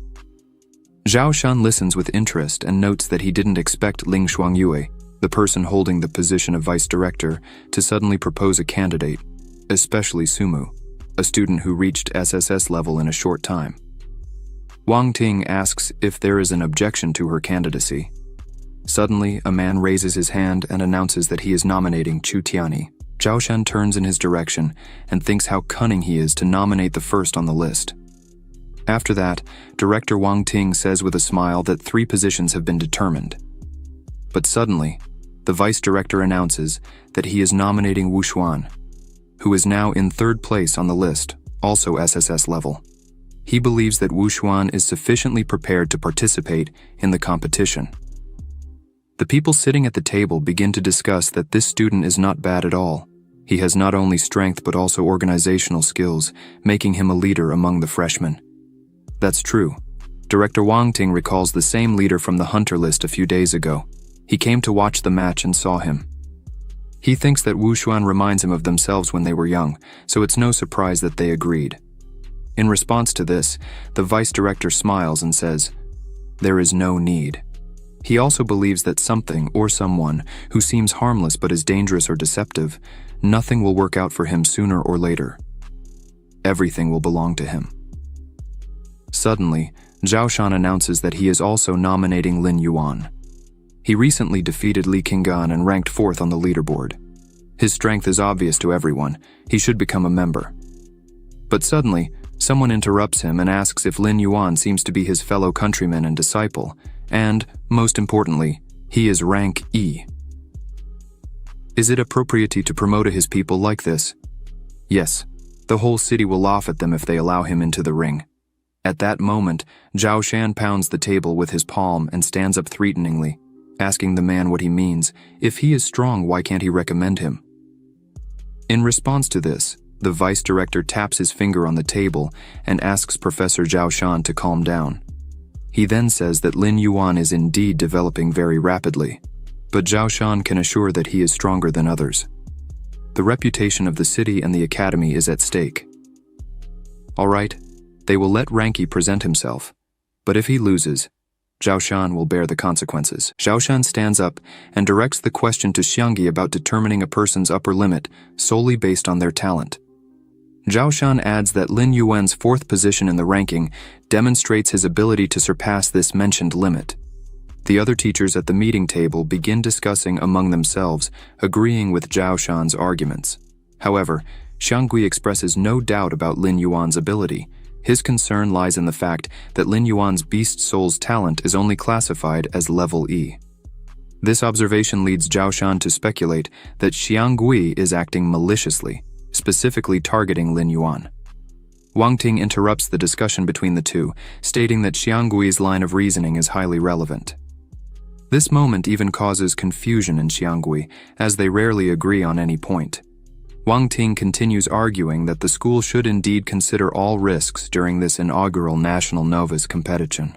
He emphasizes that, regardless of the educational institution in question, this is an extremely significant opportunity that should not be wasted. Meng Chang'an and Zhao Shan are surprised by this perspective, both directing their gazes at Director Wang Ting. Meanwhile, Wang Ting, with a smile, expresses that, even though the school should be a priority, it would be a selfish and extremely cruel act to completely eliminate a student's opportunities under such circumstances.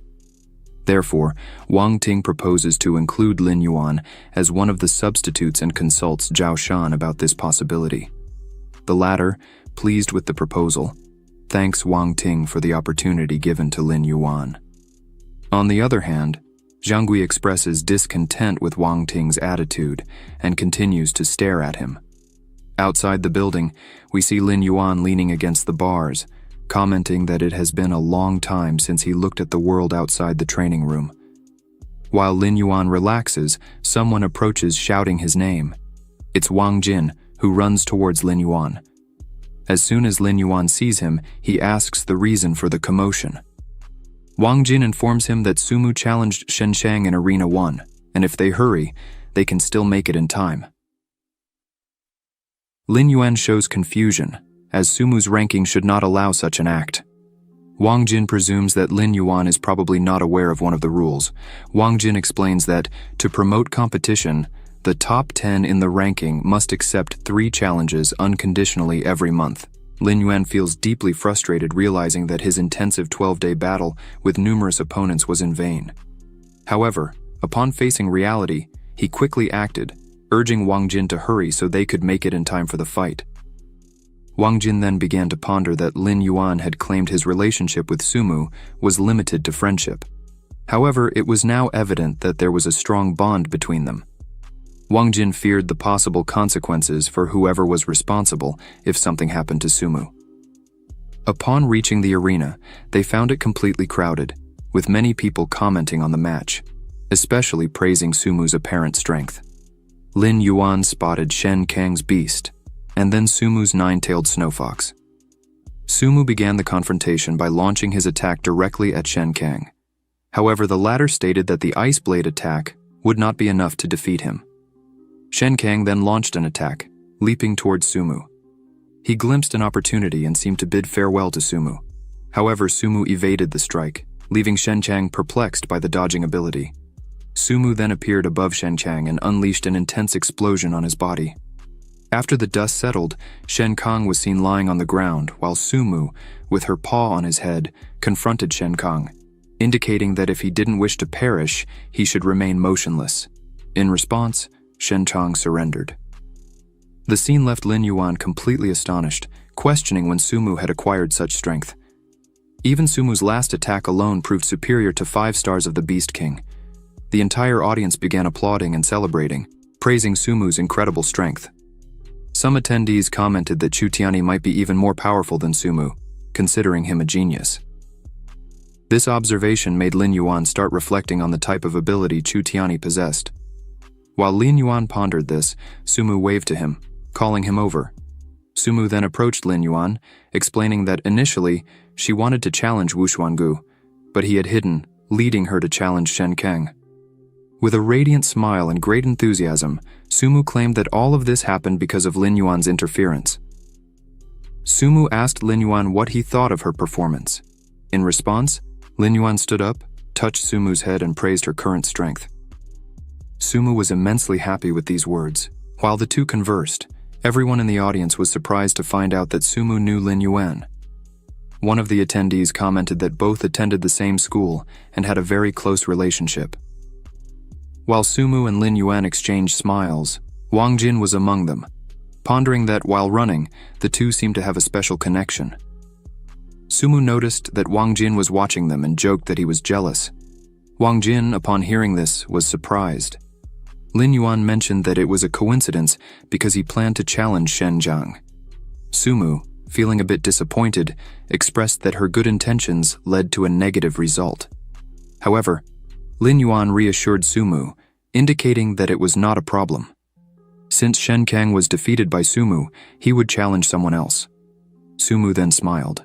Wang Jin asked if it could be Chu Tianyi. Lin Yuan looked at Wang Jin and confirmed that it was. Wang Jin questioned if Lin Yuan was absolutely sure, since Shen Chang did not compare to Chu Tianyi.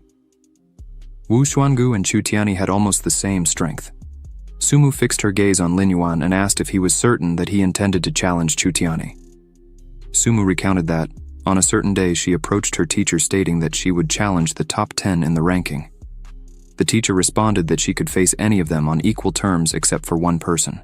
The top of the list, Chu Tianyi. Sumu offered to help Lin Yuan by acquiring anything he might need since she believed in his strength. However, Sumu emphasized that Chu Tianyi's strength was extraordinary. In response, Lin Yuan expressed uncertainty but conveyed a definite desire to try. Even if he were to lose, he could clearly discern the gap between his ability and that of a truly strong person. Lin Yuan continued with his reflection, asking, "If we don't have the courage to face strong opponents, how can we ourselves become strong?" The surprise in Sumu's expression was evident as she fixed her gaze on Lin Yuan. At this opportune moment, Zhao Shan arrived and praised Lin Yuan's words, expressing pride in his student's performance. Mang Chang'an, who was close to Zhao Shan, highlighted that he had an excellent apprentice. Lin Yuan, Sumu, and Wang Jin nodded in greeting to Zhao Shan and Mang Chang'an. However, Zhao Shan pointed out that everyone present was friends, eliminating the need for such formality. Then, Zhao Shan approached Lin Yuan and clarified that even though he wished to challenge Chu Tianyi, he would not have that opportunity. This left Lin Yuan astonished, prompting him to question the reason for this restriction. Zhao Shan then began his explanation, mentioning that the participant list had already been released during the preparation period. The school seeks to prevent Lin Yuan from getting involved in unnecessary conflicts to prevent potential injuries. Zhao Shan hands Lin Yuan a paper containing the list of those selected to represent the school in the national rookie tournament. The participants listed are Chu Tianyi, Shen Kang, Sumu, Song Lan, Qing Nan, Yuan Li, and finally, Lin Yuan, designated as a substitute. Upon reading this information, Lin Yuan displayed a notably surprised expression. In response, Zhao Shan lowered his head and proceeded to explain that he recommended Lin Yuan, but Vice Director Xiangyi expressed an intention to reject him due to the modest ranking of his beast soul. Ultimately, Director Wang Ting agreed to include Lin Yuan as a substitute.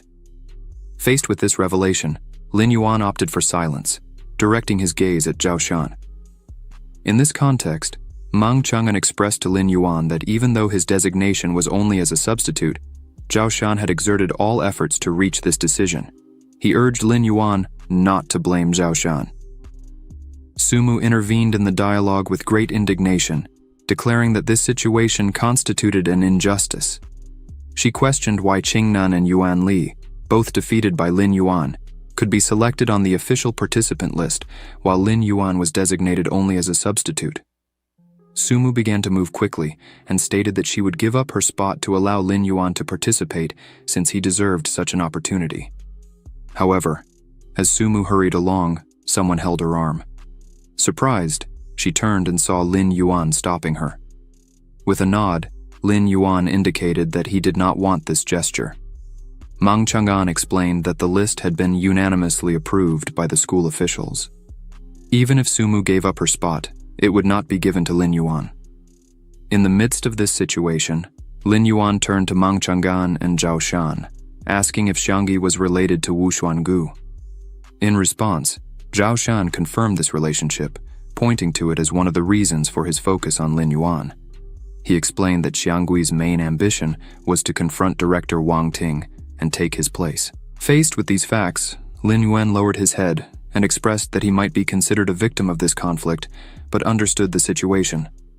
He looked at Zhao Shan and expressed gratitude for all the efforts and support he had received, asking him not to blame himself for the situation. However, he emphasized that as long as he could participate, even as a substitute, there was still a chance to be explored. Thus, he smiled and confidently stated that everything that belonged to him was destined to be conquered by his own hands. Hearing these words, Zhao Shan was perplexed, considering that even in the face of such news, Lin Yuan showed serene and unwavering acceptance. Later, Wang Jin expressed to Lin Yuan that he would attempt to persuade his father to include him in the main list. He mentioned it was regrettable to have talent like Lin Yuan listed as a substitute. However, Lin Yuan replied that it was not necessary. If Director Wang Ting included him in the substitute list, he must have his reasons. At least it suggests that he has not yet planned to sever ties with Xiangui. Furthermore, Lin Yuan mentioned that Wang Jin might be interested in the list and promptly offered it to him. Wang Jin, an intelligence professional, expressed that he could guess all the names on the list even without looking at it. Then, Wang Jin held the list and began reading the names present. Wang Jin's expression soon turned to surprise. Faced with this, Sumu asked what had happened and noticed that Wang Jin's name was also on the list. In discomfort, Wang Jin began to cry and questioned who would be eliminated if his father granted him this opportunity. Sumu, addressing Zhao Shan, asked if it was him who recommended Wang Jin. Zhao Shan responded that the situation was not as unfavorable as it seemed, adding that Xiangyi himself had recommended Wang Jin and mentioned that Wang Jin possessed great potential. Immediately after, Lin Yuan speculated that Xiangyi had recommended Wang Jin with a specific intention: to embarrass director Wang Ting. If the director disagreed, it would imply admitting his son's lack of aptitude, and if he agreed, well, the comedic unfolding of this situation would be somewhat predictable. Lin Yuan, with a smiling face, approached Wang Jin and advised him not to be saddened, stating that if his father agreed to it, he believed Wang Jin would have a chance. However, with a downcast look, Wang Jin admitted that his beast soul was not skilled in combat. Lin Yuan asked Wang Jin about the nature of his beast soul, but he refused to reveal it, keeping it a secret. Sumu scolded Wang Jin for keeping secrets at such a crucial moment. In a conciliatory tone, Zhao Shan instructed Wang Jin not to be upset, pointing out several advantages. Zhao Shan then detailed these benefits: resource subsidies for game participants, quotas for substitutes and regular members, all of a consistent nature. Finally, he highlighted a total of 50 million resources. Faced with this, Lin Yuan felt quite satisfied and thought he wouldn't have any issues regarding resources, although he still expressed gratitude to Wang Jin. Continuing his explanations, Zhao Shan detailed the 50 million resources provided by the demonic city's beast, emphasizing the inclusion of crystallized elixirs and secret beast weapons. He stressed the uniqueness of these weapons, many of which are not available in the market, highlighting a unique opportunity. Thus, he suggested that everyone seriously consider this information and, when the appropriate time comes, make a careful choice. Lin Yuan, Wang Jin, and Sumu expressed gratitude to Zhao Shan for the valuable information. Meanwhile, in the director's office, Wang Ting observed through the window and noticed something. He addressed Mr. Shadow, advising him to knock on the door next time before entering. The mysterious man apologized, mentioning that he was already accustomed to it. Wang Ting inquired Ying about the young one's reactions. Ying began by describing Wang Jin's response. As anticipated, Wang Jin appeared nervous, disbelieving, and uncomfortable. The possibility of his participation in the tournament might be influenced by Xianggui's maneuvering. Wang Ting turned to Ying, stating that he was aware that Wang Jin's strength had reached the level of 4 stars of the Beast King. Wang Ting saw no obstacles to his participation. Moreover, he added that he never took Xianggi seriously. After absorbing this information, Ying was surprised to discover that Wang Jin's strength equaled that of Shen Chang. However, he wondered why Wang Jin harbored so much insecurity within himself. Wang Ting sighed and began to explain that naturally, Wang Jin's brother possessed extraordinary abilities. This naturally generated insecurities in Wang Jin, besides the fact that Wang Jin's beast soul is peculiar and inconvenient to display. However, fortunately, Wang Jin's diligence did not hinder his progress. Wang Ting considers this competition as the last opportunity he can offer to his son, Wang Jin. Wang Ting asked Ying about Lin Yuan's reaction to the list. Ying reported that he displayed complete serenity, resembling an adult. However, looking at Lin Yuan, Ying noticed a resemblance between them. This fact surprised Wang Ting. The director noted the uniqueness of Ying's words about someone and asked if Ying would accept Lin Yuan as his student after the competition. However, Ying declined, stating that he currently did not wish to take on a student. Wang Ting regretted this decision and turned his attention to the window, contemplating Lin Yuan. A few days passed, and we find ourselves in front of the treasure residence in the demonic city, where a venerable gatekeeper awaits. He inquired if the 3 young individuals in question were registered on the list, indicating Lin Yuan, Song Lan, and Wang Jin. Zhao Shan approached the elderly man, presenting a document duly signed by Director Wang Ting. The elder examined the document carefully, and after thorough analysis, consented to allow them entry, emphasizing that when the time came, they should leave immediately. Holding a bottle, Zhao Shan assured he understood all the established rules and committed to supervising the boys. Later, he addressed the elder, calling him by the name Chen, and offered him a bottle of exquisite wine brought specifically for him, asking him to enjoy it. After savoring the wine, Chen expressed gratitude to Zhao Shan, praising it as the best choice. Zhao Shan then informed that he would enter and asked Chen to savor the drink at ease.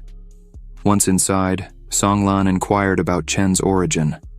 Zhao Shan quickly turned to Song Lan and began telling the story of a master of beast souls who, 20 years ago alone, managed to defeat a tide of beasts, hunted a king-level beast, and saved an entire city.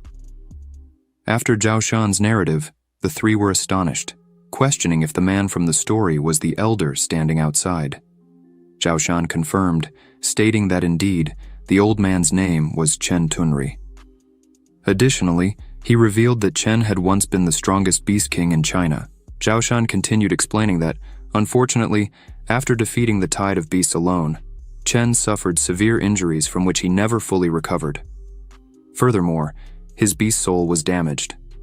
Zhao Shan added that if he could recover a little more, he would probably live another 30 or 50 years, dedicating all that time to guarding the treasure house. Wang Jin mentioned hearing that Chen had a peculiar temperament and was not easily approached. However, lately, he seemed to enjoy Zhao Shan's company. In response, Zhao Shan smiled and adopted a posture, stating that Mr. Chen undoubtedly recognized Zhao Shan's rare talent. Wang Jin sarcastically scoffed and commented that he believed it, adding that such recognition had nothing to do with the excellent wines Zhao Shan habitually brought for Chen. Zhao Shan scolded Wang Jin, giving him a light pat on the head, and urged everyone to hurry since they only had half an hour. He instructed them to start the item selection immediately. Lin Yuan and Song Lan began evaluating the available products, while Wang Jin suggested searching on the second floor and above, arguing that the first floor usually contains only common items. Song Lan and Lin Yuan expressed gratitude for the information. As Lin Yuan headed to the second floor, he took out his list and began examining the necessary products, including beast spirit pills, secret techniques, divine beast weapons, and special materials. He pondered the available diversity, regretting the limit imposed on his choices.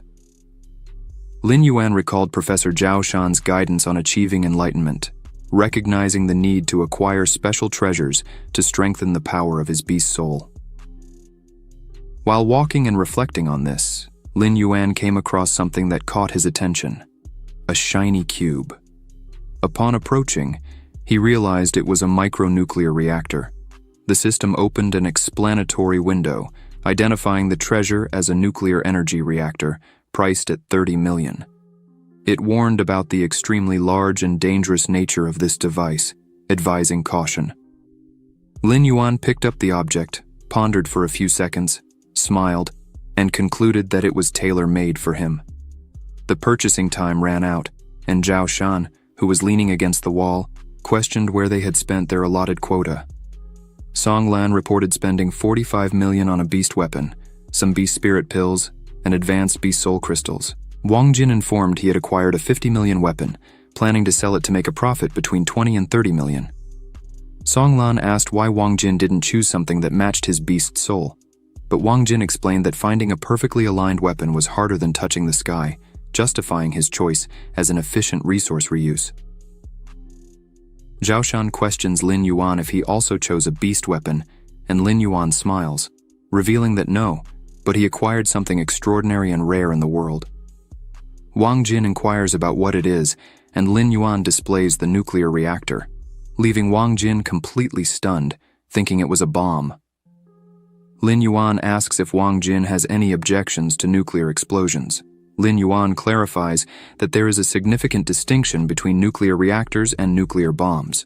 While a nuclear bomb is comparable to gunpowder and explodes as soon as it is triggered, which is indeed extremely dangerous, a nuclear reactor is more like coal. Once lit, it will burn slowly, maintaining heat. Wang Jin sighs in relief, putting his hand over his chest, and mentions that the artifact acquired by Lin Yuan scared him considerably. Wang Jin inquires again about the real danger of the object. Song Lan observes that if it were as dangerous as Wang Jin supposes, the institution probably wouldn't have included it in the treasure room. However, Song Lan doesn't understand how such an artifact could benefit Lin Yuan, and consequently, he asks about Lin Yuan's intentions. Lin Yuan simply responds that the object meets his needs. Zhao Shan interrupts the conversation and asks Lin Yuan about the amount of his quota he used. Lin Yuan replies that it wasn't much, spending only 30 million. Zhao Shan agrees that it's not an exorbitant amount, and emphasizes his belief that no one but Lin Yuan would be able to use such an artifact. Wang Jin comments that Lin Yuan is becoming more and more extraordinary and asks how many surprises he still holds. Lin Yuan smiles and questions if Wang Jin is trying to get more information about him. Wang Jin responds affirmatively, stating that he is very self-aware and never makes an effort to make things difficult for others. However, he points out that the information about Lin Yuan is by far the most complex to obtain. Wang Jin adds that they are still roommates. Zhao Shan asks about the plans of the three now. Lin Yuan and Song Lan promptly respond that they will return to training, while Wang Jin remains silent between the two. Zhao Shan, realizing that Wang Jin did not respond, directly questions what he plans to do. Wang Jin opens a smile and responds that he will also dedicate time to training, although internally he feels some regret for this decision. Zhao Shan then informs them that in 3 days they should meet at the university gate exactly at 9 in the morning.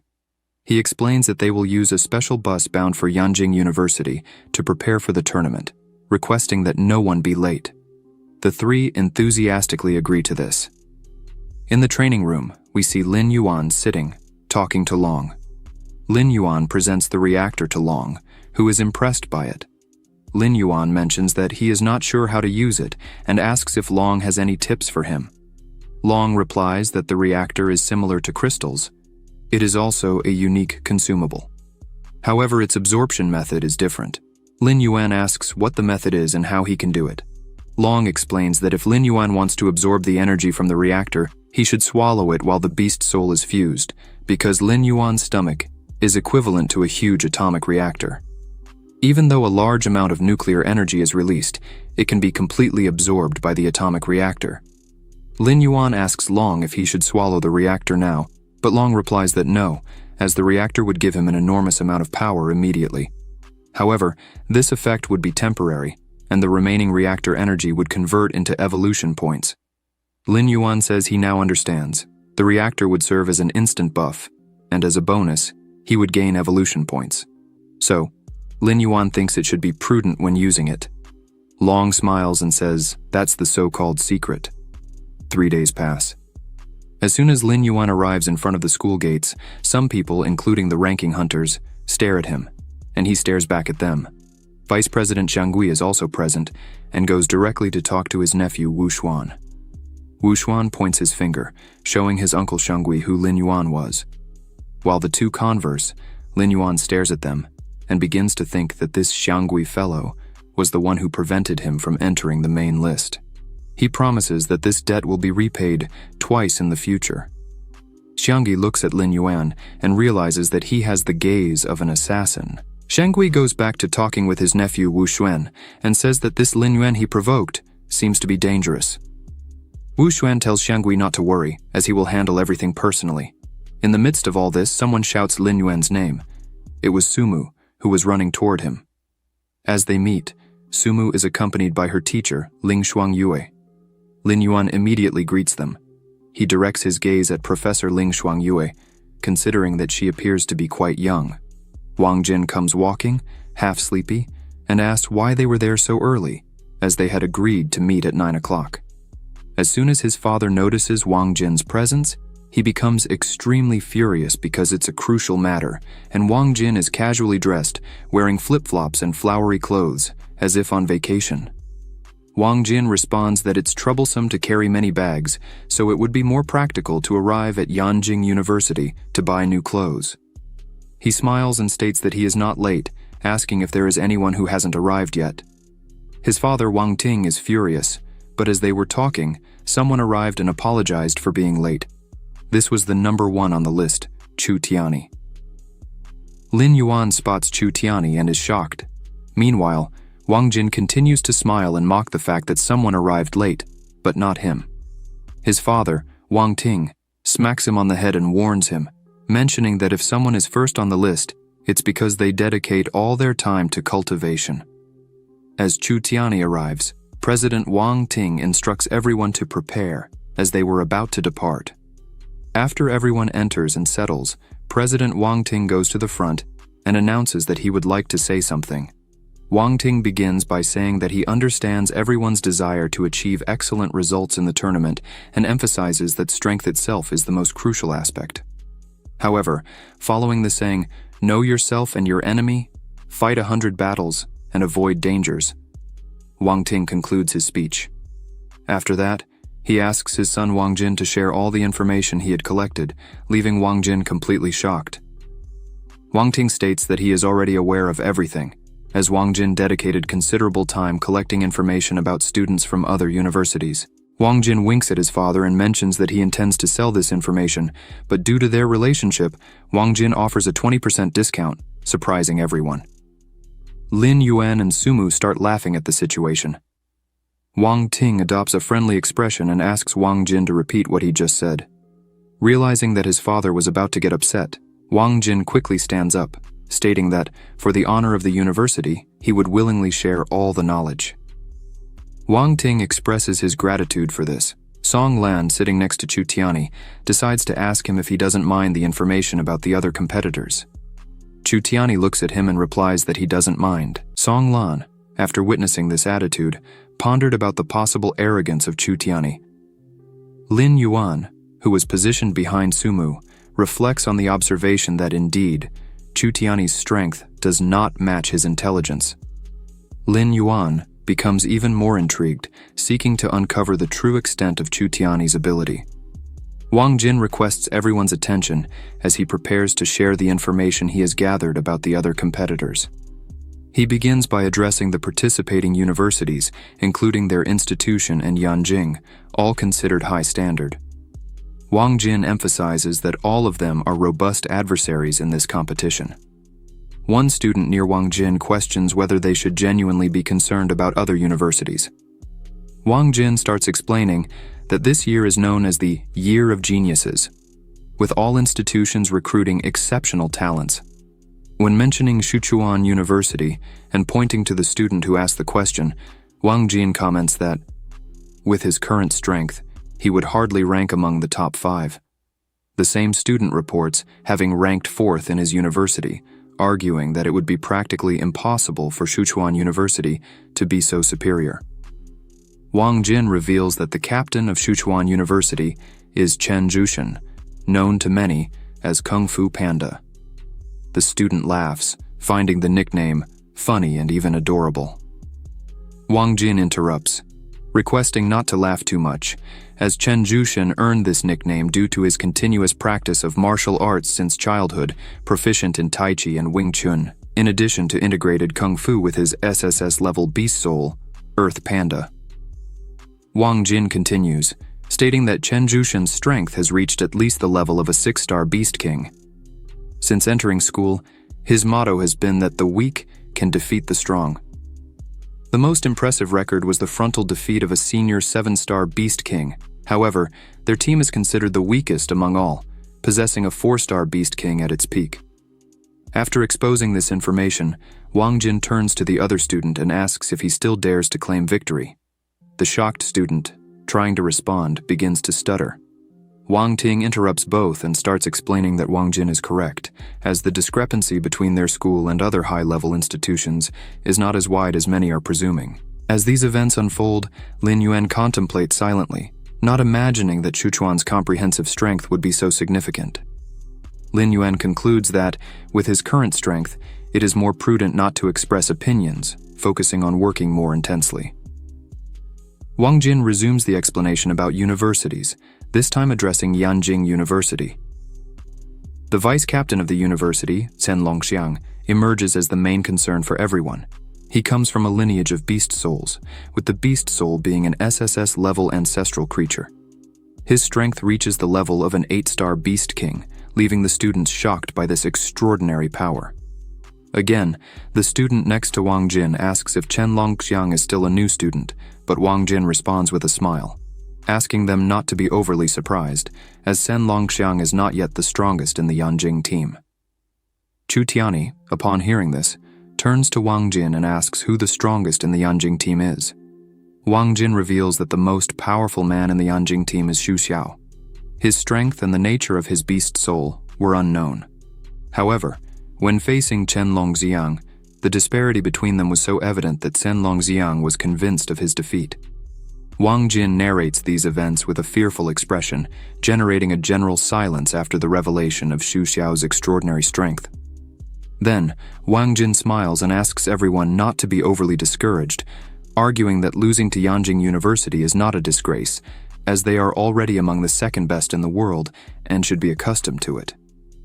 Upon hearing this, his father, Wang Ting, scolds him, calling him a bastard and slapping him in the face. Wang Jin, confused, questions the reason for the punishment. Wang Ting responds that he instructed Wang Jin to share information, not to shake everyone's confidence, emphasizing that if they are participating in the competition, it is with the goal of securing first place. Emotionally shaken, Wang Jin stands up and declares that everyone desires to be the first. However, their overall strength is superior, and that won't be altered by eloquent words. Chu Tianyi is enthusiastic about this, claiming that he will defeat everyone, whether against Xu Xiao or Chen Longxiang, and requests the opportunity to face them. Wu Xuan begins to express that rushing before necessary is not their style, considering that the competition has not started yet, and, as geniuses, they can overcome any obstacle. Faced with the identified gap between them and others, Wu Xuan argues that they should do everything possible to catch up. Wang Lin agrees with this proposition and declares that he will strive with all his strength to overturn the empire. Wang Ting, witnessing this resolution, shows great contentment, stating that they are now truly honoring the university. However, he reassures everyone that once they arrive, they will receive special training lasting for 3 days. Xiang Gui, positioned in front, takes the opportunity to suggest to Wang Ting the possibility of using this period to select the team captain. Wang Ting agrees and establishes that they should follow the rules of the Beast Soul Master, emphasizing that strength must be respected and the strongest should lead. Thus, Wang Ting chooses Chu Tianyi as the captain. Xiang Gui disagrees with this choice, arguing that, while Chu Tianyi is strong, he is not an effective leader. In contrast, Xiang Gui suggests Wu Xuan and Song Lan as vice captains to assist Chu Tianyi. Xiang Gui justifies this recommendation, highlighting Wu Xuan's experience in leadership and problem-solving, as well as Song Lan's meticulous attention to detail, stating that both complement each other. Wang Ting then announces to everyone that this decision was pondered by Xiang Gui and will be temporarily adopted as follows: Chu Tianyi as captain, followed by Song Lan and Wu Xuan. With the arrival of the bus, they proceed with the journey more swiftly using a train. Lin Yuan chooses to sit alone and contemplates the list, realizing that everyone there possesses a 5-star Beast King strength or higher. With his current 5-star Beast King strength, he acknowledges that he is not fully qualified. At this moment, someone sits next to him and touches his forehead with a finger, drawing his attention. It was Sumu, displaying her characteristic smile. Sumu comments that Lin Yuan has been staring at the paper for almost half an hour, his brows almost meeting Dewey to intense a focus. Looking at Sumu's smiling face, Lin Yuan calms down and returns the smile. After this exchange, Sumu points out that they still have 3 days of training, and considering Lin Yuan's talent, she firmly believes in his rapid progress. Lin Yuan notices Sumu's enthusiasm and asks if she truly has so much confidence in him. Sumu, with a half smile, affirms yes, trusting Lin Yuan completely, because he is Lin Yuan. They gaze at each other again when suddenly Wang Jin arrives, surprising them and dispelling the mood. Wang Jin apologizes but announces that he has something of extreme importance to share with them. Sumu and Lin Yuan turn to Wang Jin with concern, inquiring about the crucial nature of this information. Wang Jin reveals that his father, Wang Ting, would take them to the city center to relax. Lin Yuan expresses surprise at the revelation and questions Wang Jin's certainty. Similarly, Sumu shows shock at the information and asks if Wang Jin is joking. Wang Jin responds that his father, Wang Ting, finally understood the situation, acknowledged everyone's efforts in the past few days, and deemed it appropriate to relax before the championship. Lin Yuan ponders this decision, considering it peculiar, and suggests that director Wang Ting surely has other objectives with this. Sumu agrees with Lin Yuan, mentioning that Wang Ting mentioned special training, and the director does not usually act superficially. She advises Wang Jin not to get too optimistic too soon. Wang Jin then smiles and casually comments, stating that there are various activities that can be done at a bath training center, using the expression the husband sings and the wife follows. After uttering these words, Sumu and Lin Yuan are surprised. Sumu stands up, expressing irritation, mentioning that one day she will put an end to Wang Jin. Lin Yuan observes Sumu and comments that she has become considerably stronger, going from level S to level SSS. Sumu is somewhat embarrassed by the compliment. Then, Sumu turns her gaze to Lin Yuan with a happy expression, suggesting that she is working hard in training not to fall behind Lin Yuan, but to be by his side. Sumu fixes her gaze on Lin Yuan in such a way that makes him embarrassed, leading him to ask if there is something wrong with his face. Surprised, Sumu denies it and quickly changes the subject, mentioning that they will arrive in Yanjing soon. Lin Yuan then looks out the window, remaining silent and pondering the challenges he will face in the city. Upon arrival, Zhao Shan notes that everyone is present and asks Wang Ting if he is ready to check in at the hotel. However, Wang Ting declines and informs them that they will first go to the Tianqi Bath Center, surprising Zhao Shan. Wang Jin smiles, looking at Sumu and Lin Yuan, commenting that he had warned about this possibility. 30 minutes later, they arrive at the Tianqi Bath Center. Song Lan observes in disbelief, while Wang Lin asks about the director's intention with this choice.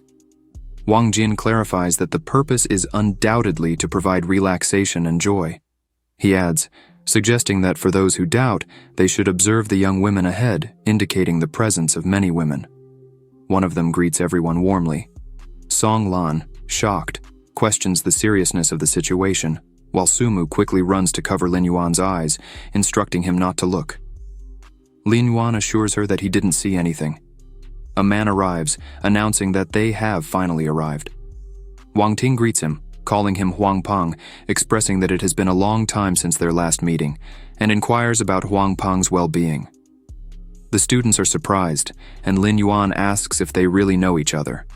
Huang Peng claims it is an honor to welcome them and highlights that director Wang Ting came personally, bringing his students for Huang Peng to meet the geniuses of the Demon City. Wang Ting asks Huang Peng to stop flattering everyone and questions if he has prepared what was requested. Huang Peng confirms that everything is ready and instructs them to follow him. He then calls the elevator, mentioning that the second underground floor houses a secret bath not open to the public. Huang Peng explains that before the tournament, Wang Ting contacted him and informed him that he had collected materials. In response, Huang Peng offered the space so that the students could enjoy a medicinal bath, maximizing their potentials. Sumu jokingly calls Wang Jin fat, and he responds casually, stating that, in any case, it's a bath, and it's fine. As they reach the second floor, the elevator doors open, revealing a hot spring. People are preparing it for them. Lin Yuan observes all this, thinking that they are adding giant ivory powder of blood barbarian phantom flower, a material costing 50 million per bucket. The way they are using it, the cost could exceed hundreds of millions. Lin Yuan expresses gratitude to director Wang Ting for providing these resources to help improve their strength. Once everything is ready, Wang Ting instructs everyone to hurry. He emphasizes that baths in this water are valued at over 2 billion, and this comes out of his own pocket. He warns that if anyone wastes this effort, they will face consequences. The students are impressed with director Wang Ting's wealth, while Wang Jin feels embarrassed by the revelation. Lin Yuan, focused on the bath, realizes that his body is recovering from the fatigue of the journey, reflecting on how wealthy families grow rapidly thanks to precious medicinal baths that significantly improve absorption efficiency. Suddenly, director Wang Ting enters and relaxes in the water. Wang Lin, beside him, asks why he is there too, and Wang Ting responds casually, suggesting that he can also enjoy the medicinal bath he paid for. Wang Lin awkwardly agrees. Wang Ting invites other teachers to join, but Zhao Shan thanks and declines. Ling Shuangyue also refuses, mentioning that she is not accustomed to bathing in hot springs with others. Wang Ting insists, explaining that the material he put in the water is enough for 30 people. He emphasizes that he may need their help later. Lin Yuan, hearing this, suspects that director Wang Ting is planning something more. As Lin Yuan observes, director Wang Ting holds in his hands a crystal derived from a Beast King level, mentioning the impressive energy contained in it, which can explode and cause death if absorbed recklessly. Lin Yuan is impressed to see the crystal personally. Wang Ting reveals that the medicinal bath was prepared to allow the students to absorb the energy from the Beast King's crystal. After saying this, he makes the crystal explode in the water. Immediately, Long appears near Lin Yuan, mentioning that the energy field there is very comfortable. Yellow glows begin to envelop Lin Yuan, surprising him. Long congratulates Lin Yuan several times for absorbing 10,000 evolution points from the Beast King's crystal. Lin Yuan realizes that if he absorbs all of this for 3 days, he will have millions of evolution points. Everyone enjoys the aquatic environment when Wang Ting starts to observe Ling Shuangyu closely, who notices the attention and returns the gaze. Later, she gives a smile and displays the crystal core of the dark ice ghost face Bear King.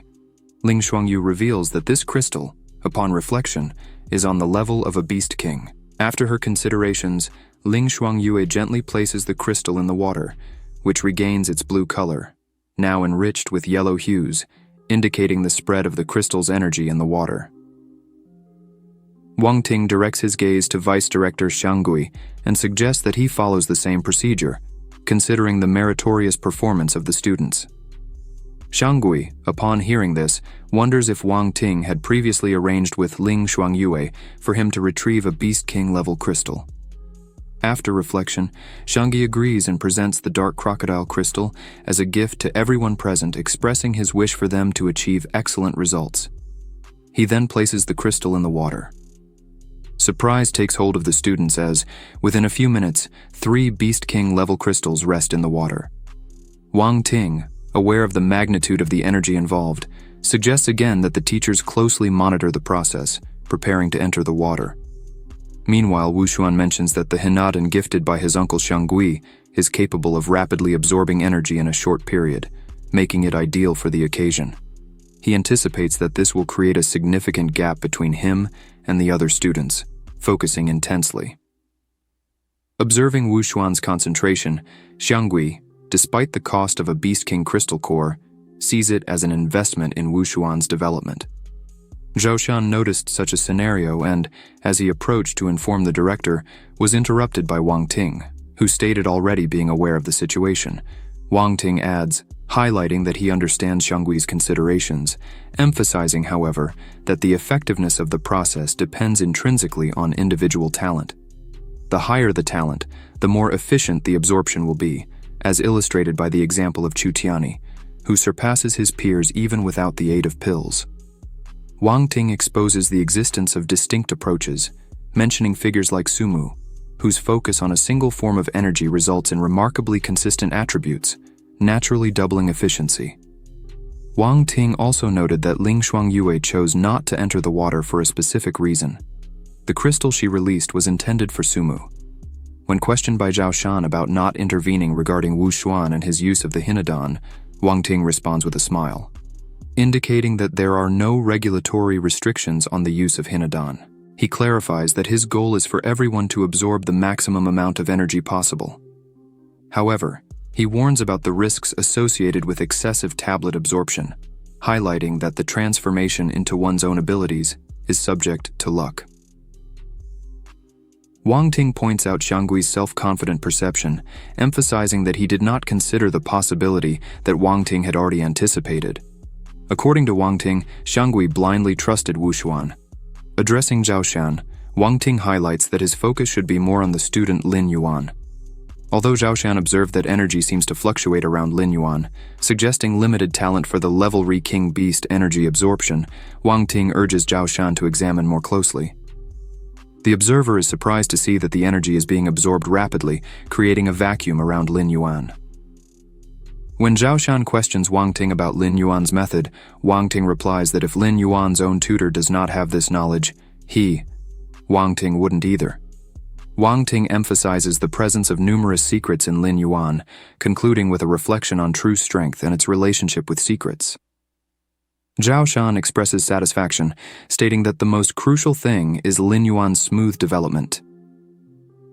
Almost asleep, Zhang Yi notices an increase in energy speed. Looking to the side, he sees that Lin Yuan is exceptionally absorbing energy.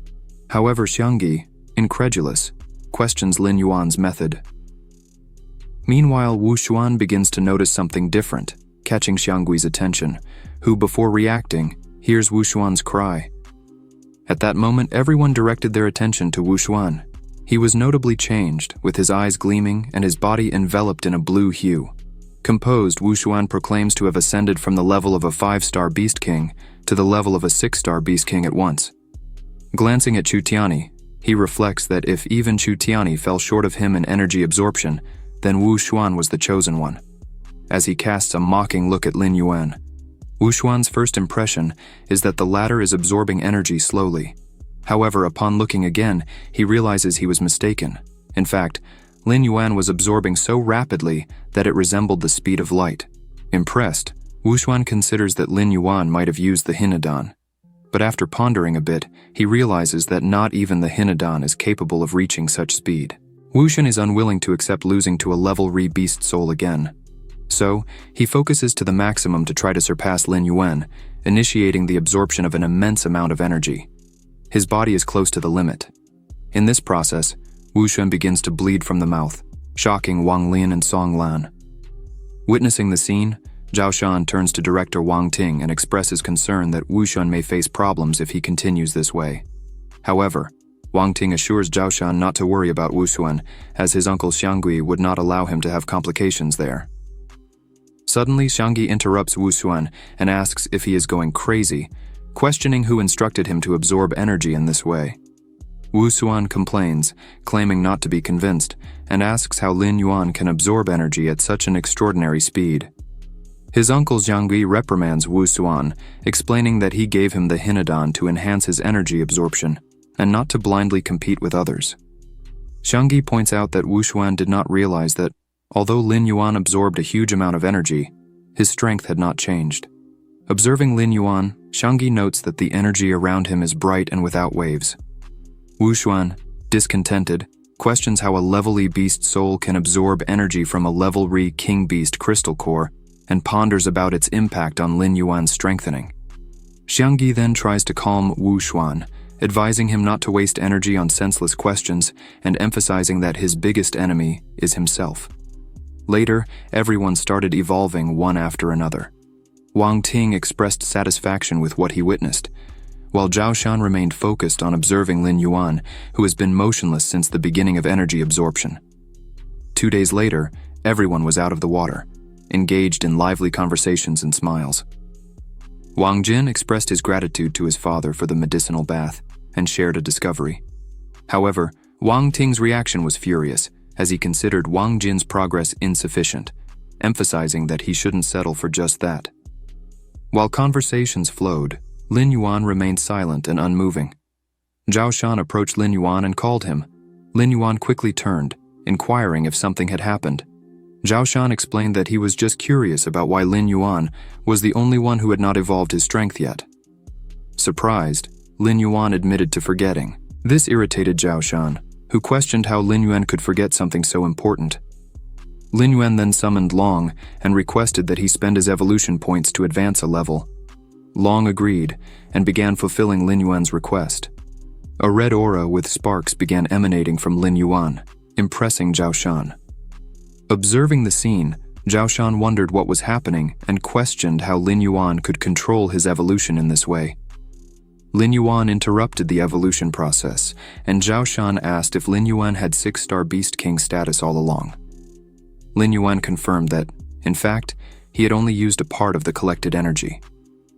Lin Yuan still had 20 million evolution points stored, capable of elevating him to the level of an 8-star Beast King. Witnessing this, Wu Xuan smiled. Lin Yuan looked at Wu Xuan and pondered that the faster one rises, the more unstable the beast soul becomes. At the moment, Wu Xuan had reached the 7th star of the Beast King, but it was still difficult to predict how he would handle this evolution. Director Wang Ting, who was observing Lin Yuan from afar, praised his incredible ability, highlighting that Lin Yuan alone was able to absorb a third of the present energy. Wang Ting addressed everyone, announcing that it was time to go to the hotel. Upon arrival, Wang Jin informed them that Yanjing had rented the entire hotel and all guests were students and professors from other universities. Wang Jin speculated about how many people were still ahead of them to check into the hotel, expressing his hunger. Sumu offered to take them to eat after checking in, mentioning the variety of delicious foods in Yanjing. Wang Jin, curious, asked how she knew about it, and Sumu, a bit annoyed, replied that she had read the guide. While they were talking, a group of people arrived, capturing the attention of the three. Lin Yuan asked Wang Jin who these people were, and he replied that they were Yanjing students, the first two being Chen Longxiang and Xu Xiao. Song Lan, who was next to Chu Tiani, stated that Chen Longxiang and Xu Xiao didn't elicit any reaction from Chu Tiani. In contrast, Wu Xuan, upon seeing Chen Longxiang and Xu Xiao, manifested noticeable discomfort, gritting his teeth. Familiar with them from frequent encounters and past competitions, Wu Xuan offered to greet them. He then approached Chen Longxiang, introducing himself as Wu Xuan, the representative of Mordoman and vice captain. Chen Longxiang returned the greeting, identifying himself as Chen Longxiang, the representative of Yanjing and the vice captain of the team. However, while shaking hands with Chen Longxiang, Wu Xuan immediately sensed his exceptional strength. Uncomfortable, Wu Xuan released Chen Longxiang's hand and turned his gaze to the person behind him. Wu Xuan then mentions that he should be the team captain, greeting Xu Xiao, but Xu Xiao simply turns his back, completely ignoring him, leaving Wu Xuan in an awkward situation. Subsequently, a silence hangs over the surroundings as everyone watches the situation unfold. Wu Xuan, starting to feel slighted by Xu Xiao and his team, is surprised when Chen Longxiang apologizes, attributing his captain's behavior to his introverted nature. Chen Longxiang once again extends his hand to Wu Xuan, asking for patience. Trying to disguise his discomfort, Wu Xuan assures that everything is okay, though in reality, he yearns to leave the scene. At this moment, Song Lan arrives and asks where Chen Longxiang was heading. He responds that they are on their way to the Best Soul Hall Arena, mentioning the intense competition among students that takes place there. Upon hearing the conversation, Zhao Shun suggests that they also head to the arena. He instructs the three to check into the hotel first and then go to the arena. He warns them not to cause trouble during their stay outside. The three agree and state that everything will go as planned. As everyone arrives, a fight is already underway. Chen Longxiang comments that they arrived at the opportune moment. Lin Yuan, upon seeing the panda in the arena, recalls that Wang Jin had mentioned it before. The individual in question is Chen Zhishan, the captain of the Sichuan team. Lin Yuan struggles to identify the other participant and turns to Wang Jin for clarification on his identity. Wang Jin informs him that the other participant is Wan Qi, the vice captain of the Jinghang Beast Troop. Wang Lin observes that the fight between the captains promises to be interesting this time, an observation Wang Jin agrees with. The contest begins, with Wan Qi initiating attacks, using flames in his hands. Chen Zhishan, in turn, prepares adequately, and when Wan Qi's strike is about to hit him, Chen Zhishan skillfully leaps, avoiding it with ease. Facing this, Lin Yuan realizes that Chen Zhishan takes central control of the situation without unnecessary movements. Chen Zhishan focuses and prepares to counterattack, delivering a blow towards Wan Qi, who seemingly tries to dodge. However, Chen Zhishan persists in the attack, causing discomfort to Wan Qi, who expresses his pain. Then Chen Zhishan executes a series of rapid strikes before Wan Qi can react, leaving him with few defensive options. Witnessing this, Wang Lin expresses amazement, wondering about the nature of these moves. Lin Yuan informs that it is Wing Chun, emphasizing that Chen Zhishan has seamlessly integrated martial arts into the essence of battle.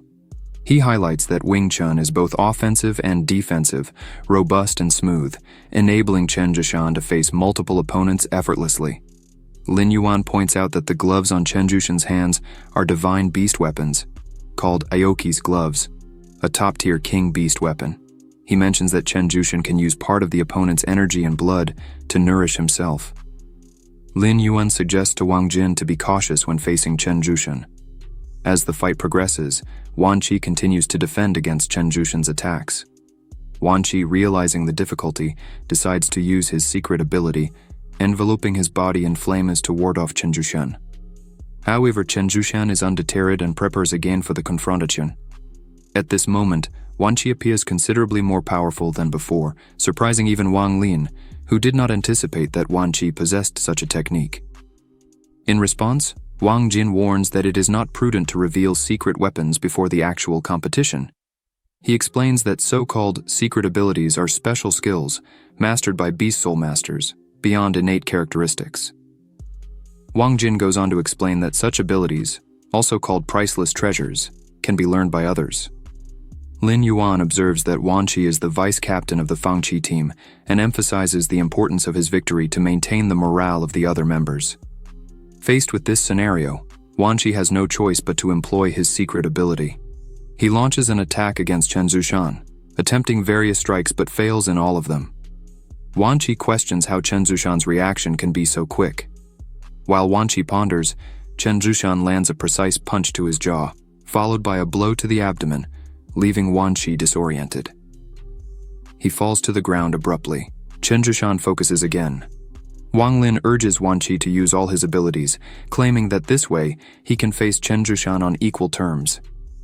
However, the fight comes to an end. Wang Jin laments, pointing out that none of Chen Zhushan's secret skills were revealed. He emphasizes that Chen Zhushan is indeed a prodigy, whose thinking transcends the common capabilities of people. Chen Zhushan reverts to human form and looks around, asking if anyone is willing to step into the arena and face him. The referee announces that the match has come to its conclusion, declaring Chen Zhushan as the victor. Wang Jin considers that Chen Zhushan is being somewhat reckless by challenging everyone in this way. If he persists in this behavior, his trump card is likely to be revealed soon. Lin Yuan observes that the trump card is not Chen Zhushan's focus. After all, he is a beast soul master and a warrior. He adds that a warrior must constantly improve through battles. Wang Jin questions Lin Yuan if this indicates that Chen Zhushan is using these competitions to transcend his limits before the main competition. Sumu interrupts the two, asking if Lin Yuan would like to face Chen Zhushan. However, Lin Yuan states that his cultivation level differs from Chen Zhushan's. Therefore, engaging in combat would be a mere waste of time. Upon hearing this, Wu Xuan sarcastically questions if Lin Yuan is worthy of such an act. Wu Xuan points out that even Wan Qi, a 7-star king beast, couldn't face Chen Zhushan. Presumably, Lin Yuan wouldn't last even a minute in such a confrontation. Sumu quickly turns to Wu Xuan, asking if someone talked to him. Wu Xuan asserts that everything he said was the pure truth, and Lin Yuan should acknowledge it. Wu Xuan mentions that Lin Yuan was making excuses, claiming it would only be a waste of time, but the truth would manifest when the real competition approached. Sumu, enraged, stands up wanting to confront Wu Xuan. However, Lin Yuan restrains her. Sumu stares at Lin Yuan, who remains silent. He just shakes his head and watches Wu Xuan without uttering a single word.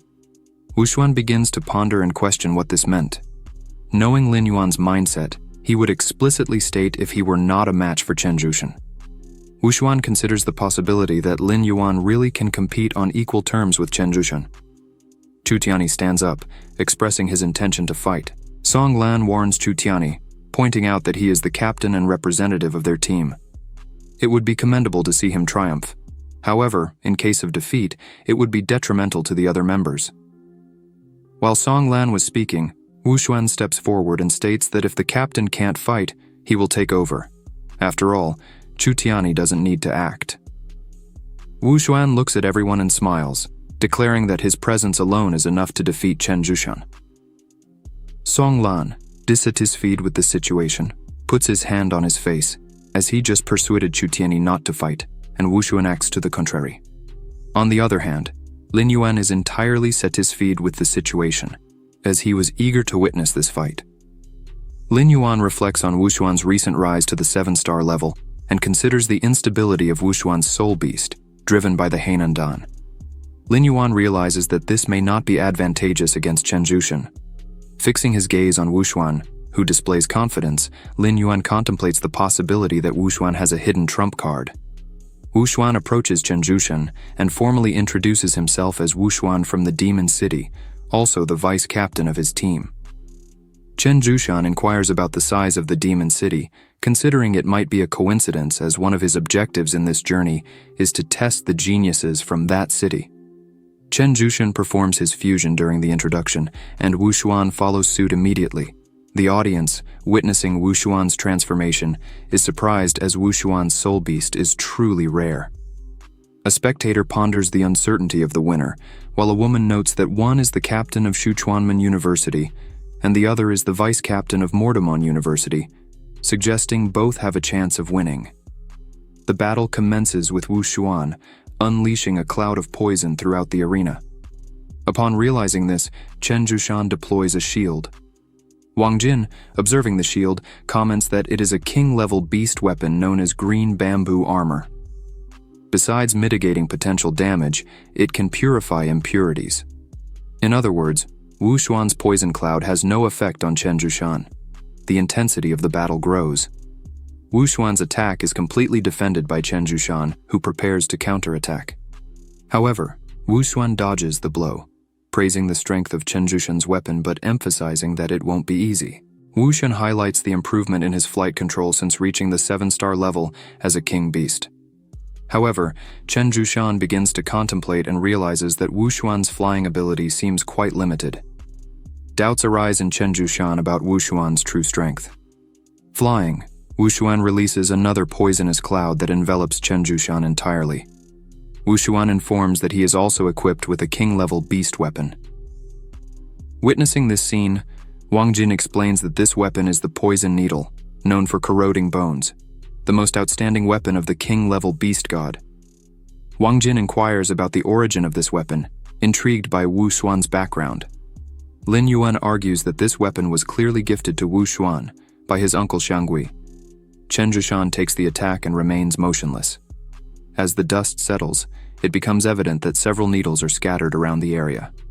Observing Chen Zhushan's stillness, Wu Xuan presumes the needles had an effect, and it is the opportune moment to attack and reap the fruits of victory. Chen Zhushan reactivates his shield. However, Wu Xuan argues that this attack is not easily eliminated from the body. Seizing the situation, Wu Xuan grabs Chen Zhushan. Song Lan, witnessing this development, expresses admiration, considering that Wu Xuan truly possesses remarkable skills and may emerge victorious. However, Lin Yuan intervenes, pointing out that, although Wu Xuan seems to be in the lead, his opponent is Chen Zhushan. It is premature to conclude that Wu Xuan can triumph so easily.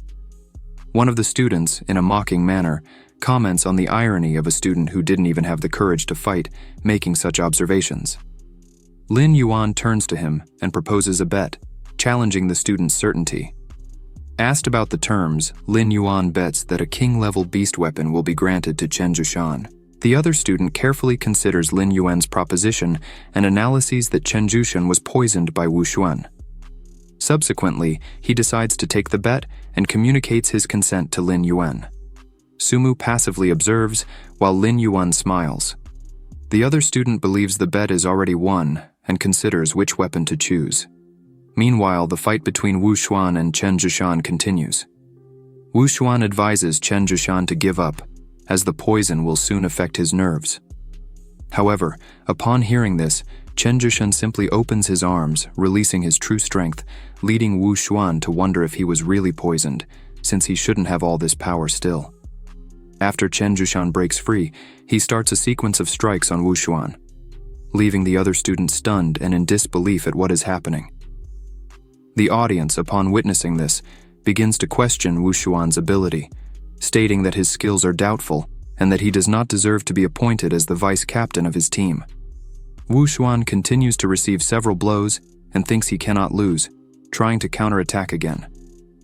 However, Chen Zhushan offers no openings, persisting in the attacks and leaving Wu Xuan fallen on the ground. Chen Zhushan prepares for his final attack, but Wu Xuan gives up before being struck.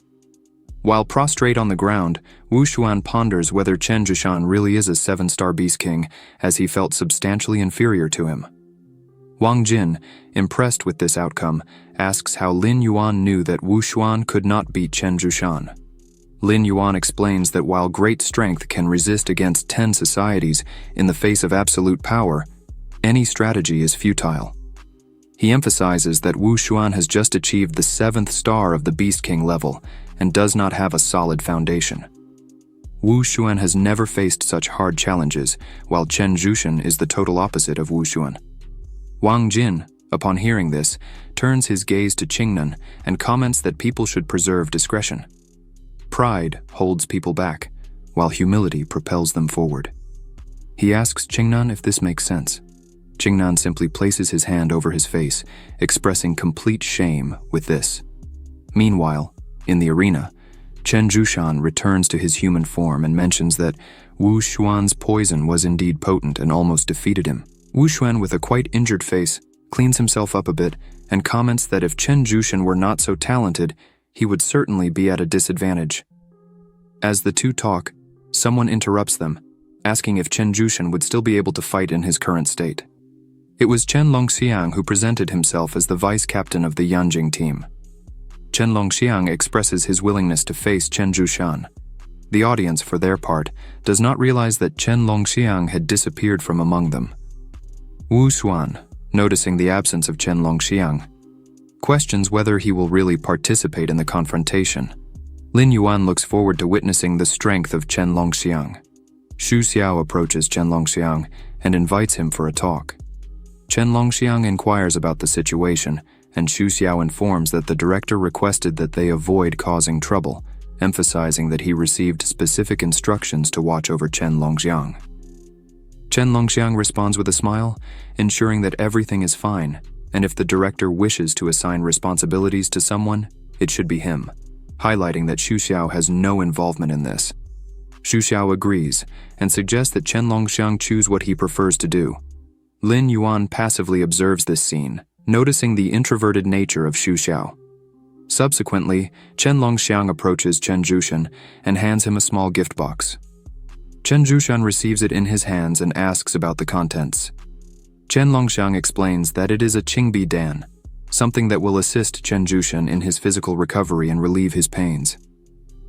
He adds that if he were to defeat Chen Zhuxian in his current conditions and happen to win, it would be a meaningless victory.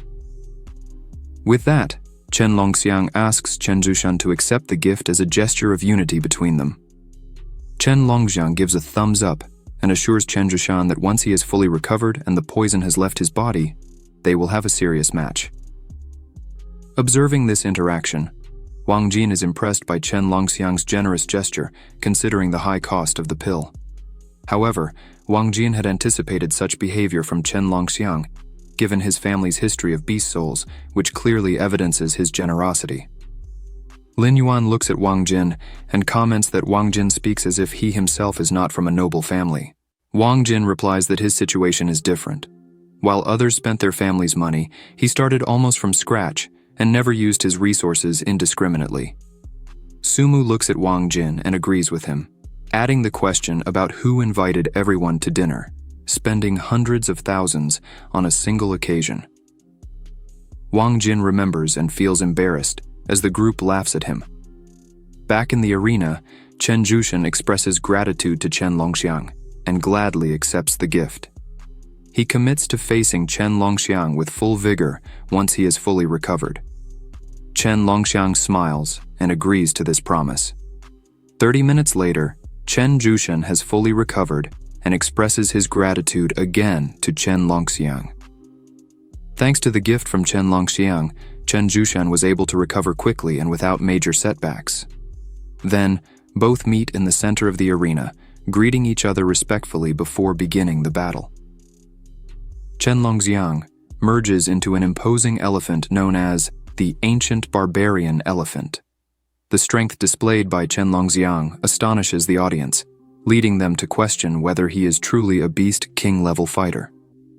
Wang Jin points out that the Beast Soul level in Chen Longxiang is 8 stars. Lin Yuan agrees, adding, however, that Chen Longxiang may have improved his skills during this period. Song Lan observes that they all have made considerable progress in a short period, making it almost impossible for anyone to remain at the same level as before.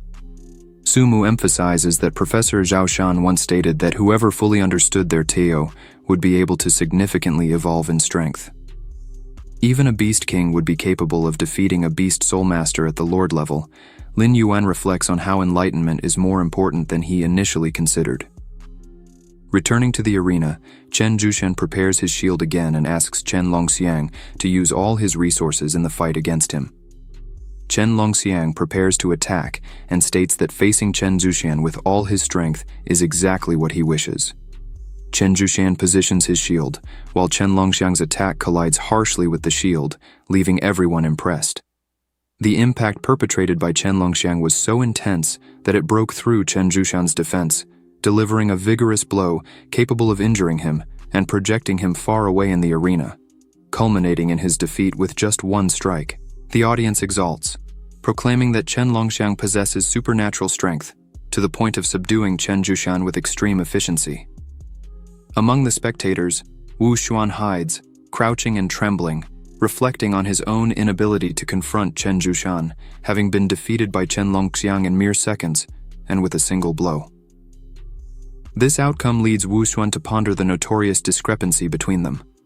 He wonders if this is the true magnitude of Chen Longxiang's strength.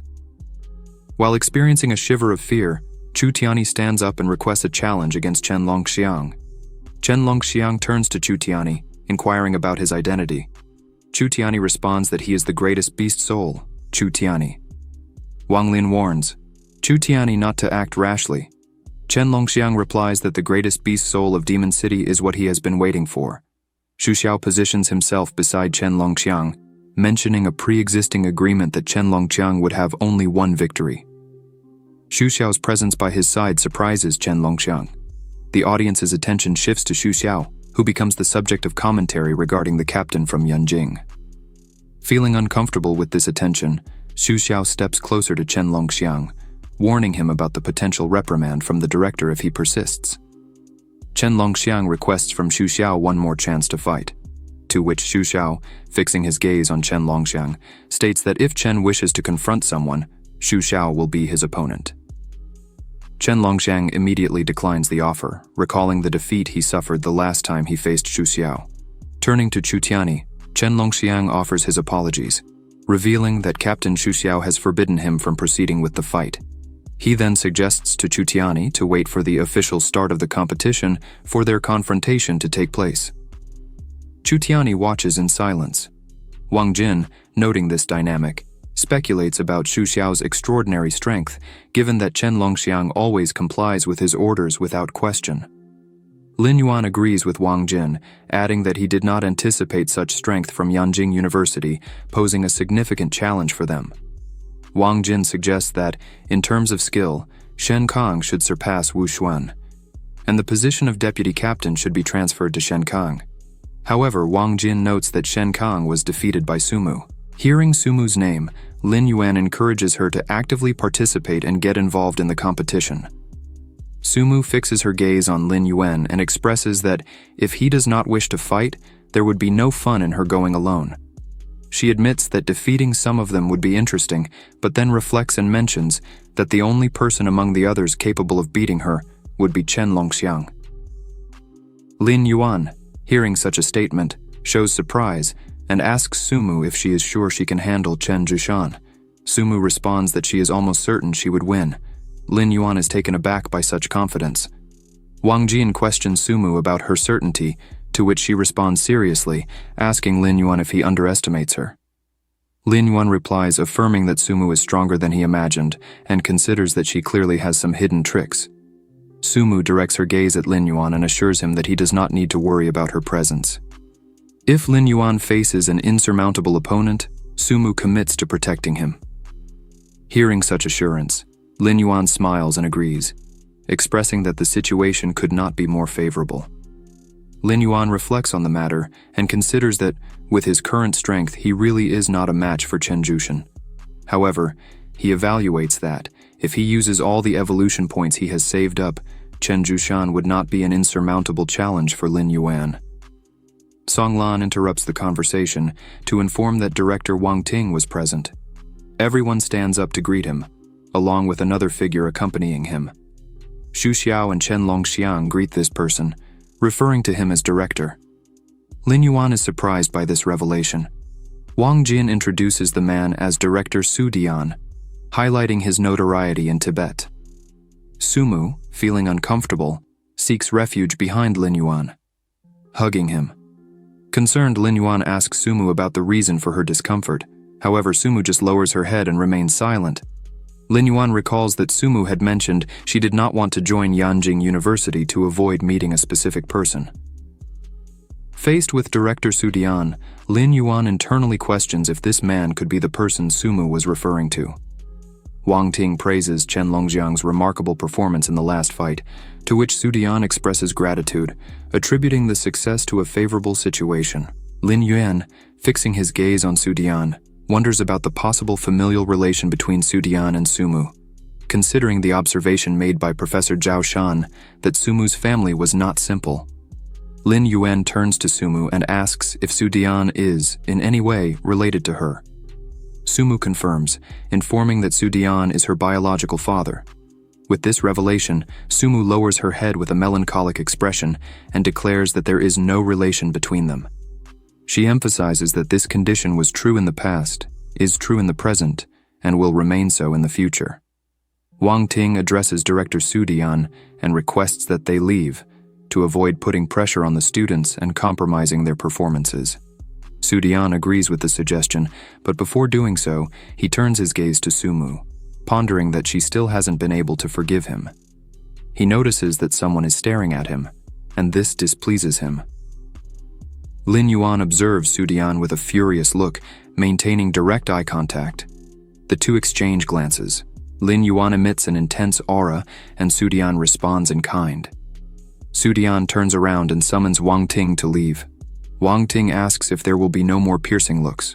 Su Dian states that there is no longer a need. However, he questions who is the young man standing next to Sumu. Wang Ting informs him that it is Lin Yuan, an apprentice of Zhao Shan and the designated substitute for the team. Su Dian quickly turns around and asks if Lin Yuan is really a substitute, as the aura he emits is similar to that of a teacher. After this episode, Su Dian and Wang Ting departed. Lin Yuan, who was protecting Sumu, asked her to return to the hotel, which Sumu promptly complied with. As they left, they spotted someone watching them. Upon inquiring Sumu, Lin Yuan asked if it was Wu Moxuan, a confirmation provided by Sumu. She informed that Wu Moxuan had joined Jubei University, even though it is the last ranked among the elite universities. However, she highlighted that Wu Moxuan's strength was considered one of the greatest within the institution. Recalling the previous victory over Wu Moxuan, Lin Yuan imagined that he still hadn't learned his lesson. He instructed Sumu to ignore him and move forward. As night fell, Lin Yuan was in the hotel, taking a bath. At that moment, Long appeared and questioned if Lin Yuan still wished to train that night. Lin Yuan expressed the need to practice more, motivated by the display of strength seen in Yanjing. Additionally, he revealed that Wang Jin would soon return, intending to use the remaining 20 million points to reach the 8-star level of the Beast King. 2 days passed. In the hotel lobby at 8 in the morning, everyone was properly uniformed and with their groups formed. Wang Jin observed another team's uniform, commenting on its green color, expressing gratitude for not wearing hats. Lin Yuan, not understanding, asked Wang Jin about the meaning of his words. At that moment, Sumu arrived, apologizing for her lateness. Although everyone was enchanted by Sumu's beauty, she ignored them, heading straight to Lin Yuan. She asked him about his activities in the last 2 days, expressing a desire to take him to explore Yanjing. However, Wang Jin had informed that Lin Yuan was busy and should not be disturbed. Lin Yuan reported that he was practicing and had made significant progress in the last few days. Sumu was extremely pleased with the news and inquired about the advancement achieved by Lin Yuan. Wu Xuan's class overheard the conversation and questioned how far Lin Yuan could have gone, speculating whether he had reached the 7-star level of the Beast King. In response to Sumu, Lin Yuan explained that, with much effort, he had reached the mid-level of 6 stars of the Beast King. The mocking reaction from Wu Xuan and his friends did not shake Lin Yuan, who apparently had attended the event just to tell jokes. While Wu Xuan was enjoying himself with his friends, Sumu watched them and reflected on their naivety. Lin Yuan was undoubtedly joking when he claimed to have reached the mid-level of 6 stars. It's virtually impossible for him to have achieved such a stage. Suddenly, Director Wang Ting arrives and asks if everyone is ready. Wang Ting advises everyone to enjoy this moment, as it may be the most significant of their lives. He wishes everyone good luck and counts on everyone's cooperation to honor the university's name. If you enjoyed this video, subscribe to the channel, hit the bell icon, and like the video. Thank you.